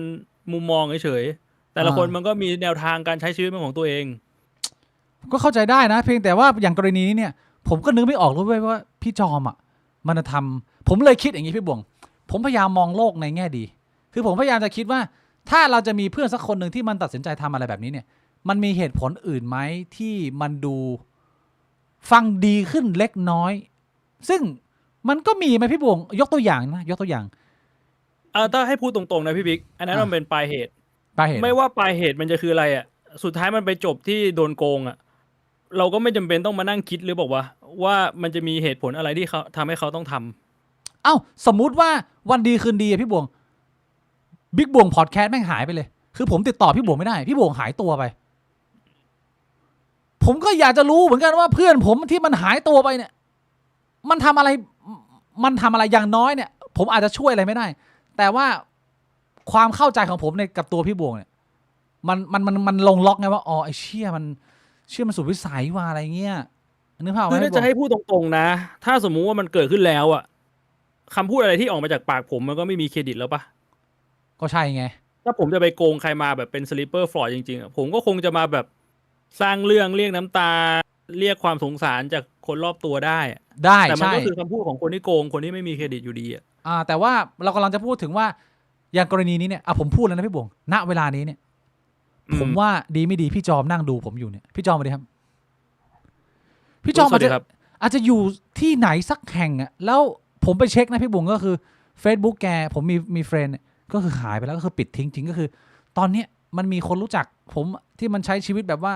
มึงเป็นเหมือนอาชญากรแล้วมึงก็ต้องปิดตัวตนแล้วมึงจะเข้า YouTube ดูอะไรมึงได้แต่ดูเงียบๆอ่ะมึงไม่สามารถมีสิทธิ์มีเสียงแล้วมึงใช้ชีวิตอย่างนั้นแล้วนั่นคือชีวิตมึงนั่นคือชีวิตพี่จอม ผมไม่รู้ว่าพี่จอมแกยังอยู่ในอเมริกาหรืออยู่ในไทยไหมอะไรเงี้ยเราไม่รู้ว่าหนีไปถึงไหนแล้วแต่โอเคคอนเฟิร์มได้ว่าหนีคอนเฟิร์มจากคนรอบตัวผมก็ไปถามคนรู้จักที่เคยเป็นเพื่อนเขาอะไรเงี้ยก็สอบถามเขาก็บอกว่าเห็นทรงมานานแล้ว ตอนที่เจอกันเมื่อนานก่อนหน้านี้ก็ดูมีความเครียดดูมีปัญหากับการบริหารจัดการเงินอยู่นะมีมายืมเงินยืมอะไรเงี้ยคนที่เป็นแวดวงคนสนิทอะไรเงี้ย ดูมีทรงนี้มานานแล้วก่อนที่จะอยู่ดีก็ปุ้งหายตัวไปแล้วก็เขาก็ไม่ชัวร์แต่เขาดูเหมือนว่ามันเป็นไทม์ไลน์เดียวกับกรณีของคุณลิงดำและเป็นกรณีไทม์ไลน์เดียวกับกรณีของพี่เวกับนานาว่ามันอาจจะเป็นเคสเดียวกันไหมคือตอนนั้นเราเคยคุยกันเรื่องพี่เวกันมานานเราไม่รู้ว่าเขาเอาเงินไปไหนแต่เรารู้ว่าเขาเอาเงินคนไปเยอะซึ่งมันก็ดูเป็นไปได้สูงพี่บวงว่าหรือมันอาจจะเป็นขบวนการเดียวว่ามันเป็นเรื่องเดียวกันว่ามันมีช่วงนึงที่มันมีใครแม่งไฮป์แตกอะแล้วก็กระจายกันไปรีคูดคนมาอะไรอย่างเงี้ยแล้วก็โดนบิดกันเป็นก้อนอะไรอย่างเงี้ยได้ไหมพี่บวงคือเขาอาจจะไม่ได้มีจุดประสงค์จุดมุ่งหมายตั้งแต่ต้นว่ากูนะต้องการจะสร้างเรื่องขึ้นมาทั้งหมดเพื่อที่จะฮุบเงินมึงแต่กูหวังว่าอย่างน้อยแค่ระดมคนมาลงทุนให้เหรียญมันขึ้นแล้วก็รวยไปพร้อมๆกันไหมแต่ว่าสุดท้ายแล้วการตกลงหรือโปรเจกต์นี้มันอาจจะพลาดแล้วกลายเป็นทุกคนมันโดดเรือหนีหมดก็พอเห็นภาพถ้าอย่างเงี้ยมันดูเลวน้อยลงนิดนึงไหมล่ะถ้าเกิดสมมติมันเป็นอย่างนั้นเราไม่รู้ความจริงไงพูดตามตรงมันก็ดูเลวน้อยลงนิดนึงนะแต่ว่าสุดท้ายมันก็คือผิดอะถ้ามันมีกฎหมายกำหนดอะไม่ว่ามันจะด้วยอะไรก็ตามมันก็ต้องโดนลงโทษตามกฎหมายนะคือไม่ได้ผมไม่ได้จะบอกว่าพี่จอมผมรู้จักพี่ผมเข้าใจพี่นะสมมุติว่าเขามีเหตุผลอื่น1 2 3 4เนี่ยผมไม่ได้จะบอกว่า พี่ไม่ควรโดนตำรวจจับพี่ไม่ควรจะรับผิดชอบกับสิ่งที่พี่ไปทำกับคนอื่นไว้ก็คือพี่ก็ควรโดนไงแต่แบบระหว่างมึงเป็น sleeper fraud กับมึงตัดสินใจผิดพลาดแล้วมึงตัดช่องน้อยแต่พอตัวมันก็ มีผลกระทบต่อความรู้จักของผมกับตัวพี่อะไรอย่างเงี้ยประมาณนั้นเพราะว่าเคสนานี่พี่เวนาหลายร้อยเคสลิงดำ1,000 กว่าของพี่จอมนี่ก็น่าจะมีประมาณ800นะพี่บวงเชี่ยเราไม่รู้อะว่าความจริงเป็นยังไงแต่ผมบอกได้แค่ว่าชีวิตของพี่จอมจากวันนี้เป็นต้นไป never rest in peace นะพี่บวงมึงใช้ชีวิตเหมือนมึงต้องหนีเหมือนมึงที่อย่างพี่บวงบอกอะค่าใช้จ่ายที่มึงต้องจ่ายคือมึงไม่รู้ว่าวันไหนมึงจะโดนจับมึงไม่เป็นที่สงบสันติอีกต่อไปคือเอาตรงนะพี่บิ๊กปัจจุบันน่ะผมไม่ได้มีเงินแบบว่าเยอะอะไรอ่ะผมมานั่งจินตนาการว่าไอ้เชี่ยถ้าให้ผมเทรดให้ผมแลกเปลี่ยนที่กับคนแบบเนี้ยก็คือต้องไปอยู่แบบหวาดระแวงอยู่แบบหลบซ่อนๆแล้วมีเงินเป็น1,000 ล้านอ่ะผมรู้สึกว่ามันไม่ได้เป็นชีวิตที่มันจะดีกว่าชีวิตในปัจจุบันของผมอ่ะก็ใช่ไงผมก็คิดว่าหลายๆคนก็ไม่เลือกแบบนั้นเว้ยพี่บวงเพราะฉะนั้นเนี่ยสิ่งที่ผมจะพูดก็คือพอมันเป็นคนใกล้ตัวแล้วบางทีความรู้สึกแรกเราไม่ตีเขาเลวชาติชั่วสลิปเปอร์ฟรอดก่อนไงเราไปตีว่าหรือมันเป็นความผิดพลาดว่าไอ้เหี้ยคนเรามันอาจจะตัดช่องน้อยแต่พอตัวว่ามันก็เป็นความผิดพลาดก็เป็นความเลวแหละแต่ว่ามันเข้าใจได้ดีกว่าสลิปเปอร์ฟรอดผมก็เลยจะคิดแบบนั้นว่าไอ้เหี้ยคนอะไรมันจะคิดสั้นอย่างนั้นว่าที่จะแบบโอ้โหพร้อมที่จะเป็นผู้ก่อการร้ายแล้วโดนจับอยู่ตลอดเวลาอย่างเงี้ยเหรอแต่ที่ฟังมาถ้าสมมุติว่าที่พี่บิ๊กบอกมันก็ดูมีเขาว่าเขาอาจจะไปเสียเงินกับการพนันหรือกับแบบช่วงคริปโตอาจจะไปลงเบ็ด บุ๊ก แล้วพลาดเรียกว่าอะไรฟิวเจอร์ออปชั่นไว้เยอะแล้วแม่งติดลบหนักมันก็คือกูก็ต้องโกงคนอื่นแล้วถ้าอย่างเพื่อที่จะเอาตัวรอดถ้าเป็นอย่างนี้ก็คือเลวเต็มสูบไงมันก็อาจจะเป็นอีกสเกลหนึ่งอันนี้ผมไม่รู้นะผมก็คือแบบลองตีสถานการณ์ในหัวเพราะว่ามันมีความเป็นไปได้ไปแบบเลเวลเลตคูณ100พวกคูณ100แล้วหวังแบบว่าเป็นเศรษฐีรู้ตัวอีกทีคือนี่บานแล้วพี่บวงพูดอะไรถึงพี่จอมหน่อยสมมติพี่จอมดูอยู่ให้กำลังใจพี่จอมหน่อยในฐานะคนเคยรู้จักกันเขาก็รู้จักเรานะน้องบิ๊กน้องบวงนะมันก็ทำอะไรไม่ได้แล้วคนเราไม่มีไทม์แมชชีนนะมันย้อนหลังกลับไปไม่ได้แล้วชีวิตมันก็อยู่ไปแบบหลบซ่อนหรือพี่บวงคิดว่ามันตื่นเต้นดีเหมือนมังงะเหมือนแบบใช้ชีวิตแบบเหมือนเป็นสปายแบบหลบซ่อนแต่ไม่แน่เราไม่ได้มีชีวิตแบบเขาเราอาจจะไม่รู้เขาอาจจะแบบกูก็ไม่ได้หลบซ่อนนะปัจจุบันกูก็มีชีวิตสุขสบายดีก็กูไปอยู่ที่ไหนก็ไม่รู้ตรงนี้ไม่มีใครรู้จักกูแต่กูเงินเยอะตีกะหรี่ทุกวัน800 ล้านพี่บวงเขาอาจจะดูเราอยู่แล้วเขาอาจจะคิดในใจแบบนั้นก็ได้เขาอาจจะนั่งตอนนี้มีคนดูกระเจียวอยู่แล้วก็สูบซิก้าแล้วบอกบิ๊กบวงพูดกลวยอะไรเนี่ยอะไรเงี้ยเชี่ยที่นี่ไม่มีใครรู้จักกูไม่มีใครมาตามกูไม่ต้องหลบอะไรงั้นผมไม่ควรสงสารนะก็ขอให้เส้นทางชีวิตของพี่จอมน่าตื่นเต้นนะฮะพี่มีอะไรก็ทักทายผมมาได้นะผมยินดีพูดคุยกับพี่นะมีอะไรมาเล่ากันได้นะพี่ขอให้ปลอดภัยผมไม่รู้จะช่วยพี่ยังไงผมช่วยอะไรพี่ไม่ได้พี่ก็ดูพี่ลิงดำดิจัดไป800 ล้านดาราพี่ลิงดำก็ชิลเลยอยู่ดูไบโอ้โหสบายเลยนะพี่ลิงดำก็บอกกูไม่ได้ระแวงอะไรชีวิตจริงๆมันเมียทุกคนเนี้ยจริงๆมันไม่ควรจะหนีไปง่ายอย่างนี้นะมึงดูอย่างไอ้แซมไม่ใช่แซมนี่หว่าใครว่าที่มันเป็นเจ้าพ่อเป็นเด็กคนหนึ่งที่มันเป็นเจ้าพ่อเชื่ออะไรคริปโตคนหนึ่งผมหยิกๆแล้วตอนนี้โดนจับไปแล้วว่าแบบโหยโดนไม่รู้กี่ล้านปีจำได้อยู่จำได้ว่าที่มันเป็นเด็กรวยเลยจำชื่อไม่ได้มันน่าจะแซมอะไรสักอย่างอะไรสักอย่างแซมฟรีแมนไอพี่บูคิดดูว่าสเกลใหญ่ขนาดนั้นเป็นหลักแบบ10,000 ล้านแม่งยังโดนจับไอ้เหี้ยของเมืองไทย800 ล้านแม่งหนีแล้วมันดูงอกง่อยมากเลยว่ะเฮ้ยเศร้าFTX ระวังนะพี่น้องผมต้องเตือนเลยนะเรื่องคริปโตเรื่องแซมแบงค์แมนฟรายแม่งชื่อแม่งจำยากไม่ใช่แซมออลแมนอันนั้นมัน CEO OpenAI ครับใช่คนละคน ไปข่าวต่อไปข่าวที่พี่บวงชอบดีกว่าเป็นไงเห็นหน้าคนนี้แล้วพี่บวง อุ้ย ยิ้มเลย คนคุ้นหน้าคุ้นตา พี่นกโยลดา1 อาทิตย์ที่ผ่านมามีอัปเดต2 ประเด็นสั้นๆจริงๆมันมีหลายเรื่องไอ้พี่นกแกออกมาพูดเยอะแยะแต่ผมเอาที่เรียกว่าหน้าพูดคุยถกเถียงแล้วกันประเด็นแรกหลังจากที่โดนสังคมบางส่วนต่อต้านโจมตีนะฮะก็ผมคิดว่าพี่นกก็คงจะเครียดพี่นกก็มีออกมาโพสต์ด่าผู้หญิงนะฮะบอกว่าอีพวกเนรคุณถ้าไม่ใช่พวกกระเทยไปช่วยกันล่ารายชื่อชนีอย่างพวกหล่อนน่ะจะได้เลือกใช้ไหมไอ้พรบคำนำหน้าสตรีปี2551จะใช้นางสาวเนี่ยได้พวกเขาช่วยตอนนั้นนะที่อย่างวันเนี้ยมึงมาเนรคุณด่ากูว่าเป็นคอตอมึงเลือกใช้ได้หมดใช่สิพอลอยลำแล้วก็ถีบหัวส่งทิ้งพวกกูไว้ข้างหลังเลยเป็นไง เฮียพี่นกมีบุญคุณกับคนอื่นเยอะขนาดนี้เลยแล้วเนี่ย เฮ้ยโอ้โหพี่บวงบุญคุณทวงไม่ได้เหรอ ถ้าบุญคุณต้องทดแทนความแค้นความผิดก็ต้องชำระหรือเปล่า ก็ใช่ไงนั่นมันจอมยุทธอะจอมยุทธบวงอะ แล้วที่ไปหลอกลวงคนอื่นใช้นางใช้อะไรอย่างงี้ต้องโดนไหม หุยใครหลอกลวง ไม่รู้พูดแบบทั่วๆไปอ่ะ อันนี้อีกประเด็นหนึ่งนะที่สมัยก่อนเขาประกวดเขาเคยประกวดนางนพมาศอะไรอย่างเงี้ยแล้วเขาหลอกใช้เป็นนางสาวอะไร ใคร พี่นกเนี่ยมีข่าวอยู่อะ พี่นกมีหลอกเหรอ ผมไม่รู้ว่าหลอกหรือเปล่าหรือว่ามันเป็นเออร์เลอร์ทางเอกสารราชการแต่ประมาณว่าใช้บัตรนักศึกษาตอนนั้นมันไม่มีระบุคำนำหน้าก็เลยไปประกวดในเวทีผู้หญิงแล้วชนะที่1มาได้ ก็เลยประกวดยับเลย แต่ว่าไม่รู้ว่าหลอก ก็ไม่ได้ รือ หล เปา อกเขาแค่ไม่ได้ถามก็ไม่พูดความจริงแบบ ไม่ นี้ ได้ เหรอ ไม่ได้บอกข้อมูลให้ครบอ่ะแต่ไม่ได้หลอกอ่ะ อ๋อ ได้ปะล่ะแต่ว่าประเด็นนี้เนี่ยคือมีผู้หญิงออกมาค้านเยอะนะบอกว่าไม่เกี่ยวเลยพวกกูทำกูเองอะไรประมาณนี้แต่ผมก็ไม่รู้แฟกต์ไงว่า อะไรยังไงเห็นพี่นงแต่ประเด็นที่น่าสนใจกว่าคือประเด็นที่2คือประเด็นนี้ คือประเด็นที่เราจะมาคุยต่อการเกี่ยวกับการมีคำนำหน้าหรือถ้าเกิดเปลี่ยนคำนำหน้าแล้วเนี่ยในกลุ่มของพี่ทรานส์เขาต้องการอะไรเส้นของเขาที่เขาขีดให้เนี่ยมันอยู่ตรงไหน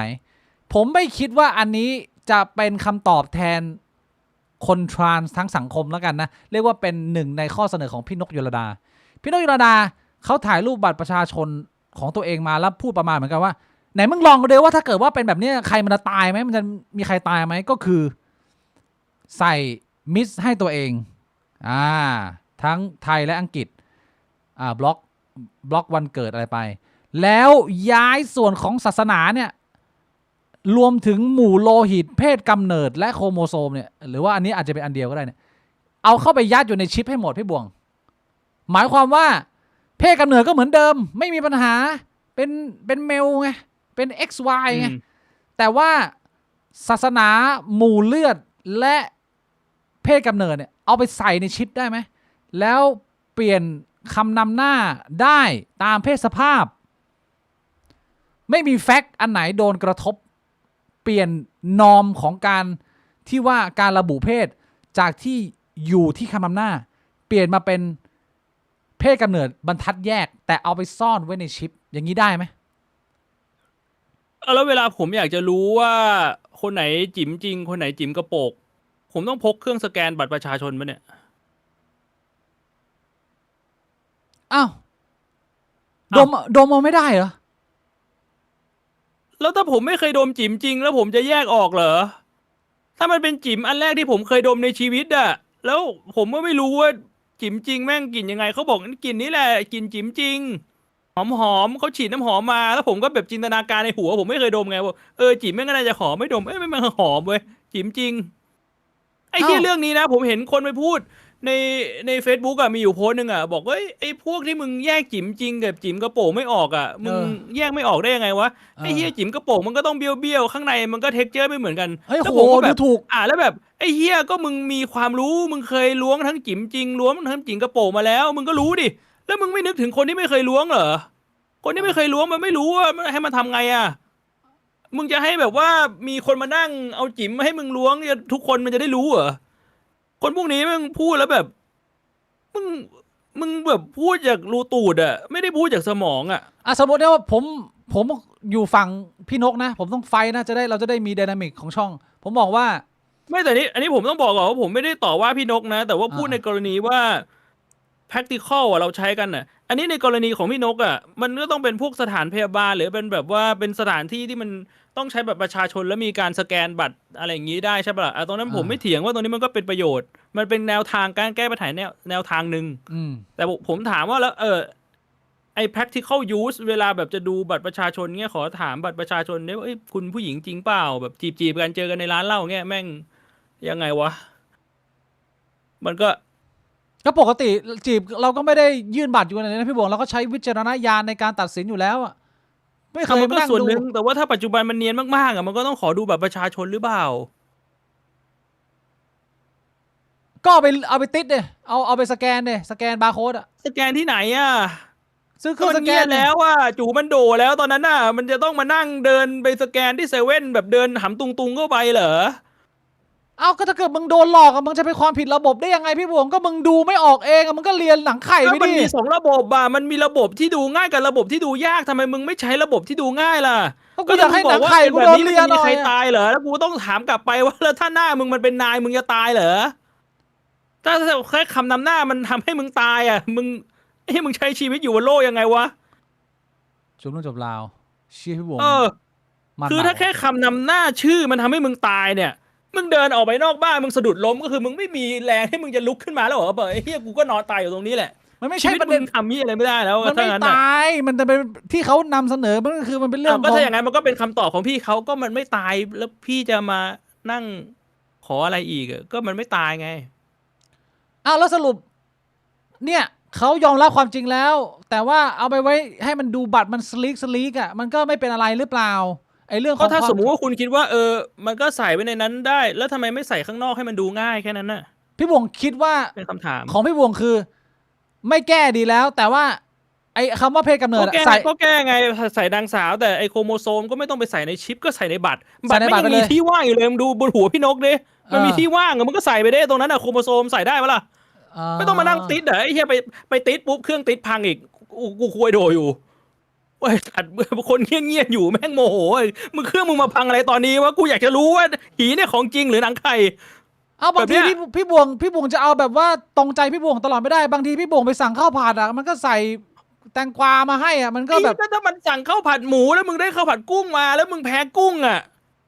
มันก็แดกไม่ได้อยู่ดี แต่มึงไม่ได้แพ้หนังไข่นี่มึงเลียได้ ไม่ได้แพ้หนังไข่แล้วมันมีสิทธิ์เลือกไหมล่ะ มีสิทธิ์ ก็คือไม่มีสิทธิ์เลือกแล้วเหรอ เราไม่มีสิทธิ์เลือกแล้วเหรออาจจะไม่ได้แพ้แต่ไม่ชอบอ่ะผมชอบกินข้าวผัดหมูผมไม่ชอบกินข้าวผัดกุ้งอ่ะข้าวผัดกุ้งก็แดกได้ผมก็ไม่ตายหรอก แต่ผมไม่ชอบไงผมสั่งข้าวผัดหมูอ่ะ เพราะฉะนั้นเนี่ยตอนนี้มันเลยกลายเป็นว่าเส้นมันมาอยู่ตรงที่ว่าเขาอยากซ่อนเพศกำเนิด คนอีกโซนหนึ่งอาจจะนำเสนอว่าก็มึงก็ใส่ไว้ข้างหน้าแล้วก็จบเรื่องจบราวเราจะได้เดินหน้ากันต่อ ทำไมแล้วก็ถ้าสมมติว่าคุณอยากขอนางสาวแล้วบอกเอานางสาวไปแต่ไม่ต้องซ่อนเพศกำเนิดมันซ่อนทำไม อย่าซ่อนนะ อันนี้มันคุณอาจจะบอกว่าเรื่องนี้แม่งเรื่องเล็กแม่งเรื่องไร้สาระแล้วเรื่องการเข้าโรงพยาบาลบุคลากรทางการแพทย์ไอ้เรื่องคอขาดบาดตายมึงจะซ่อนทำไมมึงก็ให้โรงพยาบาลไปนั่งติดบัตรแล้วเครื่องติดแม่งเสียมึงไม่รู้เสียเวลาตรวจแทนที่มึงจะเอาเวลาไปช่วยชีวิต ผมเห็นด้วย มึงเปิดบัตรมาXY XX มึงก็รู้มึงซ่อนทำไมไอ้กูก็บอกเนี่ยชี้อยู่เนี่ยบนหัวพี่นกมันก็มีช่องว่างอยู่คืออย่างอื่นเรารู้ว่ามันไม่สำคัญอย่างเช่นไอ้เหี้ยศาสนาเนี่ยมันไม่ได้มีความจำเป็นมากสักเท่าไหร่เอาไปซ่อนได้แต่ว่าเพศมันดูต้องใช้มันดูต้องใช้ใน ศาสนา บางก บาง ร ที ณี ก็จำเป็นนะ จำเป็นในกรณีไหนบ้างที่มึงจะต้องรู้ว่าคนนี้ศาสนาอะไร มีเรื่องหนึ่งไปบ่อนบางประเทศถ้าผมจะไม่ผิดมาเลเซียมั้งถ้าพี่บิ๊กเข้าบ่อนแล้วเขาจับได้ว่าพี่บิ๊กเป็นคนศาสนาอิสลามพี่กฎหมายนะเว้ยเขาจะจับพี่บิ๊กไปนั่งท่องอัลกุรอานให้ฟังนะอันนี้คือความสำคัญของศาสนาถ้ามึงซ่อนศาสนามันกฎหมายมันก็ทำงานยากไงอย่างนี้เอาออกมันดีกว่าไม่ ขนาดเนี่ย แต่ ไม่ ข้อเสีย ใช่เรื่องเพศอันนี้เรื่องศาสนาเนี่ยมันยังสำคัญเลยไม่มีแต่ข้อเสียพี่บุ๋งทั้งนั้นมึงจะมี regulation กับมึงมากกว่าที่มึงจะไม่มีถ้างั้นมึงเอาออกดีกว่าไหมแต่ว่าเราก็คุยกันแล้วเนี่ยว่า regulation มันเป็นเรื่องสำคัญไม่งั้นมันให้แบบความอิสระคนใครจะทำอะไรก็ได้เหรอทุกวันนี้ผมมันต้องมีกรอบ พี่บวงบัตรประชาชนผมเอาศาสนาออกนะ บอกเจ้าหน้าที่เขาเอาออกให้เลยนะบรรทัดนี้หายไปเลยนะ ก็ถ้างั้นก็อาจจะตีว่าถ้าไม่มีศาสนาเอาศาสนาออกก็เป็นคนไม่มีศาสนาไงก็เขาก็มองไปว่าไม่มีศาสนา แต่ถ้าคุณนับถือศาสนามันก็ต้องใส่ ถ้าพรุ่งนี้พี่นกมาบอกว่าโอเค เอาไว้ข้างหน้าก็ได้ จบเรื่องจบราวพี่บวงก็ no problem ประมาณนี้ no problem problem ก็ผมก็แนะนำตั้งนานแล้วก็ถ้าทำมันก็ทำแบบนี้ดิทำให้มันชัดเจนดิ ชัดเจนนะ แต่ว่าตอนที่คุยกันหลายรอบแล้วมันไม่มีใครเอาไง ตอนนั้นก็บอกว่าอยากได้แบบเป็นผู้หญิงจริง ๆ เลือกปฏิบัติไงแต่คุณไม่ใช่ผู้หญิงจริง ๆอยู่แล้ว คุณจะมาบอกว่าเราเลือกปฏิบัติไม่ได้ ไม่ได้นะ ชัดเจน ผมว่า ไม่ว่ายังไงคุณก็ไม่ใช่ผู้หญิงจริง ๆ ต้องแยกกันก่อน ความอยากเป็นผู้หญิงในตัวคุณน่ะ ผมไม่ได้บอกว่ามันผิดนะเว้ยผมไม่ปฏิเสธ แต่มองกันตามความเป็นจริงอ่ะต่อให้คุณอยากมันไม่มีทางทำได้ และที่ผมพูดเนี่ยผมไม่ได้พูดเพื่อจะทำลายน้ำใจใคร แต่ผมพูดอ้างอิงจากความเป็นจริงที่เราอยู่กัน ผมไม่สามารถปฏิเสธความเป็นจริงได้ ถ้าคุณจะให้ผมปฏิเสธความเป็นจริงเนี่ยคือเราใช้ชีวิตอยู่กันยังไงวะถ้าสมมุติสักวันหนึ่งผมไปกินข้าวร้านคุณทำร้านอาหาร บินออกมา 25,000 ผมยื่นหลอดให้คุณบอกนี่หลอดนี้มีมูลค่า 25,000 อยู่ไม่ได้ปฏิเสธความจริงอยู่กันไม่ได้ เราอยู่กันในความจริงอ่ะมีหลักโลจิกเป็นพื้นฐานมีหลักเหตุผลเป็นพื้นฐานเข้าใจมันถึงจะใช้ชีวิตกันในสังคมแบบไม่กระทบกันอันนี้ผมเห็นด้วยว่าความจริงมันต้องอยู่เป็นความจริงซึ่งในหลายๆครั้งเนี่ยสิ่งที่ทำให้หลายๆคนหงุดหงิดเนี่ยผมเข้าใจว่ามันคือคนที่ปฏิเสธความจริงแล้วบอกว่าตัวเองเนี่ยคือ completely ผู้หญิงแต่ว่าผมก็เห็นอีกหลายๆคนเป็นกลุ่มใหญ่กว่าด้วยซ้ำที่เขาก็รู้ว่าเขาไม่ใช่ผู้หญิงเพียงแต่ว่ามันทำให้เขารู้สึกว่าสังคมให้เกียรติเขามากขึ้นอะไรประมาณนี้พี่บวงเป็นในมุมที่ว่าชื่ออย่างน้อยกูได้รู้สึก complete กับกูสักเล็กน้อยว่ามึงเรียกกูว่า ladies first miss let's get in first แบบว่าเช่นแม่กูเป็นผู้หญิงแล้วอะไรประมาณนี้ซึ่งมันก็เป็นความรู้สึกที่ผมพอเข้าใจได้พี่บวงถ้าเกิดว่ามึงไม่ได้แบบหลอนมากแต่ว่าอยากมีชีวิตที่สมบูรณ์แบบและได้รับเกียรติแบบมีคน treat เราเป็นเหมือนผู้หญิงสักคนหนึ่งอะไรอย่างนี้ได้ไหมก็ย้อนกลับไปที่ผมบอกว่าคุณไม่ใช่ผู้หญิงจริงๆเขาไม่ใช่ผู้หญิงจริงเขารู้แต่คุณอยากให้คน treat แบบผู้หญิงจริงๆมันก็คือคุณหลุดจาก reality ไง illusion นะแต่ถ้าคุณบอกว่าคุณไม่ใช่ผู้หญิงแต่คุณเป็นสาวข้ามเพศแล้วคุณอยากให้คนปฏิบัติกับคุณแบบมนุษย์คนหนึ่งแบบสาวข้ามเพศให้เกียรติเป็นมนุษย์เฮ้ยอันนี้แฟร์อันนี้สนับสนุนผมสนับสนุนผมไม่ได้จะเหยียดผมไม่ได้จะแบบว่าเฮ้ยคุณเป็นสาวข้ามเพศผมไม่ให้เกียรติไม่ใช่ชัดเจนอันนั้นแฟร์มันต้องแยกกันนะเว้ยเพราะนั้นประเด็นมันจะกระเถิบมาอยู่ที่อยู่บนบัตรและอยู่ในชิปแหละเดี๋ยวเขาก็จะตบตีกันอีกสักนิดนึงผมว่าเดี๋ยวมันก็จะได้โซลูชันได้คำตอบที่แฟร์กับทุกๆฝ่ายคืออย่างน้อยมันก็ต้องคุยกันไอ้เหี้ยดีกว่าไม่คุยกันถูกไหมพี่บ่วงเรื่องนี้มันก็ต้องแบบเสนอไอเดียกันมาอะไรประมาณนี้ใช่มีพี่บ่วงจะมีอะไรพูดถึงกรณีของพี่นกยลดาอีกเพิ่มเติมไหมฮะก่อนที่ผมจะไปประเด็นสำคัญประเด็นใหญ่ประเด็นร้อนประเด็นเสวประเด็นแข็งประเด็นตึงโอ้โหก็เรื่องนี้จริงๆก็ไม่มีอะไรพูดแล้วมันก็วนกลับมาที่เดิมแหละที่เดิมนะเรื่องเดิมก็เข้าใจได้ทุกคนก็พยายามจะนำเสนอแล้วก็ให้เหตุผลในฝ่ายตัวเองให้มากที่สุดนะผมก็เชื่อว่าทุกๆคนจะพยายามรับฟังให้มากที่สุดเอาอารมณ์ออกนะทั้งคนเสนอและคนรับฟังทีนี้เรื่องต่อไปที่ผมจะเข้าก็หัวข้อไลฟ์วันนี้ฮะพี่บ่งทราบไหมวันนี้หัวข้อเราไลฟ์อะไรไลฟ์หัวข้อถึงเวลาเอาคืนพี่บ่งคิดว่าถึงเวลาเอาคืนยังของใครถึงเวลาเอาคืนของใครพี่บ่งคิดว่าไม่มีใครเอาคืนนะไม่รู้ดิตอนนี้ชื่อไลฟ์เราคือหลายคนนะถึงเวลาเอาคืนอัลลอฮฺอักบาร์ตอนเขาพูดแบบนี้เขาจะพูดตอนทำอะไรเนี่ยต่อสู้อะไรคือเขิมไม่บ่วงถึงเวลาเอาคืนหมายถึงปัตตานีหรือเปล่า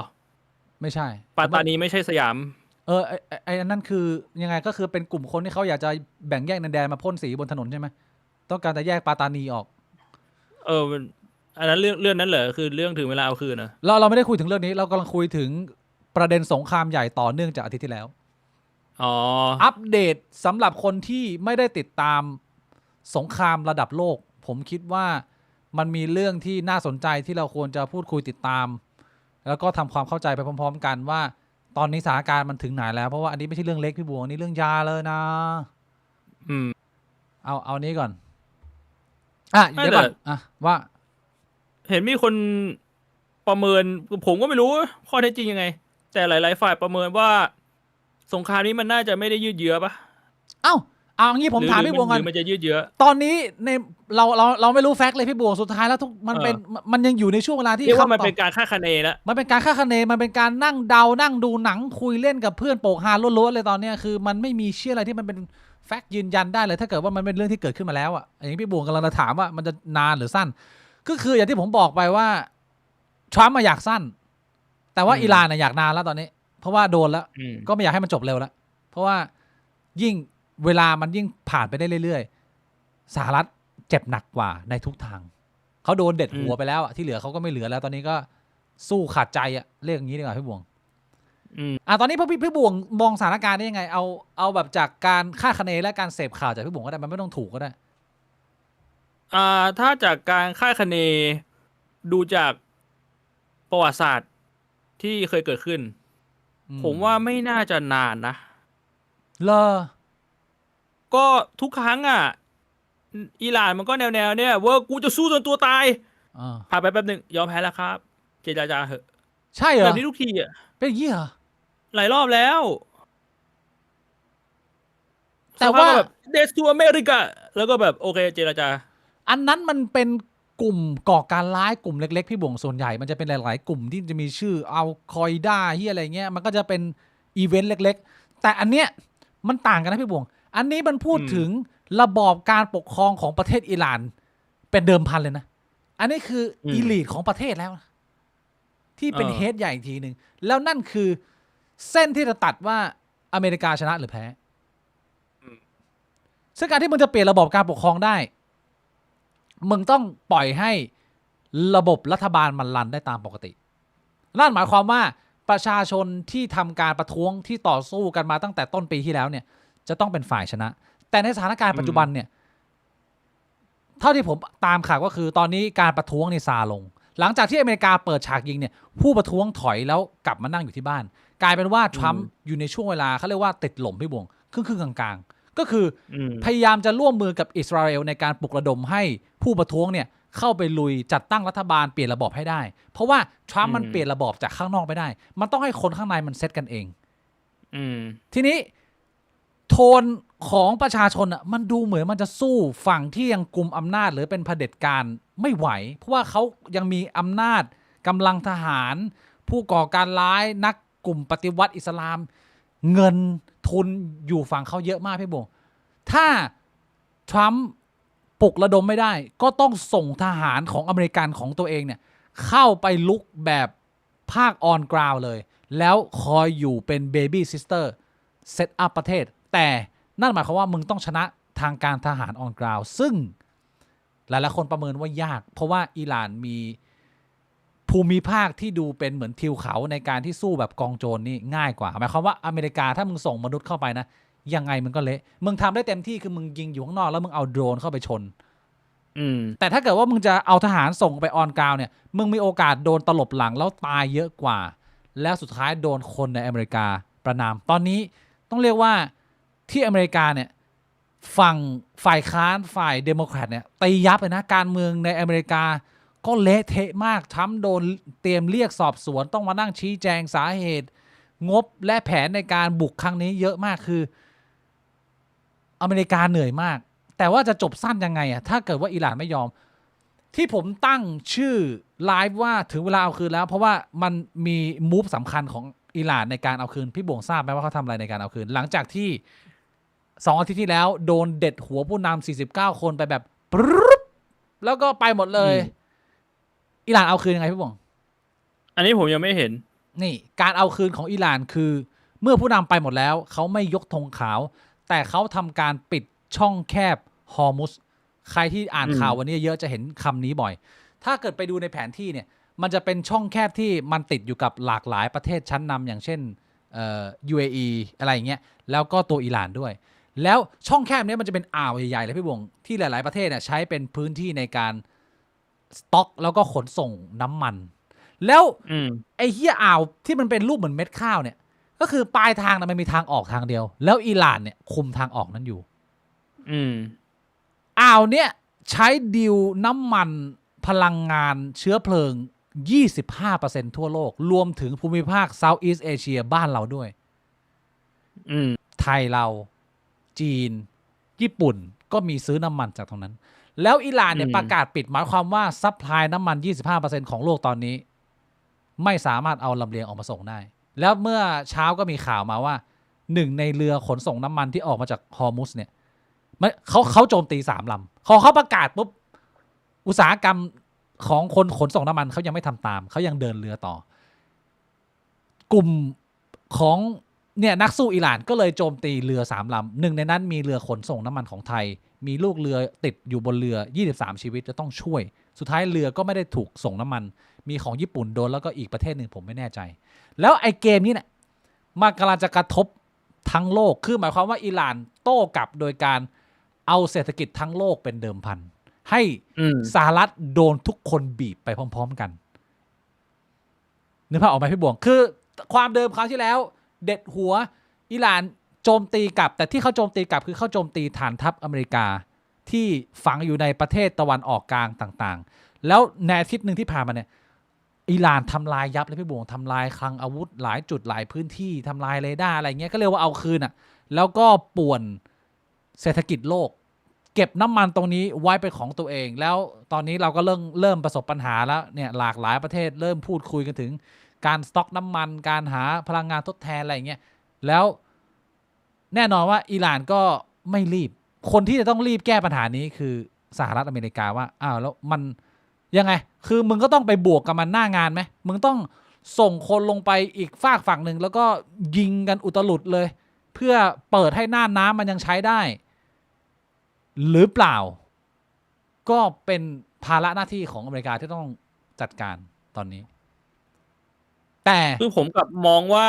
อิหร่านทำแบบนี้แม่งระเบิดตัวเองปะวะระเบิดตัวเองยังไงพี่บวงอันนี้ลองมองแบบตินฟอยเทอรี่อะนะคิดกันแบบมองมุมกลับปรับมุมมองคือถ้าอิหร่านเอาเศรษฐกิจโลกมาเป็นตัวประกันอะคนทั้งโลกมันจะยิ่งไม่ให้ความชอบธรรมอิหร่านปะจากตอนแรกมองว่าแบบอิหร่านแม่งโดนรังแกแต่ตอนนี้อิหร่านมาทำแบบนี้กลายเป็นว่ามันเสียคะแนนความนิยมไปมันกลายเป็นว่ามันทำให้ถ้าอเมริกาใช้ไม้แข็งคนทั้งโลกก็จะโอเคพยักหน้าเห็นด้วยว่ามึงใช้ไม้แข็งเถอะแต่ถ้าสถานการณ์ก่อนหน้าคือเฮ้ยทำไมมึงไปทำอย่างนี้กับอิหร่านวะมาเป็นแบบนั้นไหมผมว่าไม่เป็นอย่างนั้นเพราะว่าอิหร่านเขาไม่ได้ฟังเสียงเราเลยเขาเป็นประเทศที่เหมือนเผด็จการอยู่ได้ด้วยตัวเองเขาไม่ได้ค่อยมีต้องรับฟังผู้อื่นเราไม่ได้มองในมุมของว่าอิหร่านจะแคร์หรือเปล่าดิเรามองในมุมที่ว่าทั้งโลกจะแคร์ไหมว่าอเมริกามากระทืบประเทศเล็กๆแบบนี้มั่วๆซั่วๆได้ยังไงคือก่อนหน้านี้ทั้งโลกอาจจะสงสารไงว่าแบบเฮ้ยอยู่ๆอิหร่านแม่งก็โดนอเมริกาทำอย่างนี้กับอิสราเอลทำอย่างนี้แต่ว่าพอมึงมาทำแบบนี้มึงกลายเป็นว่าคนอื่นเดือดร้อนอ่ะคนอื่นก็จะแบบเอ้าไอ้เชี่ยมึงไม่ได้มีส่วนเกี่ยวข้องกับกูเลยทำไมมึงปิดอ่าวแบบนี้กูเดือดร้อนด้วยอย่างนี้ถ้ามึงโดนกระทืบกูก็ไม่สงสารนะก็เป็นไปได้นะพี่บวงก็เรียกว่าแต่ว่าถ้าเกิดว่าเขาไม่ทำทางเนี้ยเขาก็ไม่รู้จะทางไหนแล้วเพราะว่ามันมีทางเลือกสู้ไปเยอะมึงสู้กันแบบที่เขาใช้กันทางวิชาการคือเขาเรียกว่าเป็นสงครามอาสมมาตรอ่ะคือสเกลของเพลเยอร์ที่เล่นมันคนละสเกลไงมึงจะเอาอาวุธมาสู้เหรอมึงก็สู้ไม่ได้อ่ะมึงก็ต้องบีบทางเศรษฐกิจก็คือเรียกว่ามึงจะไม่เห็นด้วยกับมูฟนี้ก็ไม่เป็นไรอ่ะแต่กูเอาว่าอเมริกาไม่ต้องถอยกลับไปบ้านแล้วกันอะไรประมาณเนี้ยคืออิหร่านเนี่ยเขาออกมาประกาศเลยว่าคุณคิดว่าเราเป็นผู้แพ้เหรอหลังจากเราโดนเด็ดหัวไปอ่ะอิหร่านเขาประกาศแล้วว่าจริงๆแล้วคนคุมเกมคือเราคนที่จะกำหนดวันจบเนี่ยคือเราอเมริกาเนี่ยต้องมาต่อรองกับเราพูดอยู่แม่งมีระเบิดลูกนึงระเบิดขึ้นมาบนน่านฟ้าอิหร่านเป็นนิวเคลียร์พี่วิกว่าไงนี่เนี่ยไอ1 อาทิตย์ที่ผ่านมาเนี่ยมันมีคุยเรื่องนี้แล้วรัสเซียเขาก็ออกมาบอกแล้วนี่ออกมาช่วยแล้วนี่ว่าผมไม่รู้ว่าคุณทะเลาะอะไรเรื่องอะไรกันนะแต่ในมุมของ เพลเยอร์ที่3เนี่ยจีนกับรัสเซียยืนฝั่งที่ว่าเราต้องการให้เกิดการเจรจาและหยุดการทำสงครามกันแล้วใครที่เริ่มใช้นิวเคลียร์ก่อนเนี่ยรัสเซียจะทำการตอบโต้เพื่อเป็นการกดกระดานไว้เป็นเหมือนเป็นเพลเยอร์ที่3มาค้ำว่ามึงทะเลาะกันยังไงก็ได้แต่ห้ามมีใครใช้นิวเคลียร์เด็ดขาดซึ่งจริงๆแล้วก็หมายถึงอเมริกาห้ามใช้แหละเพราะอิหร่านมันใช้ไม่ได้หรอกสภาพนี้ ถ้าสมมุติว่าอเมริกาคอบัฟอะว่ามึงห้าวใช่ป่ะกูลงลูกหนึ่งดูได้มึงยิงป่ะ โอ้โหพี่บวงใครจะ ถึง ไป ว่า คอบัฟ ทำกาป่ะส่งเครื่องบินไปแล้วนี่ไอ้ มึง ดูมเดย์อะ เอาว่าพี่บวงมึงถามกูว่าทำกล้าไหมกูว่าทำไม่กล้าคอบัฟ มันก็ไม่รู้ไงตอนเนี้ยคือก็กูถึงได้บอกว่าตอนนี้มันก็คือเราไม่รู้ไงปูตินบอกว่ามึงยิงเดทำบอกเนี่ยลงไปแล้วลูกหนึ่งมึงทำไง ก็จบก็อยู่บ้านก็ยืนกวาดกระเจียวสบายเลยกูบอกให้ถ้าเกิดว่ามันเกิดเหตุการณ์ แล้วพอ มันหมด ลงไปแล้วลูกหนึ่งสงครามจบอิหร่านหายทุกคนกลับมาทำทุกอย่างได้ มึงว่ารัสเซียจะยิงนิวเคลียร์ปะถ้ามันเป็นแบบนั้นอะ ถ้ามึงเอาเซเลเนโออย่างนี้มากลางแน่นอนว่าเขาไม่เอาแต่ว่าในความเป็นจริงมันก็คือว่าพอมันมีนิวเคลียร์ขึ้นลูกหนึ่งอะลูกอื่นอีกแล้วร้อยลูกมันขึ้นพี่บวงไอ้เหี้ยมันไม่ใช่ มันก็ ภาพ ใช่ นั้นเนี่ย มันถึงไม่รู้ไง คือ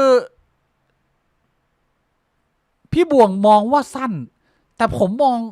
อะจะมองในมุมที่ว่าผมยังไม่เห็นทางจบเลยว่ามันจะจบยังไงอิหร่าน ผมก็ไม่ได้คิดว่ามันจะสั้นนะแต่ว่าพูดไปเรื่อยอะอารมณ์แบบไม่ พูด รู้ ไปเรื่อยคือพี่บวงมองงี้อิหร่านประกาศว่าตัวเองคุมเกมตัวเองเป็นคนกำหนดแล้วอาวุธที่ใช้ในการเอาคืนเนี่ยคือการปั่นป่วนอุตสาหกรรมพลังงานยังไงก็ไม่ให้ตกไปอยู่ในมือทรัมป์เขาต้องการให้ทรัมป์ตอนนี้เนี่ยถอนไปเลยประมาณว่ามึงได้ชัยชนะแค่ครึ่งกลางๆมึงมาเด็ดหัวผู้นำกูได้แต่ว่ามึงมาเปลี่ยนระบอบกูไม่ได้ยังไงอำนาจโลกสมดุลโลกก็ยังอยู่เหมือนเดิมก็คือน้ำมันตรงนี้ยังเป็นของทางเซาท์อีสต์เอเชียเป็นของพี่จีนเป็นของรัสเซียอะไรประมาณนี้สมมติว่ามันออกมาเป็นเกมนี้ คืออย่างหนึ่งที่กูคิดว่ามันอาจจะมีโอกาสที่อเมริกาใช้ไม้แข็งคือมึงต้องมองภาพยาวในมุมอเมริกาว่าถ้ามึงไม่สามารถปราบอิหร่านได้ไวอ่ะบารมีมึงก็หายเยอะนะ ใช่คือมันมองไปทางไหนอะเราคิดว่าเราเป็นอเมริกาเราเป็นทรัมป์อะเราจะบุกงวดเนี้ยมันก็ต้องแอคชีพสุดท้ายแล้วโกสุดท้ายมึงไม่ว่ามึงจะต้องการจะดิสอาร์มอาวุธนิวเคลียร์หรือเปล่าหรือมึงต้องการน้ำมันแต่ว่ามึงต้องทำเร็วแล้วมึงต้องทำได้มึงต้องค่อนข้างชัวร์ไม่ใช่ว่าแบบมาแล้วมึงมาไม่มีแผนแล้วพอเขายิงมิสไซล์สวนมาเขายึดช่องแคบอย่างเงี้ยแล้วมึงก็บอกเอ้ยเชี่ยเอาแล้วทำไงต่อถ้าเป็นทรงนั้นก็ชิบหายแล้วเนี่ย ใช่ มันจะ แล้วใครจะไปรู้ว่าไอ้คำว่าอาวุธนิวเคลียร์เนี่ยจำกัดอยู่ตรงไหน ปัจจุบันเทคโนโลยีมันอาจจะทำเป็น tactical แล้วก็ได้ ก็คือเมื่อก่อนนิวเคลียร์มันเป็นแบบใหญ่ใช่ปะ แต่ปัจจุบันนิวเคลียร์มันอาจจะแบบ ย่อ เอาแค่จังหวัดเดียวเอาแค่แบบครึ่งจังหวัดอะไรเงี้ย มันไม่ได้ ใช่ แรงเหมือนเมื่อก่อน ใช่แต่ว่าอานุภาพการทำลายล้างมันก็ยังแบบมึงโดนแล้วมึงก็หน้าสั่นอ่ะ แล้วมันก็บอกได้เอ้ยอันนี้ไม่ใช่นิวเคลียร์นะ เฮ้ยไม่ได้หรอก แต่มึงโดนปุ๊บมึงก็ต้องยอมอ่ะ ถ้ามันมียูเรเนียมผมว่าเรื่องนี้มันเถียงกันยากว่าคุณใช้อาวุธนิวเคลียร์หรือเปล่าผมว่ามันด้วยวิทยาศาสตร์แล้วมันมีเส้นแบ่งที่ชัดเจนพี่บวงกูว่าใช้ไม่ได้นิวเคลียร์ใช้ไม่ได้ใช้นี่จบเลยพังเลยมันเป็นโดมิโนที่มึงแตะไปแล้วมึงแบบปล่อยมือแล้วไอ้เชี่ยรอเห็นเอนดิ้งอะในมุมกูอะ อย่างนี้ถ้าสมมุติว่ายิงไปเป็นอะไรก็ไม่รู้ทำลายล้างสูง ไม่มี radioactive ก็ถือว่าได้ ก็ถือว่าได้ว่ามึงจะยิงกลับแล้วก็ตอนนี้ก็คือได้นะก็ยิงไปยิงมาไอ้อาทิตย์ที่ผ่านมาเนี่ยเราอาจจะชิวๆนะแต่ว่ายิงกันอุตลุดนะพี่บวงระเบิดเละเทะไอ้เหี้ย โหคือผมเห็นคลิปแล้วแบบไอ้เหี้ยคลิป AI ป่ะวะมันด้วยความที่ปัจจุบันมันมี AI ด้วยไง แต่คือมึงเห็นคลิปแล้วมึงแบบไอ้เชี่ยถ้าเป็นของจริงนี่คือ มึงยิงกันแบบว่า แม่งแบบกระสุนมึงผลิตง่ายขนาดนั้นเลยเหรอวะ คือกูไปมองว่า ที่มันมีคลิปที่แม่งยิงไปแบบ นาทีหนึ่งแม่งยิงเป็นพันลูกเลยมั้ง ใช่พี่วงมันยิงกันโหดมากตอนนี้มันไม่มีคำว่าออมมือแล้วว่ามันก็ใส่กันแบบเต็มที่มากเท่าที่มันจะทำได้อะแล้วล่าสุดเนี่ยทรัมป์มาให้สัมภาษณ์ว่าคือมีคน ฝั่งตรงข้ามการฝั่งการเมืองเนี่ยเขาก็พยายามมาแทงอะเดโมแครตฝั่งซ้ายก็แทงไปว่าอย่างน้อยๆคุณต้องบอกว่าคุณใช้งบเท่าไหร่แล้วคุณคิดว่ามันจะจบรวดเร็วแค่ไหนที่ทรัมป์ให้สัมภาษณ์เมื่อเช้านี้คือทรัมป์บอกว่า we will hit them hard so hard that no one is possible to help them ทรัมป์มีแผนเดียวก็คือว่ากูจะยิงอัดเข้าไปเรื่อยๆแต่ว่าไม่ตอบคำถามนักข่าวว่าไอ้เชี่ยแต่การเปลี่ยนระบอบปกครองอ่ะ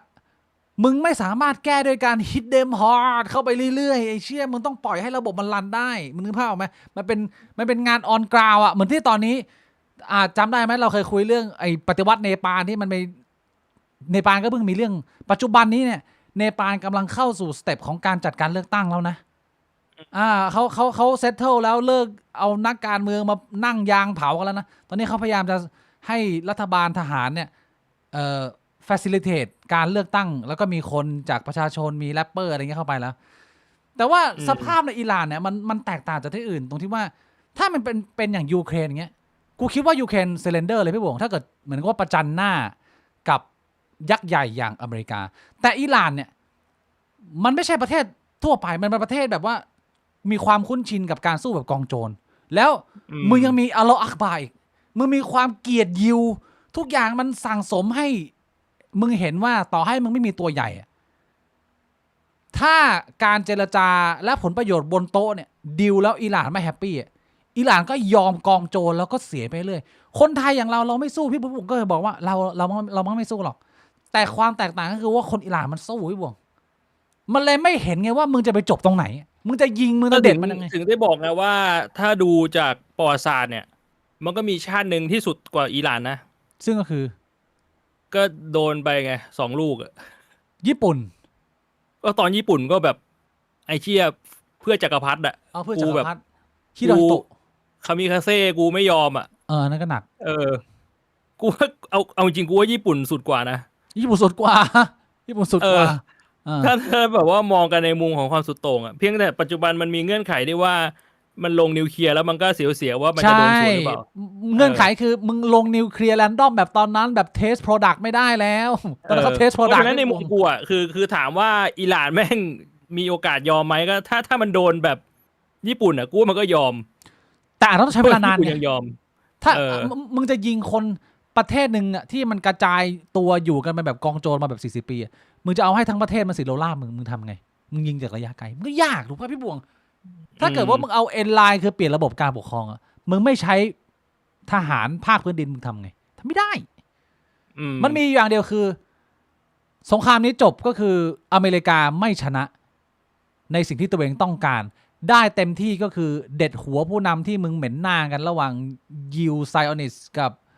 อิสลามโหรุนแรงเนี่ยมึงได้แค่เนี่ยมึงก็กลับบ้านไปแล้วก็ทำอะไรไม่ได้แต่ว่า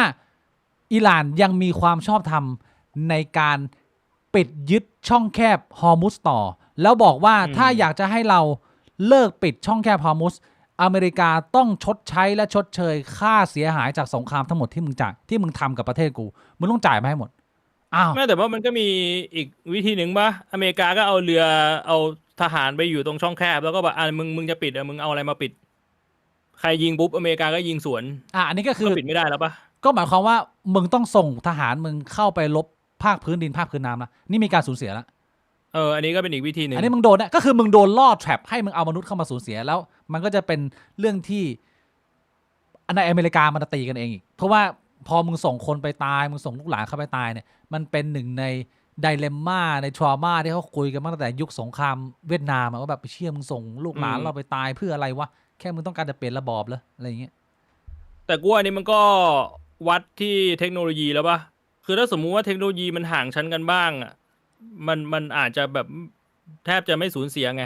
คือกูมองว่าถ้าสมมุติว่ามึงส่งคนไปเพื่อที่จะไปงัดให้ช่องแคบมันทำงานต่อได้มันไม่ได้ถึงขนาดต้องไปลงพื้นที่แล้วก็ไปยึดพื้นที่อะไรเยอะป่ะมึงก็แค่เอาเรือไปอยู่บริเวณนั้นแล้วมึงก็ใช้เรดาร์ดูมึงก็ใช้โดรนดูว่าแบบมีใครจะมาแบบยิงเรือใครจะมายิงเรือมึงก็โต้มันเป็นมุมนั้นป่าวะกูก็ไม่ค่อยรู้ในเรื่องของการทหารหรือภูมิภาคผมว่ามันก็เป็นมุมนั้นพี่บวงก็คือเป็นมุมที่หลายคนในอเมริกาไม่ต้องการให้เป็นก็คือสุดท้ายแล้ว ถ้ามึงเริ่มสตาร์ทเอาคนลงไปบวกกับคนเนี่ยเดี๋ยวมันจะเริ่มเข้าเนื้อเราแล้วมันจะหยุดไม่อยู่ นี่คือสิ่งที่คนอเมริกันหลายคนกลัวว่าถ้าเรายืนยิงอยู่ข้างนอกไกลๆไม่ได้แล้วเราต้องเอาเด็กของเราไปเนี่ยแล้วเมื่อไหร่มันจบเพราะว่าไอ้ฝั่งนู้นมันก็เติมเรื่อยๆมันก็เอาเรือมาเติมเรื่อยๆมันก็ย้ายจุดเบียดไปเรื่อยพี่บวงการลบแบบกองโจรก็คือพวกกูมีมาเติมเรื่อยๆอ่ะกูเติมไวอ่ะมึงเข้าใจไหมก็สร้างความปั่นป่วนได้เรื่อยๆซึ่งณตอนนี้เรามาอยู่ตรงจุดตรงนี้เพราะเราไม่รู้ว่าเกมต่อไปมันจะเป็นยังไงมันจะจบเร็วได้ก็ต่อเมื่อมันมีอะไรมันไม่คาดคิดอะเพราะว่าเท่าที่คนมันคิดออกตอนนี้มันยังเป็นซีนาริโอเกมยาวอยู่คือมันยังไม่เห็นจบสั้นๆถ้ามันจะมีอะไรจบสั้นๆมันต้องมีอะไรมาเซอร์ไพรส์ทรัมป์ต้องมีอะไรมาเซอร์ไพรส์ปูตินต้องมีอะไรมาเซอร์ไพรส์แล้วแบบว่าไอ้เชี่ยนี่กูมีทางออกพิเศษนะรวดเร็วแต่ตอนนี้คนส่วนใหญ่ยังคิดไม่ออกว่ามันจะจบเร็วยังไงพี่บวงเดี๋ยวผมให้ดูภาพสักเล็กน้อยอันแรกคืออันนี้นะอันนี้คือเป็น Twitter ของเนทันยาฮูมั้งถ้าผมเดาไม่ผิดก็คือเป็น Prime Minister of Israel อ่ะเขาทวีตเมื่อเช้านี้เลยบอกว่า People of Iran คุยกับศัตรูบอกว่าเฮ้ย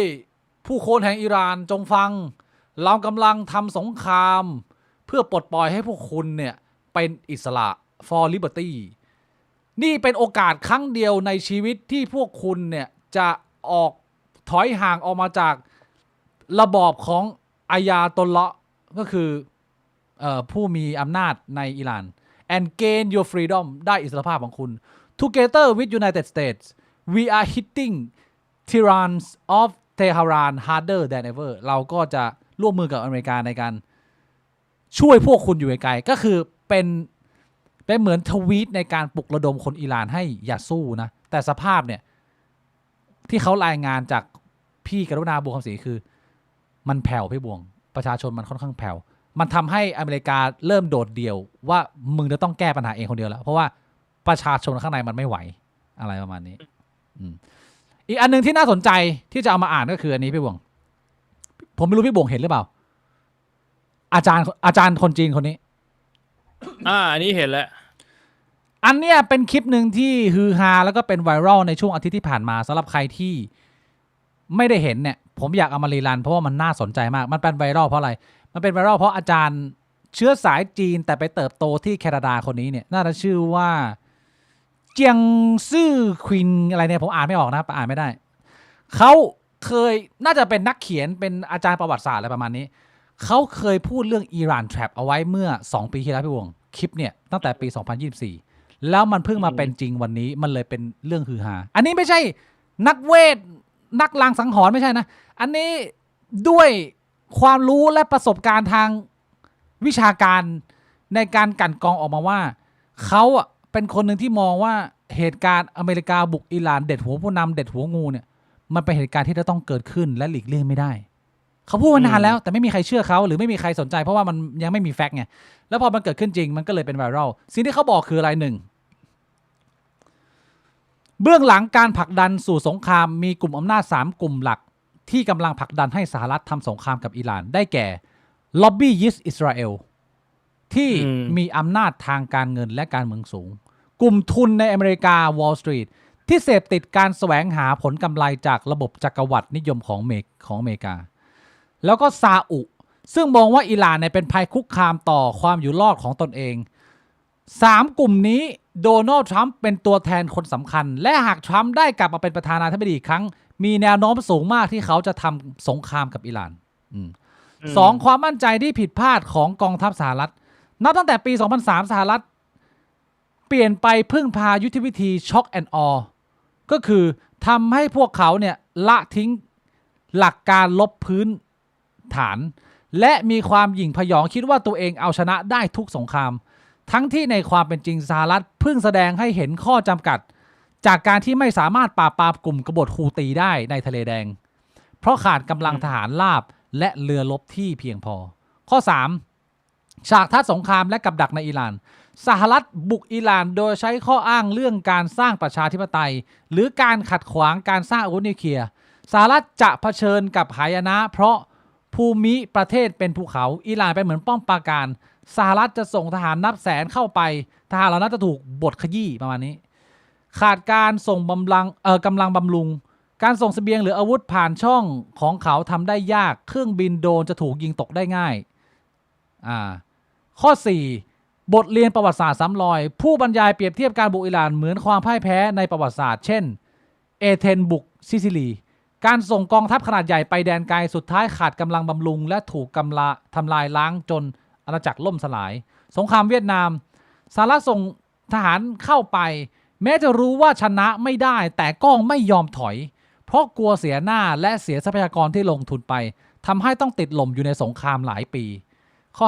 5 เกมการเมืองระดับโลกหากมองในมุมมองทฤษฎีเกมเนี่ย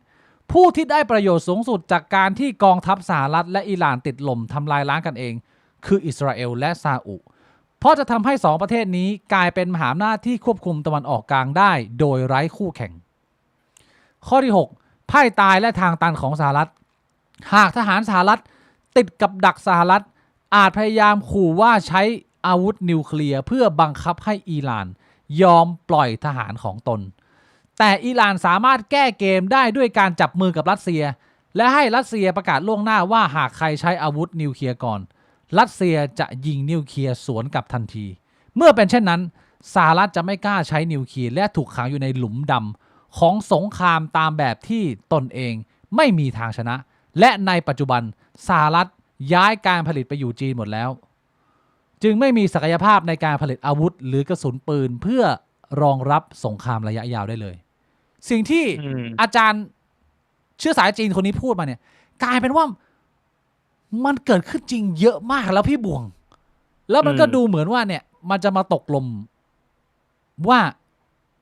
สหรัฐมีทางออกอื่นเหรอมึงเตรียมแผนมึงมาดีแล้วมั้ยเนี่ยมึงเอาแบบม้วนเดียวจบ4 อาทิตย์ที่มึงว่าไหมตอนที่ผ่านมาแล้วอาทิตย์นึงนะหรือแบบเดิมอันนี้ตอบไม่ได้แต่ว่าค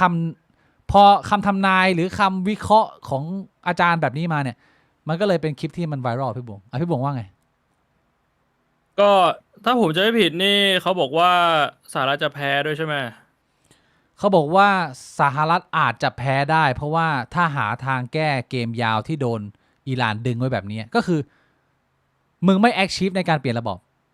มึงทำไม่ได้หรอกมึงได้แค่ยิงฆ่ากูไปงี้ไปเรื่อยแต่ประเทศนี้เซตอัพไม่ได้มึงเหนื่อยทรัพยากรมึงหมดเมื่อไหร่เดี๋ยวกูก็ขึ้นมาเซตอัพรัฐบาลจากศาสนาอิสลามเหมือนเดิมกูก็เป็นรัฐอิสลามเหมือนเดิมนี่คือภาพรวมของความขัดแย้งครั้งนี้ออกได้หลายหน้าพี่บวงเรียกว่ามาอัปเดตสถานการณ์แล้วกันนะให้คนเข้าใจว่าอิหร่านเอาคืนได้ยังไงแล้วการเอาคืนของอิหร่านเนี่ยมันดูมี potential ในการต่อกรกับพญามังกรหรือไอ้พญาอินทรีอเมริกานี้มากน้อยแค่ไหนทำความเข้าใจกันมากขึ้นไปอีกนิดนะฮะประมาณนี้พี่บวงผมมาอัปเดตประมาณนี้คร่าวๆมีประเด็นอะไรอีกอะมีอีกไหมประเด็นอื่นไม่น่าจะมีประเด็นที่คนทางบ้านถามมาก็คือเขาบอกว่า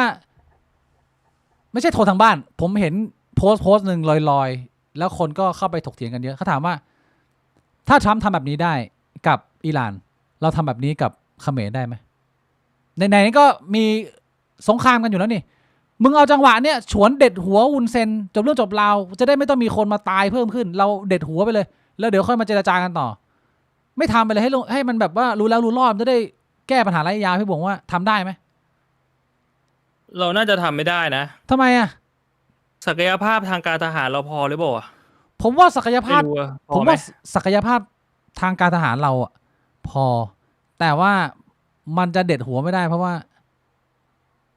มันคุยกันได้หรือเปล่ามันจะเป็นเพื่อนกันอะเป็นแบบเฟรนด์วิดเบเนฟิตอะแบบคือผมว่าต่อให้เด็ดหัวได้แต่ว่าเราก็ทำไม่ได้ต่อให้ไม่ได้เป็นเพื่อนกันคือเราไม่ได้เป็นประเทศมหาอำนาจไงไม่มหาอำนาจแล้วไม่มีสิทธิ์เด็ดหัวคนอื่นนะคนมหาอำนาจเด็ดได้วะว่าแต่ฟ้าก็มหาอำนาจมันไม่มีใครมานั่งแตะไหล่แบบเฮ้ยมึงไปทำอะไรคนอื่นเนี่ยแต่ถ้าสมมุติมึงไปเด็ดหัวเขามันก็มีคนมาแตะไหล่มึงว่าเฮ้ยน้องข้ามหน้าข้ามตานะนี้ลูซิบรูดโดนละมันไม่เหมือนกันไงพี่หวงก็โดนอีก ไม่ได้ไม่เหมือนกันเพราะฉะนั้นไม่เหมือนกันนะเด็ดหัวคุณเซนนี่มีผลที่ตามมามีคนเช็คบินเพียงแต่ว่ามันไม่มีใครเช็คบินอเมริกามันก็เลยเป็นแบบนี้ดู ใช่ สภาพ มันมีคนจับเราโกงได้ไงมันไม่มีใครจับอเมริกาโกงได้ จับพี่บ่วงโกงก็ทำได้ตึง พี่บิ๊กก็โดนจับทำได้เหมือนกัน ๆก็โดนได้หมดแหละเรียกว่าเท่าเทียม อ แล้วตอนนี้มันเป็นปัญหาจนที่ว่าวันนี้รัฐบาลไทยก็มีการขยับนะพี่บวงผมไม่รู้ว่าคนอื่นทราบหรือเปล่าแต่ว่าเผื่อหลายคนไม่ทราบนะรัฐเราก็โต้ตอบอย่างทันควันนะพยายามจะรณรงค์ให้ผู้คนประหยัดการใช้พลังงานเพราะเราไม่รู้ว่าเรื่องนี้มันจะดีลยาวแค่ไหน อาจจะมีปัญ ต หา อนแรก เรื่อง เสียหนูบอกว่าไม่มีปัญหานี่ไม่ต้องตุนน้ำมัน เชี่ยสีนี่ผมก็พูดไปเรื่อยมันแต่สุดท้ายมันความเป็นจริงมันต้องตุนพี่บวงมันก็ต้องบริหารจัดการไอ้เหี้ยมันขาดมาทีนึงมันเรื่องใหญ่คนมัน อ๋อเหรอ แพนิคทีราคามันไปมั่วซั่วไปหมดมันก็ไม่ได้ใช่ไหมล่ะก็ โอ้ ผมเห็นว่ารัฐมีประกาศแล้วว่าราชการจำนวนมากรัฐวิสาหกิจเนี่ย work from home ทันทีนะพี่บวงแล้วก็มีนโยบายขอความร่วมมือในการหลีป้ายไฟร้านไฟโฆษณาหลัง4 ทุ่มปั๊มจะต้องปิดการให้บริการหลัง4 ทุ่มอะไรอย่างเงี้ยยกเว้นบนทางหลวงคือก็ผมถือว่าเป็นการโต้ตอบที่รวดเร็วทันควันดีกว่าไม่มีนโยบายเฮี้ยอะไรมาเลยแล้วก็บอกว่าเราเอาอยู่เฮี้ยอะไรมันต้องทำอะไรสักอย่างนึงก็ดีแล้ว เชื่ออะไรได้บ้างไหมวะเนี่ยไอ้เชี่ยมัน พูดเชี่ยอะไรเชื่อไม่ได้เลย ก็ทำไงอ่ะเขาชอบจับเราโกงตึงๆอ่ะที่เนี่ย เออ ก็โดน อันนี้ไม่ได้ เสีย พูดชื่อนะไม่ได้บอกว่าพูดถึงใครนะ ไม่ได้พูดถึงว่าใครจับนะอาจจะเป็นลุงจีชอบอะ มันพูดเชี่ยอะไรก็ไม่รู้ เอาบูชิบหาย ขออนุญาตตัดเข้าไปสู่ Q&A ประจำสัปดาห์ที่2ของเดือนมีนาคมครับคุย Q&A กันนะพี่บวง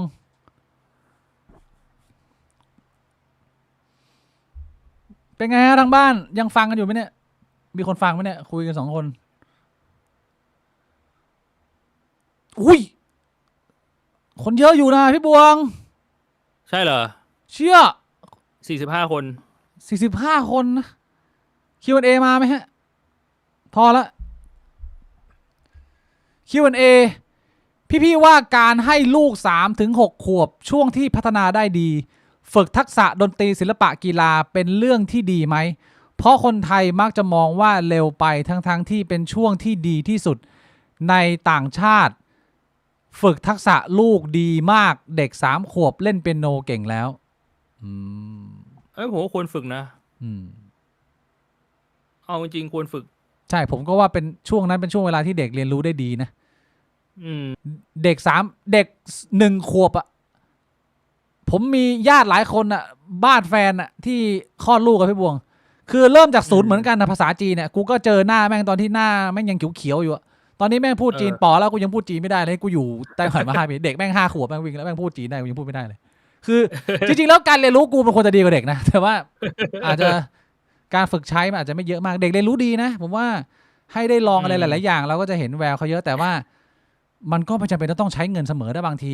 การลองอะไรหลายๆอย่างแล้วก็เลือกลองสิ่งที่มันไม่ใช้เงินก่อนก็ได้อะมันไม่จำเป็น ใช่ นึกภาพไหมพี่บวงมันมีอะไรให้ทำเยอะโลกเนี้ยอย่างพี่บวงเนี่ยกว่าที่จะมารู้ว่าเป็นเทพแห่งการชักว่าวเนี่ยมันก็เป็นกิจกรรมหนึ่งที่ไม่ต้องใช้เงิน โอ้ Q&A เห็นข่าวการดัดแปลง DNA ของเด็กที่กำลังจะเกิดแบบเซตติ้งตัวละคร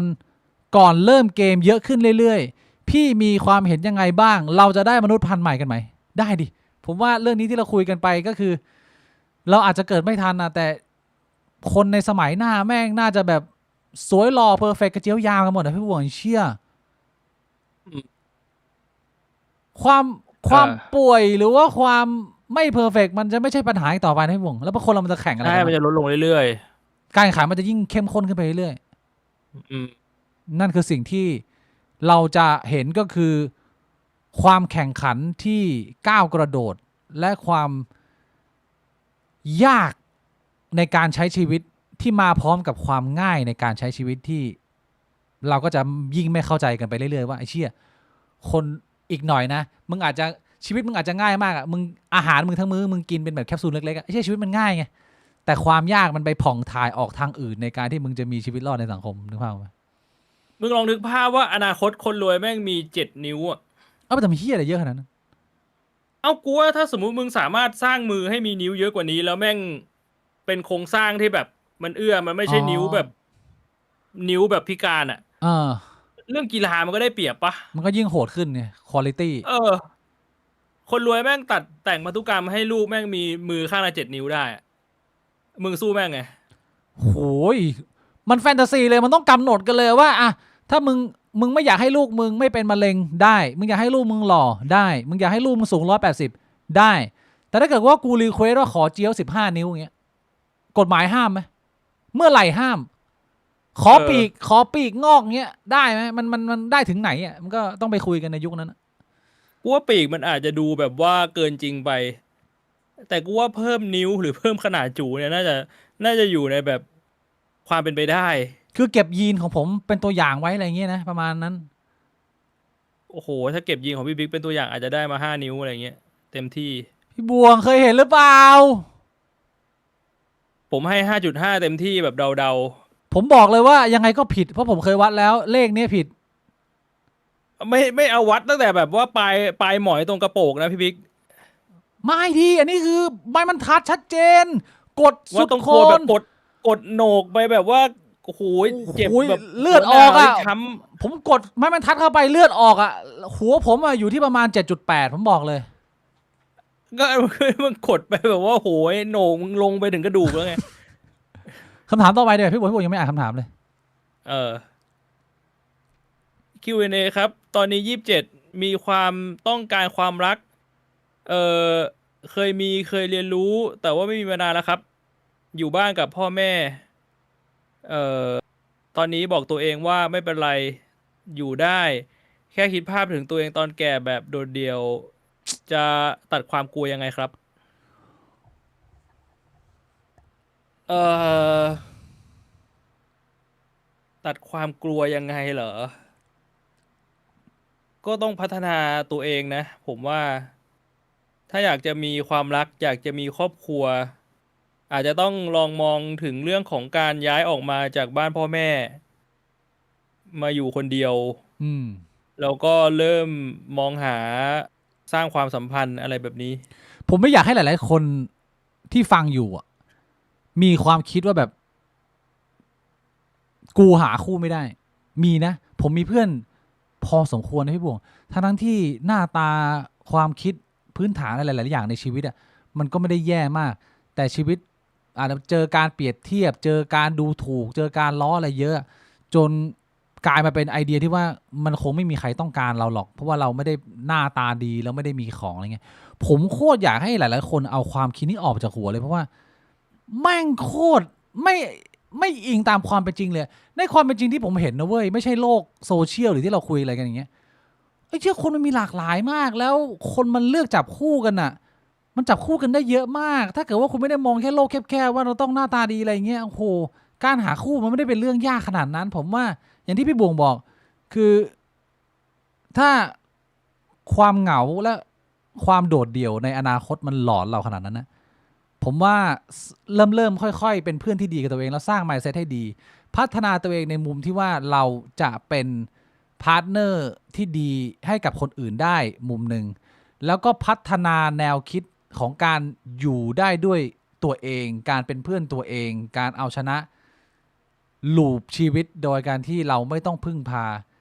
การยอมรับคนอื่น ก็พัฒนาตรงนี้ไปด้วย แล้วก็ตรงนู้นไปด้วยหลายๆอย่างอะทำไปพร้อมๆกัน พอเราได้มีช่วงเวลามานั่งคิดนั่งวางแผนค่อยๆทำไปความกลัวมันก็จะลดลงผมคิดว่าเพราะว่าเราอย่างน้อยเรารู้ว่าเรา on track แล้วกูพยายามจะแก้ปัญหาและวางแผนให้กับตัวเองไม่ต้องไปเหงาและซึมเศร้าและโดดเดี่ยวในอนาคตก็ทางอื่นอะที่ไม่ใช่มีลูกมีเยอะแยะผมคิดว่ามนุษย์เรามันไม่ใช่แค่คุณหรอกหลายๆคนก็มีคำถามนี้เหมือนกันแล้วผมคิดว่าเมื่อเวลามาถึงเนี่ยเจเนอเรชันนั้นเราจะมีทางออกเยอะเราจะมีของเล่นเราจะมีออปชั่นชีวิตสำหรับคนที่ไม่มีลูกไม่มีหลานเนี่ยให้มาอย่างพี่บวงเขาต้องการไปอยู่ในบ้านพักคนชราที่มีนางพยาบาลบีบตูดมีมได้ใช่ไหมก็แต่ละคนก็ต้องการไม่เหมือนกัน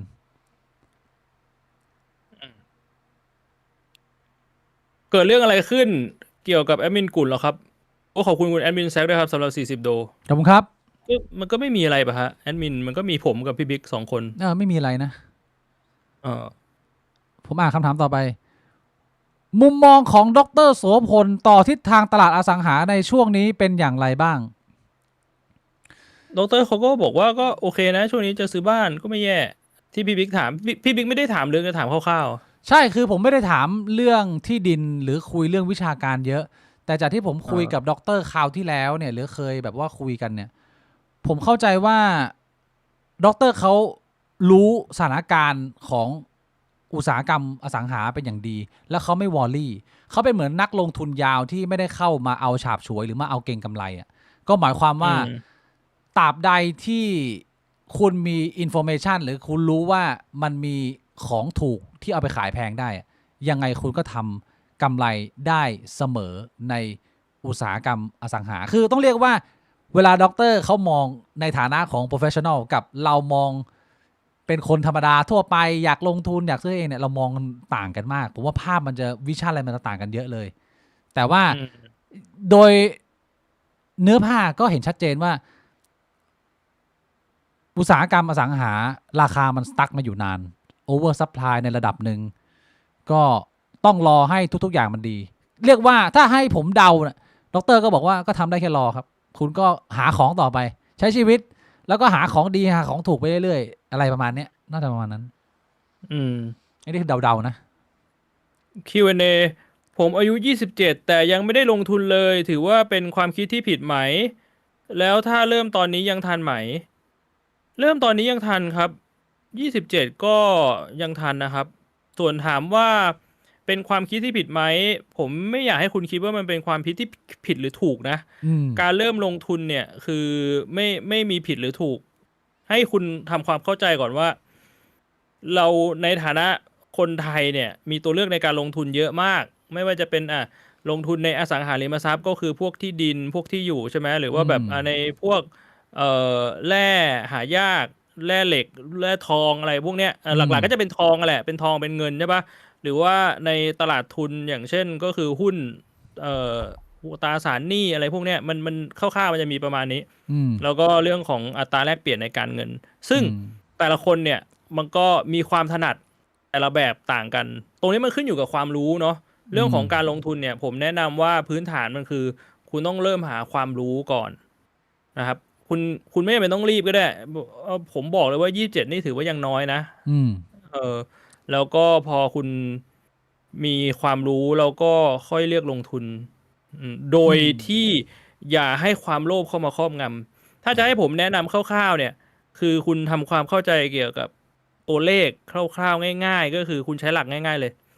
อันดับต้นๆของโลกเลยนะแม่งได้เงินในการลงทุนเนี่ยต่อปีประมาณ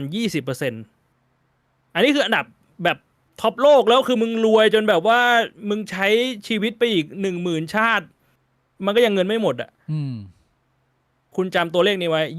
20% คือสมมุติเขามีเงิน100อ่ะลงทุนปีนึงอ่ะเขาจะมีเงิน120 บาทเขาได้กำไร 20% เพราะฉะนั้นอ่ะในฐานะนักลงทุนเริ่มต้นอ่ะถ้าสมมุติคุณสามารถทำกำไรได้ปีละแบบ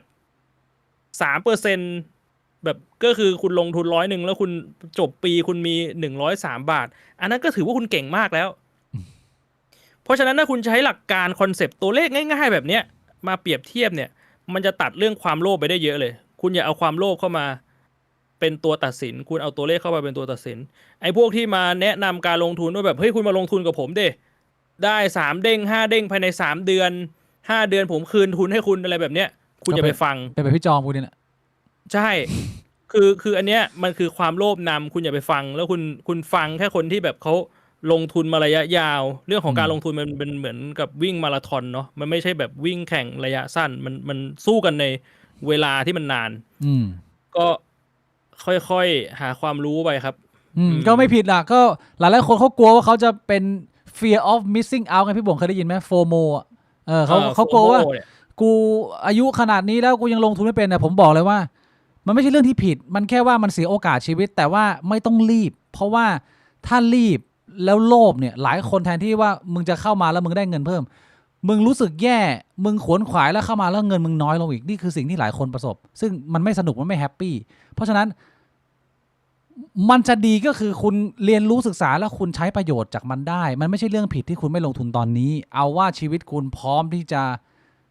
ศึกษาเราเรียนแล้วก็ทดลองเรียนรู้อะไรอย่างเงี้ยแล้วก็กระโดดเข้ามาทำ แล้วก็อีกอย่างหนึ่งคือปัจจุบันเนี่ยคือข้อมูลความรู้แม่งมีอยู่เต็มอินเทอร์เน็ตหมดเอาง่ายๆมันมี AI อ่ะคุณคุยกับ Gemini คุณคุยกับ ChatGPT คุณแค่พิมพ์ไปบอกว่าผมอยากเริ่มลงทุนครับคุณแนะนำผมหน่อยได้ไหมว่าผมต้องเริ่มศึกษาจากตรงไหน แล้วก็ผมให้คีย์เวิร์ดง่ายๆมันจะมีอยู่2อันไอเรื่องของ return เรื่องของรายได้ที่คุณควรจะได้รับตะกี้เนี่ยว่าคุณจะเอาคีย์เวิร์ดไหนไปหาข้อมูลก็คือ1คือคำว่า time value of money โอ้โห time ที่แปลว่าเวลาใช่ปะภาษาอังกฤษ value ที่แปลว่ามูลค่า V A L U E แล้วก็ of ก็ O กับ F แล้วก็ money ที่แปลว่าเงิน M O N E Y เนี่ยคุณไปเสิร์ชว่าเฮ้ย ChatGPT อธิบายคอนเซปต์ของ time value of money ให้ผมฟังหน่อยอันเนี้ยมันก็สอนคุณแล้วแล้วก็ ROI หรือว่า return on investment เนี่ย return ที่แปลว่าผลตอบแทนใช่ปะ R E T U R N on ที่แปลว่าขึ้นอ่ะ O N on แล้วก็ investment แปลว่าการลงทุนใช่ไหม I N V E S T M E N T แค่เนี้ยมันก็จะให้ข้อมูลคุณมาคุณก็ค่อยๆเรียนรู้ต่อยอดจากตรงนั้นไปมีอะไรก็ถามครับอันนี้พี่บวงบอกทริคสำหรับคนที่เรียนวิชาการเลยนะว่าคนสายเรียนการเงินไฟแนนซ์เนี่ยมันจะมีอยู่2หัวข้อที่เรียกว่าเป็นพื้นฐานเหมือนว่าถ้ามึงไปเรียนสถาปัตย์มันก็ต้องมีพื้นฐานฟิสิกส์อะไรอย่างงี้สำหรับคนไฟแนนซ์เนี่ยสิ่งหนึ่งที่อยากจะแนะนำคนนอกอุตสาหกรรมได้คือไปทำความรู้จัก time value of money ถ้าคุณเข้าใจคอนเซปต์นี้เนี่ยคุณจะได้กราวของโลกคนการเงินแล้วก็พี่บวงก็แนะนำดีนะรู้เรื่องของ return on investment หรือว่า return on equity อะไรเงี้ยอันนั้นก็เป็นสเต็ป2พอรู้ได้2อันนี้เนี่ยเอาไปใช้ในชีวิตจริงได้ละหรือถ้าดีไม่ดีนะผมว่าสักวันหนึ่งผมกับพี่บวงเนี่ยจะมาเปิดคลาสสอนเบสิก101 time value of money เป็นคุณครูไหมพี่บวงเราสอนได้นะผมเด็กเนิร์ดนะน่าจะพอได้โหดไหมแต่ใช้เป็นตัวอย่างเป็นแบบกระเจียวอะไรเงี้ยโอ้โหน่าได้ดูแบบเข้าตีมน่าสนใจพี่บวงแนะนำดีแล้วก็เมื่อก่อนเนี่ยเราจะต้องมานั่งอ่าน annual report annual report ใครไม่เก่งภาษาอังกฤษ annual คือรายปี report คือรายงานก็คือรายงานประจำปี annual report เนี่ยคือรายงานประจำปีของบริษัทแต่ละบริษัทแต่ละบริษัทเนี่ยเขาจะถูกกำหนดบริษัทในที่อยู่ในตลาดหุ้นนะใช่เขาถูกกำหนดโดยแบบพวกรัฐบาลหรืออะไรสักอย่างตลาดหลักทรัพย์นี่แหละตลาดหลักทรัพย์เนี่ยตลาดหลักทรัพย์กำหนดว่าบริษัทใหญ่ๆต้องทำรายงานประจำปีออกมาเป็นสาธารณะให้คนเข้าไปอ่านว่าปีนี้บริษัททำอะไรมาบ้างและมีวิสัยทัศน์จะทำธุรกิจต่อไปยังไงบ้างในนั้นมันจะมีรายละเอียดหมดเลยที่คุณต้องรู้เกี่ยวกับธุรกิจแล้วเมื่อก่อนเนี่ยคือถ้าสมมติคุณไม่มีความรู้เนี่ยมันก็ยากมันอ่านเยอะรายละเอียดเยอะมันเยอะรายงานมันเยอะแต่ปัจจุบันเนี่ยคุณเอา annual report โยนเข้าไปให้ ChatGPT แล้วคุณก็ไปถามมันสรุปแล้วปีนี้ annual report ของบริษัทนี้เป็นไงบ้างเชี่ยเนี่ยคือเงินอยู่ในอากาศบางทีเชี่ยนี่คำพูดพี่ดิวนะใช่ป่ะเงินอยู่ในอากาศคว้าเอานะมันก็ตัวนี้มันก็แล้วแต่ว่าใครจะขวนขวายแล้วขอบคุณคุณฟีนิกซ์ดาโกดนะฮะ40 บาทผมอยากให้พี่บิ๊กรีวิวยี่ให้ผู้ชมฟังหน่อยครับ What ยี่คืออะไรครับ What the fuck is ยี่ไม่รู้เหมือนกันฮะยี่ผมไม่รู้ว่าคุณหมายถึงอะไรคนอื่นรู้ไหมเนี่ยให้พี่บอกเอาคำถามต่อไปก็ได้ผมไม่รู้ว่าเขาหมายถึงอะไรเจียยี่เหรอไม่ใช่ What the fuck หนังยี่พี่บิ๊กยี่นี่หนังเหรอหนังเรื่องอะไรวะหนังไต้หวันเหรอจะบอกนะว่าไอเด็กมือซ้ายไม่ใช่อุ้ยยี่ผมยังไม่ดูเลยว่ะแต่คะแนนเยอะนะผมไม่เคยดูรีวิวไม่ได้คำถามต่อไปพี่บวงพี่ว่าโรงงานควรใช้ AI มาทดแทนคนไหมครับเมื่อก่อนผมไม่ค่อยเห็นด้วยเพราะเป็นโอกาสสำหรับหลายๆคนแต่ว่าพอดีได้ลองทำงานโรงงานแล้วพบว่ามันน่าเบื่อมากเลยไม่คิดเลยว่าคนคนนึงจะทำอะไรซ้ำๆได้ขนาดนี้มันไม่ใช่เรื่องของควรไม่ควรหรอกครับธุรกิจมันคือเรื่องของต้นทุน แล้วก็กำไร อยู่ที่ตัวเลข อยู่ที่ตัวเลขครับ ยังไงมันก็จะมาคุณหลีกเลี่ยงมันไม่ได้ ขอบคุณคุณเรียวยัดหรือว่ามันอ่านว่าอะไรนะพี่บวกเนี่ยไอ ฮะ ไอโร เท ยัด เลอร์ ฮะ ครับ ชื่อว่าเทเลอร์อ่านย้อนหลัง TAYLOR อ๋อเขาชื่อเทเลอร์เหรอ สวัสดีครับ เออ พี่ๆกล้วยหอม โอ้สวัสดีครับ หากเพื่อนพูดผิดหูเราแล้วเราไม่พอใจควรบอกเพื่อนไปเลยดีไหมครับ จะรักษาความรู้สึกยังไงพี่บวง ขึ้นอยู่กับว่าสนิทขนาดไหน และขึ้นอยู่กับว่าผิดหูขนาดไหน เออ โอ้โหมันมีดีเทลเยอะมันไม่สามารถตอบแบบหนึ่งเหตุการณ์ครอบคลุมทุกสถานการณ์ได้ ใช่ บางคนมาพูดตรงๆได้ บางคนมันก็ตัดออกไปจากชีวิตก็ง่าย มั แล้วแต่ ขึ้นอยู่กับหลายปัจจัยโดยส่วนใหญ่จะเลือกไม่แสดงออก ก็คือปล่อยไปก็เก็บเอาไว้แล้วก็ช่างแม่งถอยห่างมา เออ พี่พิษขอบคุณมากพี่พิษวันศุกร์เจอกันที่ร้านพี่บิ๊กพี่บวงเดี๋ยวทักไปได้เดี๋ยวผมเข้าไปวันศุกร์ได้ Q&A ถ้ามีการลงลูกนิวเคลียร์ไปแล้วแบบทั้งโลกมีกัมมันตรังสีเยอะๆแบบว่าเราไม่ได้โดนตรงๆแต่แถวนั้นมีกัมมันตรังสีพวกพี่ทั้งสองคนจะอยู่ยังไงจะโหดร้ายถึงระดับต่อกันเองเลยไหม What the fuck นี่คืออะไรคำถามอะไรเนี่ย ผมว่านิวเคลียร์สมัยใหม่มันไม่ได้ต้องกังวลเรื่องกัมมันตรังสีอะไรเท่าไหร่นะ ก็ ส อ มัย ยู่ ใหม่มันเป็นพวกไฮโดรเจนบอมอะไรพวกนี้แล้ว มันขึ้นอยู่กับว่าลูกไหนพี่บวงมันยังมีที่เป็นระบบเก่าอยู่ที่มันทิ้งกัมมันตรังสีกับที่เป็นระบบใหม่ที่มันไม่มี มันก็อยู่ที่ว่ามึงโดนลูกไหน แต่ว่าคุณอยู่ไม่ได้ฮะยังไงคุณก็ต้องหนีออกมา ส่วนไอ้เรื่องการต่อกันเนี่ยคงไม่มีเนี่ย คือจะให้พูดตรงๆกัมมันตรังสีไม่ได้น่ากลัวเท่ากับนิวเคลียร์วินเทอร์ที่น่ากลัวน่าจะเป็นนิวเคลียร์วินเทอร์มากกว่า แล้วมันก็ไม่น่าจะหนีได้น่าจะโดนทั้งโลก น่าสนใจนะท็อปิกนี้ผมเคยเขียนบทความเรื่องนิวเคลียร์วินเทอร์เนี่ยผมเคยสตัดดี้อยู่พี่บวงมา อืมอยากให้พี่บิ๊กพี่บ่งพูดเรื่อง MBTI หน่อยได้ไหมครับ น่าจะเป็นท็อปิกที่น่าสนใจ อันนี้น่าจะเคยพูดไปแล้วนะ MBTI อ่ะ เราไม่เคยมานั่งอธิบายเพราะว่าเราไม่มีความรู้ในเชิงลึกไงคือผมเห็นว่าอุตสาหกรรมนี้มันมีผู้เชี่ยวชาญที่แบบมันวิเคราะห์ความสัมพันธ์และคู่เหมาะสมอะไรอย่างเงี้ยผมไม่ได้ให้ความสนใจเลยแล้วก็ไม่ได้ให้น้ำหนักกับมันมากเพราะผมคิดว่าคำตอบมันเปลี่ยนได้และมันไม่ได้กำหนดตัวอะไรผมมากเท่าไหร่ มันก็ทำให้เราเข้าใจคาแรคเตอร์หรือออปชันของนิสัยของผู้คนได้มากขึ้นเข้าใจตัวเองมากขึ้นแต่มันไม่น่าจะมีอะไรมากไปกว่านั้นในมุมผมอ่ะมันก็เลยไม่ได้มีเรื่องให้พูดเยอะพี่บวงอ่ะ ผมก็มองว่ามันก็เป็นแค่วิธีในการแยกคนวิธีหนึ่งที่มันไม่ได้รู้สึกว่ามันมีความน่าเชื่อถืออะไรมากอ่ะ เออ แต่ว่ายุคปัจจุบันมันมีกระแสนะ กระแสอะไร มันหนักอยู่กระแสแบบ มันเหมือนอารมณ์ยุคสมัยก่อนเขาจะพวกคนที่เชื่อสายมูเขาจะแยกคนตามราศีอ่ะ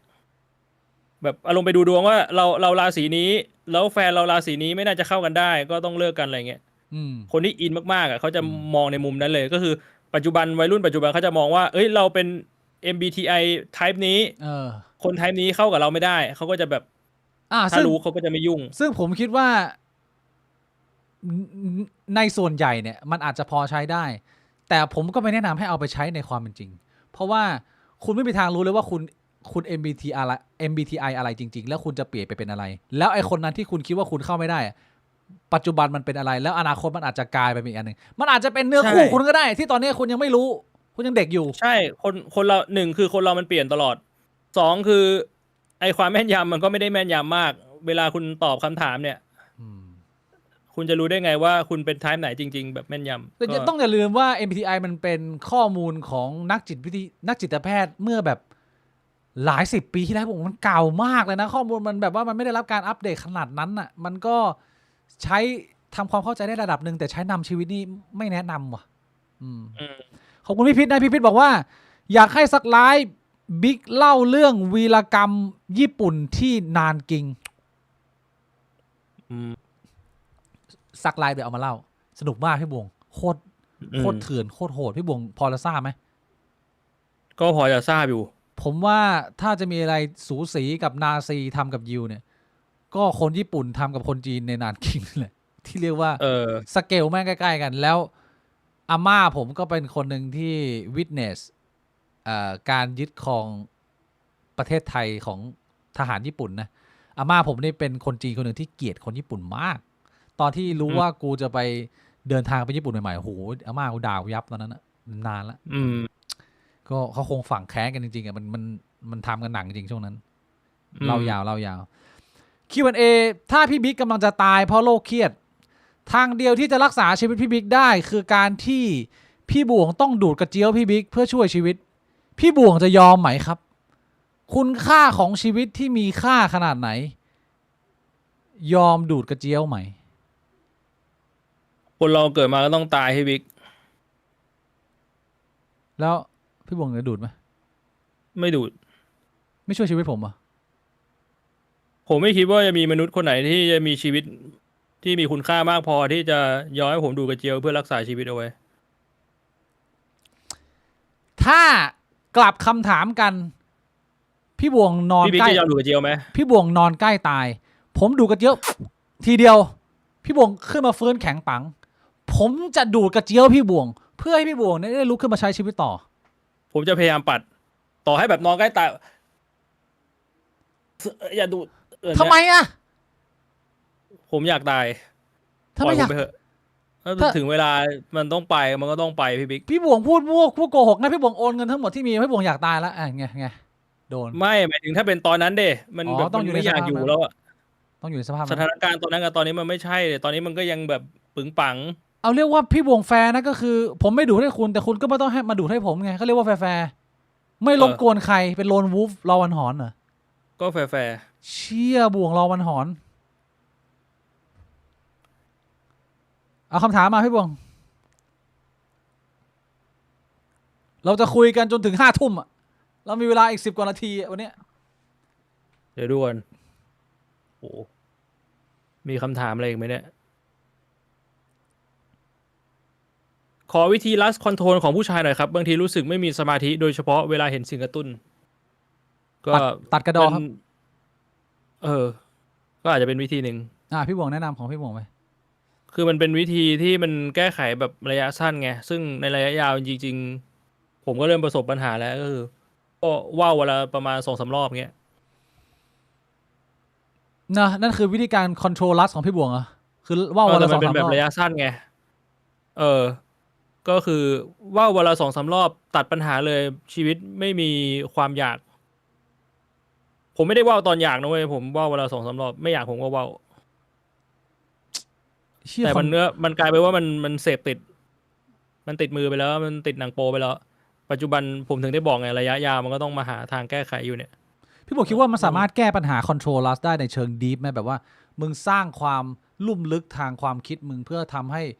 มึงไม่มองตัวเองเป็นเหมือนสัตว์ที่ตอบสนองอยู่บนสิ่งยั่วยุสิ่งเร้า แต่ว่ามึงเป็นมนุษย์ที่มีความคิดที่ลุ่มลึกและประเมินสถาน ผมว่า การณ์ ทำได้ มันช่วยในการคอนโทรลลัสแม้การที่มึงมีความคิดที่แข็งแกร่ง หรือว่ามีอะไรอย่างเงี้ยหรือว่ามันไม่เกี่ ช่วยนะ เอาแล้วมันฝึ คื ก อ ไง คือผมคิดว่าถ้าให้เปรียบเทียบผมว่ามันเหมือนติดหวาน ในสถานการณ์ของผมเนี่ย เวลาคนเราติดของหวานอะช่วงแรกๆที่หลังจากติดมานานเสพมานานแล้วเราต้องการจะเลิกอะ อืม มันจะมี withdraw effect ใช่ปะมันจะมีเหมือนแบบอาการลงแดงอ่อนๆ เราจะอยากมากเลย แต่ว่ายิ่งเราอดทนได้เท่าไหร่ พอเวลามันผ่านไปสักพักหนึ่งอะมันจะไม่ได้มีความอยากแล้ว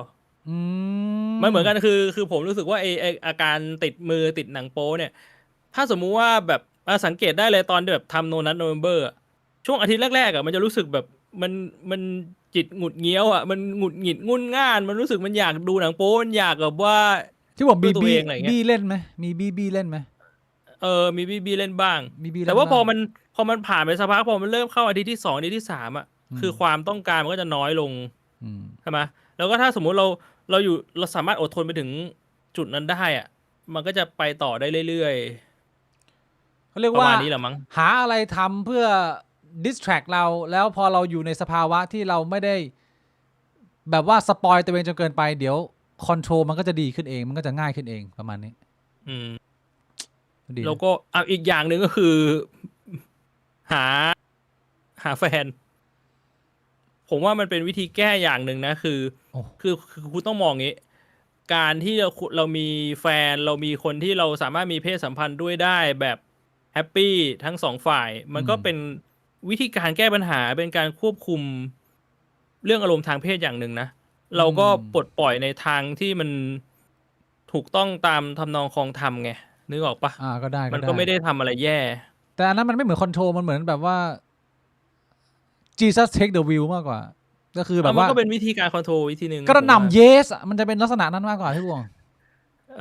อีกอย่างหนึ่งผมว่าการมีเซ็กกับการช่วยตัวเองมันต่างกัน โดยเฉพาะว่าคุณดูหนังโป๊อะ อืม มันส่งผลกับสมองต่างกัน ใช่ใช่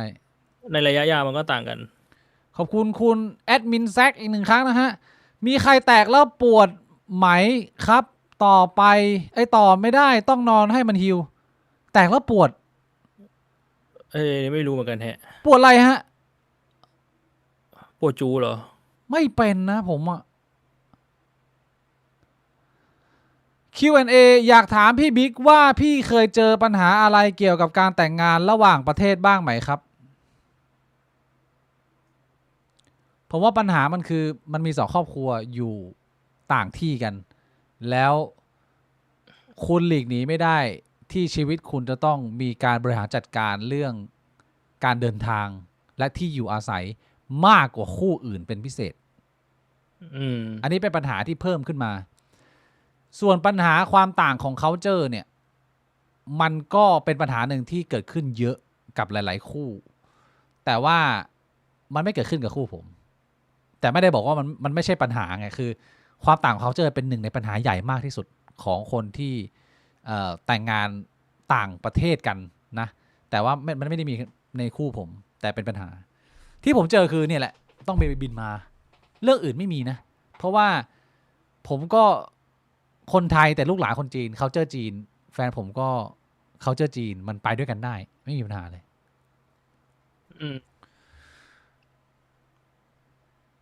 อีกสักคนละหนึ่งคำถามไหมฮะพ่อแม่พี่น้อง นี่คุยกันพอของปากหอมคอ ในปัจจุบันมีดราม่าเกี่ยวกับเทอร์เรียน กลุ่มคนที่อยากจะเป็นสัตว์ หลายคนเห็นเป็นเสียงเดียวกันว่าปัญญาอ่อน ในอีกมุมมองหนึ่งมันต่างจากกลุ่ม LGBT ยังไงครับ เพราะทั้งสองกลุ่มก็คิดว่าตัวเองเป็นสิ่งที่ไม่ได้เป็น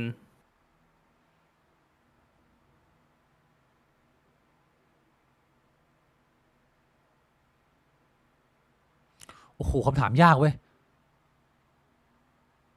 พี่บิ๊กมีคำตอบไหม ผมพยายามจะหาคำตอบอยู่มันต้องคิดเยอะมากเลยว่ะว่า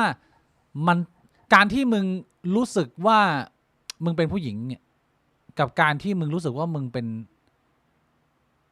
เสืออย่างเงี้ยมันเหมือนกันไหมเคสที่เราเคยเจอ ผมว่าผมมีคำตอบ คำตอบพี่บวงคืออะไร คนเราเนี่ยมันมีดีกรีในการเปลี่ยนแปลงรูปร่างหน้าตาตัวเองอยู่แล้ว มึงตัดผมมึงก็เปลี่ยนแปลงรูปร่างหน้าตาตัวเอง อืม มึงเสริมจมูกมึงก็เปลี่ยนแปลงรูปร่างหน้าตาตัวเอง อืม ซึ่งดีกรีในการตัดผมกับเสริมจมูกมันคือนิดเดียวใช่ปะ อืม ในขณะที่ระดับเอ็กซ์ตรีมคือมึงอยากเป็นนก อืม แต่ว่าการที่มึงยังอยากเป็นมนุษย์ แต่ว่าเป็นอีกเพศอ่ะมันอยู่กึ่งกลางไงมันคือดีกรีความต่าง อ๋อ มันไม่ใช่สิ่งเดียวกัน คือถามว่ามึงเป็นคนแล้วมึงอยากจะไปเป็นนกเลย มันทำไม่ได้ในทางสรีระในทางโครงสร้าง อืม แต่ว่าถ้ามึงเป็นผู้ชายแล้วมึงอยากจะเป็นผู้หญิง ให้รูปร่างหน้าตาภายนอกมันเหมือนนะมันทำได้ไง มันเข้าใจได้แล้วมันทำได้ ให้รูปร่างหน้าตาภายนอกมันเหมือน มึงไว้ผม มึงกินฮอร์โมน มึงทำนม มึงตัดจูมึงทำจิ๋มปลอม ภายนอกมันก็เหมือนแล้ว มันก็คล้ายแล้ว แต่ว่าข้างในมันก็ยังไม่เหมือนอยู่ดี แต่มึงอยากเป็นคนแล้วอยู่ๆไปเป็นนกกระจอกตัวเขาเนี่ยมึงทำไงอ่ะ มีหมอที่ไหนทำให้มึงได้ไหม ไม่ได้ไง ไม่ได้ ก็เรียกว่าเป็นดีกรีของความซับซ้อนในสมองต่างกันเยอะมากไม่เหมือนกัน งั้นผมจะอ่านคำถามสุดท้ายแล้วส่งทุกคนไปพักผ่อนไปนอนนะฮะ คำถามสุดท้ายจากคุณเนิร์ดกีกถ้าอนาคตมีเทคโนโลยีสาวทรานปลูกถ่ายมดลูกไว้ได้สำเร็จ และสามารถตั้งครรภ์และมีบุตรได้ พี่ๆจะยอมรับว่าเขาเป็นผู้หญิงและยอมให้ใช้นางสาวและเขียนในบัตรประชาชนว่าเพศหญิงไหมครับ ถ้าสมมุติว่าเอาจากที่คุณพูดมาก็ต้องตั้งคำถามว่าแล้วไอ้มดลูกนี่คือเป็นมดลูกจาก DNA ใครถ้าเป็นปลูกถ่ายแต่ว่าคุณก็ต้องเอามาจากผู้หญิง ตอนตั้งครรภ์ก็เป็น DNA จากผู้หญิงที่คุณเอามาไม่ใช่ DNA ของคุณ ถ้าพูดกันตามเทคนิคแล้วลูกที่ออกมาก็ไม่ใช่ลูกคุณ เพียงแค่แบบว่าเอาร่างกายของคุณมาฝากคันเฉย แต่ถ้าเกิดว่าเอา DNA มึงไปปลูกถ่ายมดลูกมึง แล้วเอาเข้ามาใส่ในตัวมึงแล้วมึงคลอดลูกได้ แต่ว่า DNA ของร่างกายมึงยังเป็น XY อ่ะแต่ว่ามีแค่ส่วนที่มึงผ่าตัดเพิ่มเติมที่มันเป็นนั่นมันก็เป็นคอนเซปต์ที่ต่างกันแหละแล้วอย่างนี้มึงเป็นผู้หญิงยังกูว่ามันก็ต้องมานั่งถกกันแล้วว่าความเป็นผู้หญิงนี่มันอยู่ที่ความสามารถในการให้กำเนิดลูกอย่างเดียวหรือเปล่าหรือว่าอยู่ที่โครโมโซมโอ้โหมันก็จะยังตอบไม่ได้ชัดเจนนะเด็มันอยู่ที่คำนิยามกลายมาว่า woman what is woman อีกแล้วคำถามนี้ไม่มาอีกแล้วมึงก็ไม่ต้องมีคำนิยามอะไรมึงก็ระบุโครโมโซมไปเลยแล้วมึงก็ระบุไปเลยว่าคำนำหน้ามึงจะใช้เป็นอะไรกูว่าถ้าไปถึงตอนนั้นคำนำหน้ามันอาจจะไม่มีแล้วหรือมันอาจจะมีให้เลือกแบบว่า100แบบมึงอยากใช้อะไรมึงใช้เลย แบบนั้นแล้วมึงก็แค่ระบุโครโมโซมไปก็จบขอบคุณคุณนอนนะฮะพี่เคยคุยเรื่องซูฟิเลียแล้วเนโครฟิเลียเคยยังครับเคยแล้วครับเคยแล้วในตอนที่คุยเรื่องของรสนิยมทางเพศไปย้อนดูได้นะตัดคลิปออกมาด้วยพี่บอกขอบคุณอีกท่านหนึ่งขอบคุณคุณดำลัสซิลี่ด้วยเหรอชื่อถูกเลยสำหรับ100 โดด้วยครับขอบคุณครับอยากรู้มุมมองเรื่องของ AI ที่เอามาใช้ในการทำงานโปรแกรมเมอร์บุคคลภายนอกที่มองเข้ามาว่าการทำงานโดยใช้ AI เป็นงานง่ายๆอันนี้มันเป็นคำถามหรือเปล่านะอันนี้เป็นประโยคบอกเล่าเหรอหมายถึงว่าอยากเข้าใจถึงว่ามุมมองของคนภายนอกว่าโปรแกรมเมอร์ใช้ AI ยังไงเหรอมองว่าเขาอยากรู้มุมมองของคนภายนอกไม่ใช่มุมมองเรื่องของ AI ที่เอามาใช้ในการทำงานบุคคลภายนอกที่มองเข้ามาว่าคำถามยังงงว่ะเชื่อพี่บงกูไม่รู้เขาถามอะไรคือสำหรับผมความเข้าใจผมก็ค่อนข้างจำกัดเพราะผมไม่ใช่โปรแกรมเมอร์นะแต่ผมไปดูโปรแกรมเมอร์เขาพูดถึงเขาก็บอกว่าปัจจุบัน AI มันก็ยังไม่ได้แบบว่าใช้ในการเขียนโปรแกรมได้ดีอะไรคือโปรแกรมเมอร์มันก็ยังต้องมีความรู้ความเข้าใจในการเขียนโปรแกรมอยู่ดีใช่แต่ว่าใช้ AI เป็นเครื่องมือในการทุ่นแรงได้ช่วยเยอะช่วยได้เยอะคำถามไม่ค่อยดีเลยไม่ค่อยเคลียร์เลยเอาอีกคำถามนึงดีกว่าเคยคุยเล่นพี่บนเนี่ยเคยคุยเล่นกับเพื่อนว่าญี่ปุ่นเป็นราชา AV เพราะตอนช่วงไปลุกลานแถบจีนเกาหลีมันมีการฆ่าแล้วข่มขืนตลอดพี่ว่าการทำแบบนี้เกิดมาจากอะไรล่ะครับต้องการข่มขืนศัตรูไหมแล้วสงครามที่อื่นมีพฤติกรรมแบบนี้ไหมสงครามทุกที่ก็น่าจะมีเรื่องของการข่มขืนหมดแหละหลากหลายสงครามในอดีตเนี่ยมีเรื่องของการข่มขืนยับและเละเทะมากกว่าที่คุณจะจินตนาการออกไม่ใช่แค่ตัวญี่ปุ่นที่ไปข่มขืนคนจีนนะอย่างที่เมื่อกี้ผมเห็นพี่พิษโดมาพี่พิษเคยบอกว่าหลายคนฝรั่งเขาบอกว่านานกิงนี่โหดกว่านาซีทำกับยิวแต่ผมจะไม่เรียกว่าโหดกว่าหรอกเพราะว่าผมว่านาซีมันไปแตะจุดที่มันแม็กซิมัมแล้วพี่บอกมึงไม่สามารถจะกดและทรมานสิ่งมีชีวิตหนึ่งได้มากกว่านี้อีกแล้วว่ามันก็เต็มแม็กเต็มข้อของมันแล้วแต่ตอบคำถามเมื่อกี้ผมคงตอบว่ามันมาจากไหนผมว่ามันมาจากความเกลียดชังความเกลียดชังมันพอมันเยอะขึ้นมากๆเนี่ยมนุษย์เรามันก็คล้ายๆสัตว์การที่มึงจะระบายความเกลียดชังอะไรออกไปจากจิตใจที่มันเข้ามาในตัวมึงแล้วเนี่ยบางทีมันกลายมาเป็นกิจกรรมที่ป่าเถื่อนอะไรบางอย่างที่มันทำให้มึงรู้สึกปลดปล่อยหรือเป็นผู้ชนะมันก็เลยสามารถดาร์กและดิบและดูเถื่อนได้เพราะว่ามนุษย์เรามันไม่มองกันเป็นมนุษย์แล้วมันมองกันเป็นปีศาจต้องเป็นสิ่งที่ทำลายเป็นสิ่งที่แย่เป็นขี้ที่ต้องขี้ออกมาจากร่างกายตัวเราอะไรเงี้ยผมคิดว่านั่นคือสาเหตุนะพี่บวง ไม่รู้ฮะ ผมมองแค่ว่าก็มึงทำสงครามมันก็คือผู้ชายมันอัดอั้นอ่ะ อืม บวกกับความเครียดอ่ะมันก็ต้องปลดปล่อยอะ ใช่ไงแต่ว่าอัดอั้นอ่ะมันก็มีอัดอั้นแบบพี่บวงเข้าไปข่มขืนชาวบ้าน1 คน กับมึงเอามาถลกหนังข่มขืนแล้วก็แห่ร้องเพลงไปทั่วหมู่บ้าน คือมันมีการปลดปล่อย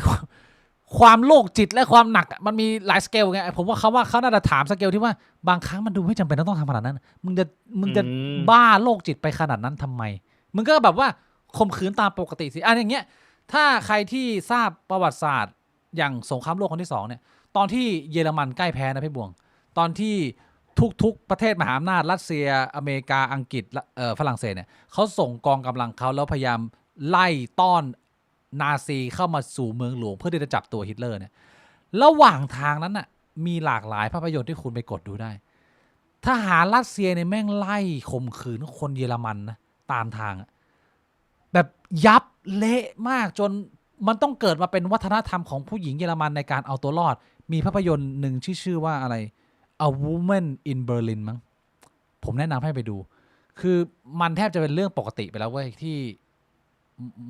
ผู้หญิงในพื้นที่สงครามเขารู้เลยว่าเซ็กนี่แม่งเป็นเหมือนของมีค่าอย่างหนึ่งมึงใช้ในการเอาตัวรอดเอาชีวิตรอดได้นะก็ประมาณนั้นเอาไว้เดี๋ยวมีโอกาสเอาประวัติศาสตร์ช่วงเวลาที่น่าสนใจหรืออย่างนานกิงมาเล่าได้นะคือผมยังไม่อยากเล่าเรื่องนานกิงเพราะว่ามันมีภาพยนตร์เรื่องหนึ่งที่มันฉายที่จีนมั้งเกี่ยวกับเรื่องนี้แหละผมอยากดูมากเลยถ้าผมยังไม่ดูเวอร์ชันล่าสุดที่ทำอัปเดตนะกลัวพลาดข้อมูลไงอะไรสำคัญอะไรเงี้ยประมาณนี้ให้พี่บวงสำหรับวันนี้เนี่ยผมคงรบกวนทุกท่านและพี่บวงประมาณนี้ไม่มีอะไรเพิ่มเติมพี่บวงจะมีอะไรเติมหรือว่าทิ้งท้ายให้กับพ่อแม่พี่น้องไหมฮะอย่างนี้มีคนพิมพ์มาบอกว่าล่าสุดในอาร์บอกว่า AI ปีนี้นี่เขียนโค้ดได้แบบโหดสัตว์ชนิดว่าไม่ต้องจ้างเขาแล้วก็ได้นะมันก็มาเร็วกว่าพี่บวงมันก็อัปเกรดแบบ exponential อ่ะก็ตามนั้นครับอย่างที่ผมบอกผมก็ไม่ได้เป็นโปรแกรมเมอร์ไม่มีความรู้นะก็อ้างอิงจากที่ได้ยินมาเพราะฉะนั้นในสิ่งที่ผมพูดมันก็ไม่อัปเดตอยู่แล้วล่ะถ้าในอาร์มเขาพูดมาอย่างนั้นมันก็ต้องฟังคนที่เขามีประสบการณ์ในอุตสาหกรรมแหละขอบคุณ first hand experience ขอบคุณคุณพีรวิอีก1 ครั้งนะฮะสำหรับ50น็อกเนี่ยคืออะไรวะน็อกหน่วยเงินอะไรวะน็อกเคอร์เรนซีนอร์เวย์โคนใช่เหรอใช่ไหมนอร์เวย์โคนเชียนอร์เวย์โคนมากขอบคุณครับเริ่มมีการตกงานและปลดพนักงานแล้วครับและการมาของ AI แต่ใดๆคือโลกมันก็พัฒนาต่อไปก็เราหมดอาชีพจากการไปเป็นแรงงานเราก็ต้องหาทางไปทำอย่างอื่นไม่งั้นมันก็เดี๋ยวมันก็จะลดประชากรกันไปเองอะพี่บวงเพราะว่ามันแบ่งไม่พอไม่เท่าเทียมเอาไว้เดี๋ยวมันมีหุ่นยนต์ AI มาพัฒนาไปมันก็จะมีหุ่นยนต์เซ็กทอยมาพี่บวงรอสวอปเกิร์กับสวอปกึ๊บน้องหุ่นยนต์เหรอแล้วก็พอพัฒนาไปอีกขั้นพอหุ่นยนต์ปกครองมนุษย์ก็กลายเป็นมนุษย์ก็กลายเป็นกะหรี่ให้หุ่นยนต์ปี้แทนเชี่ยก็ดีนะพี่เพลินๆนะพี่บวงสบายๆปรับโหมดได้ขอบคุณทุกคนมากครับขอให้ทุกคนนอนหลับฝันดีขอให้พี่บวงนอนหลับฝันดีเจอกันใหม่พุธหน้า1 ทุ่มตรงเหมือนเดิมกับบิ๊กบวงควงกระดอสวัสดีครับ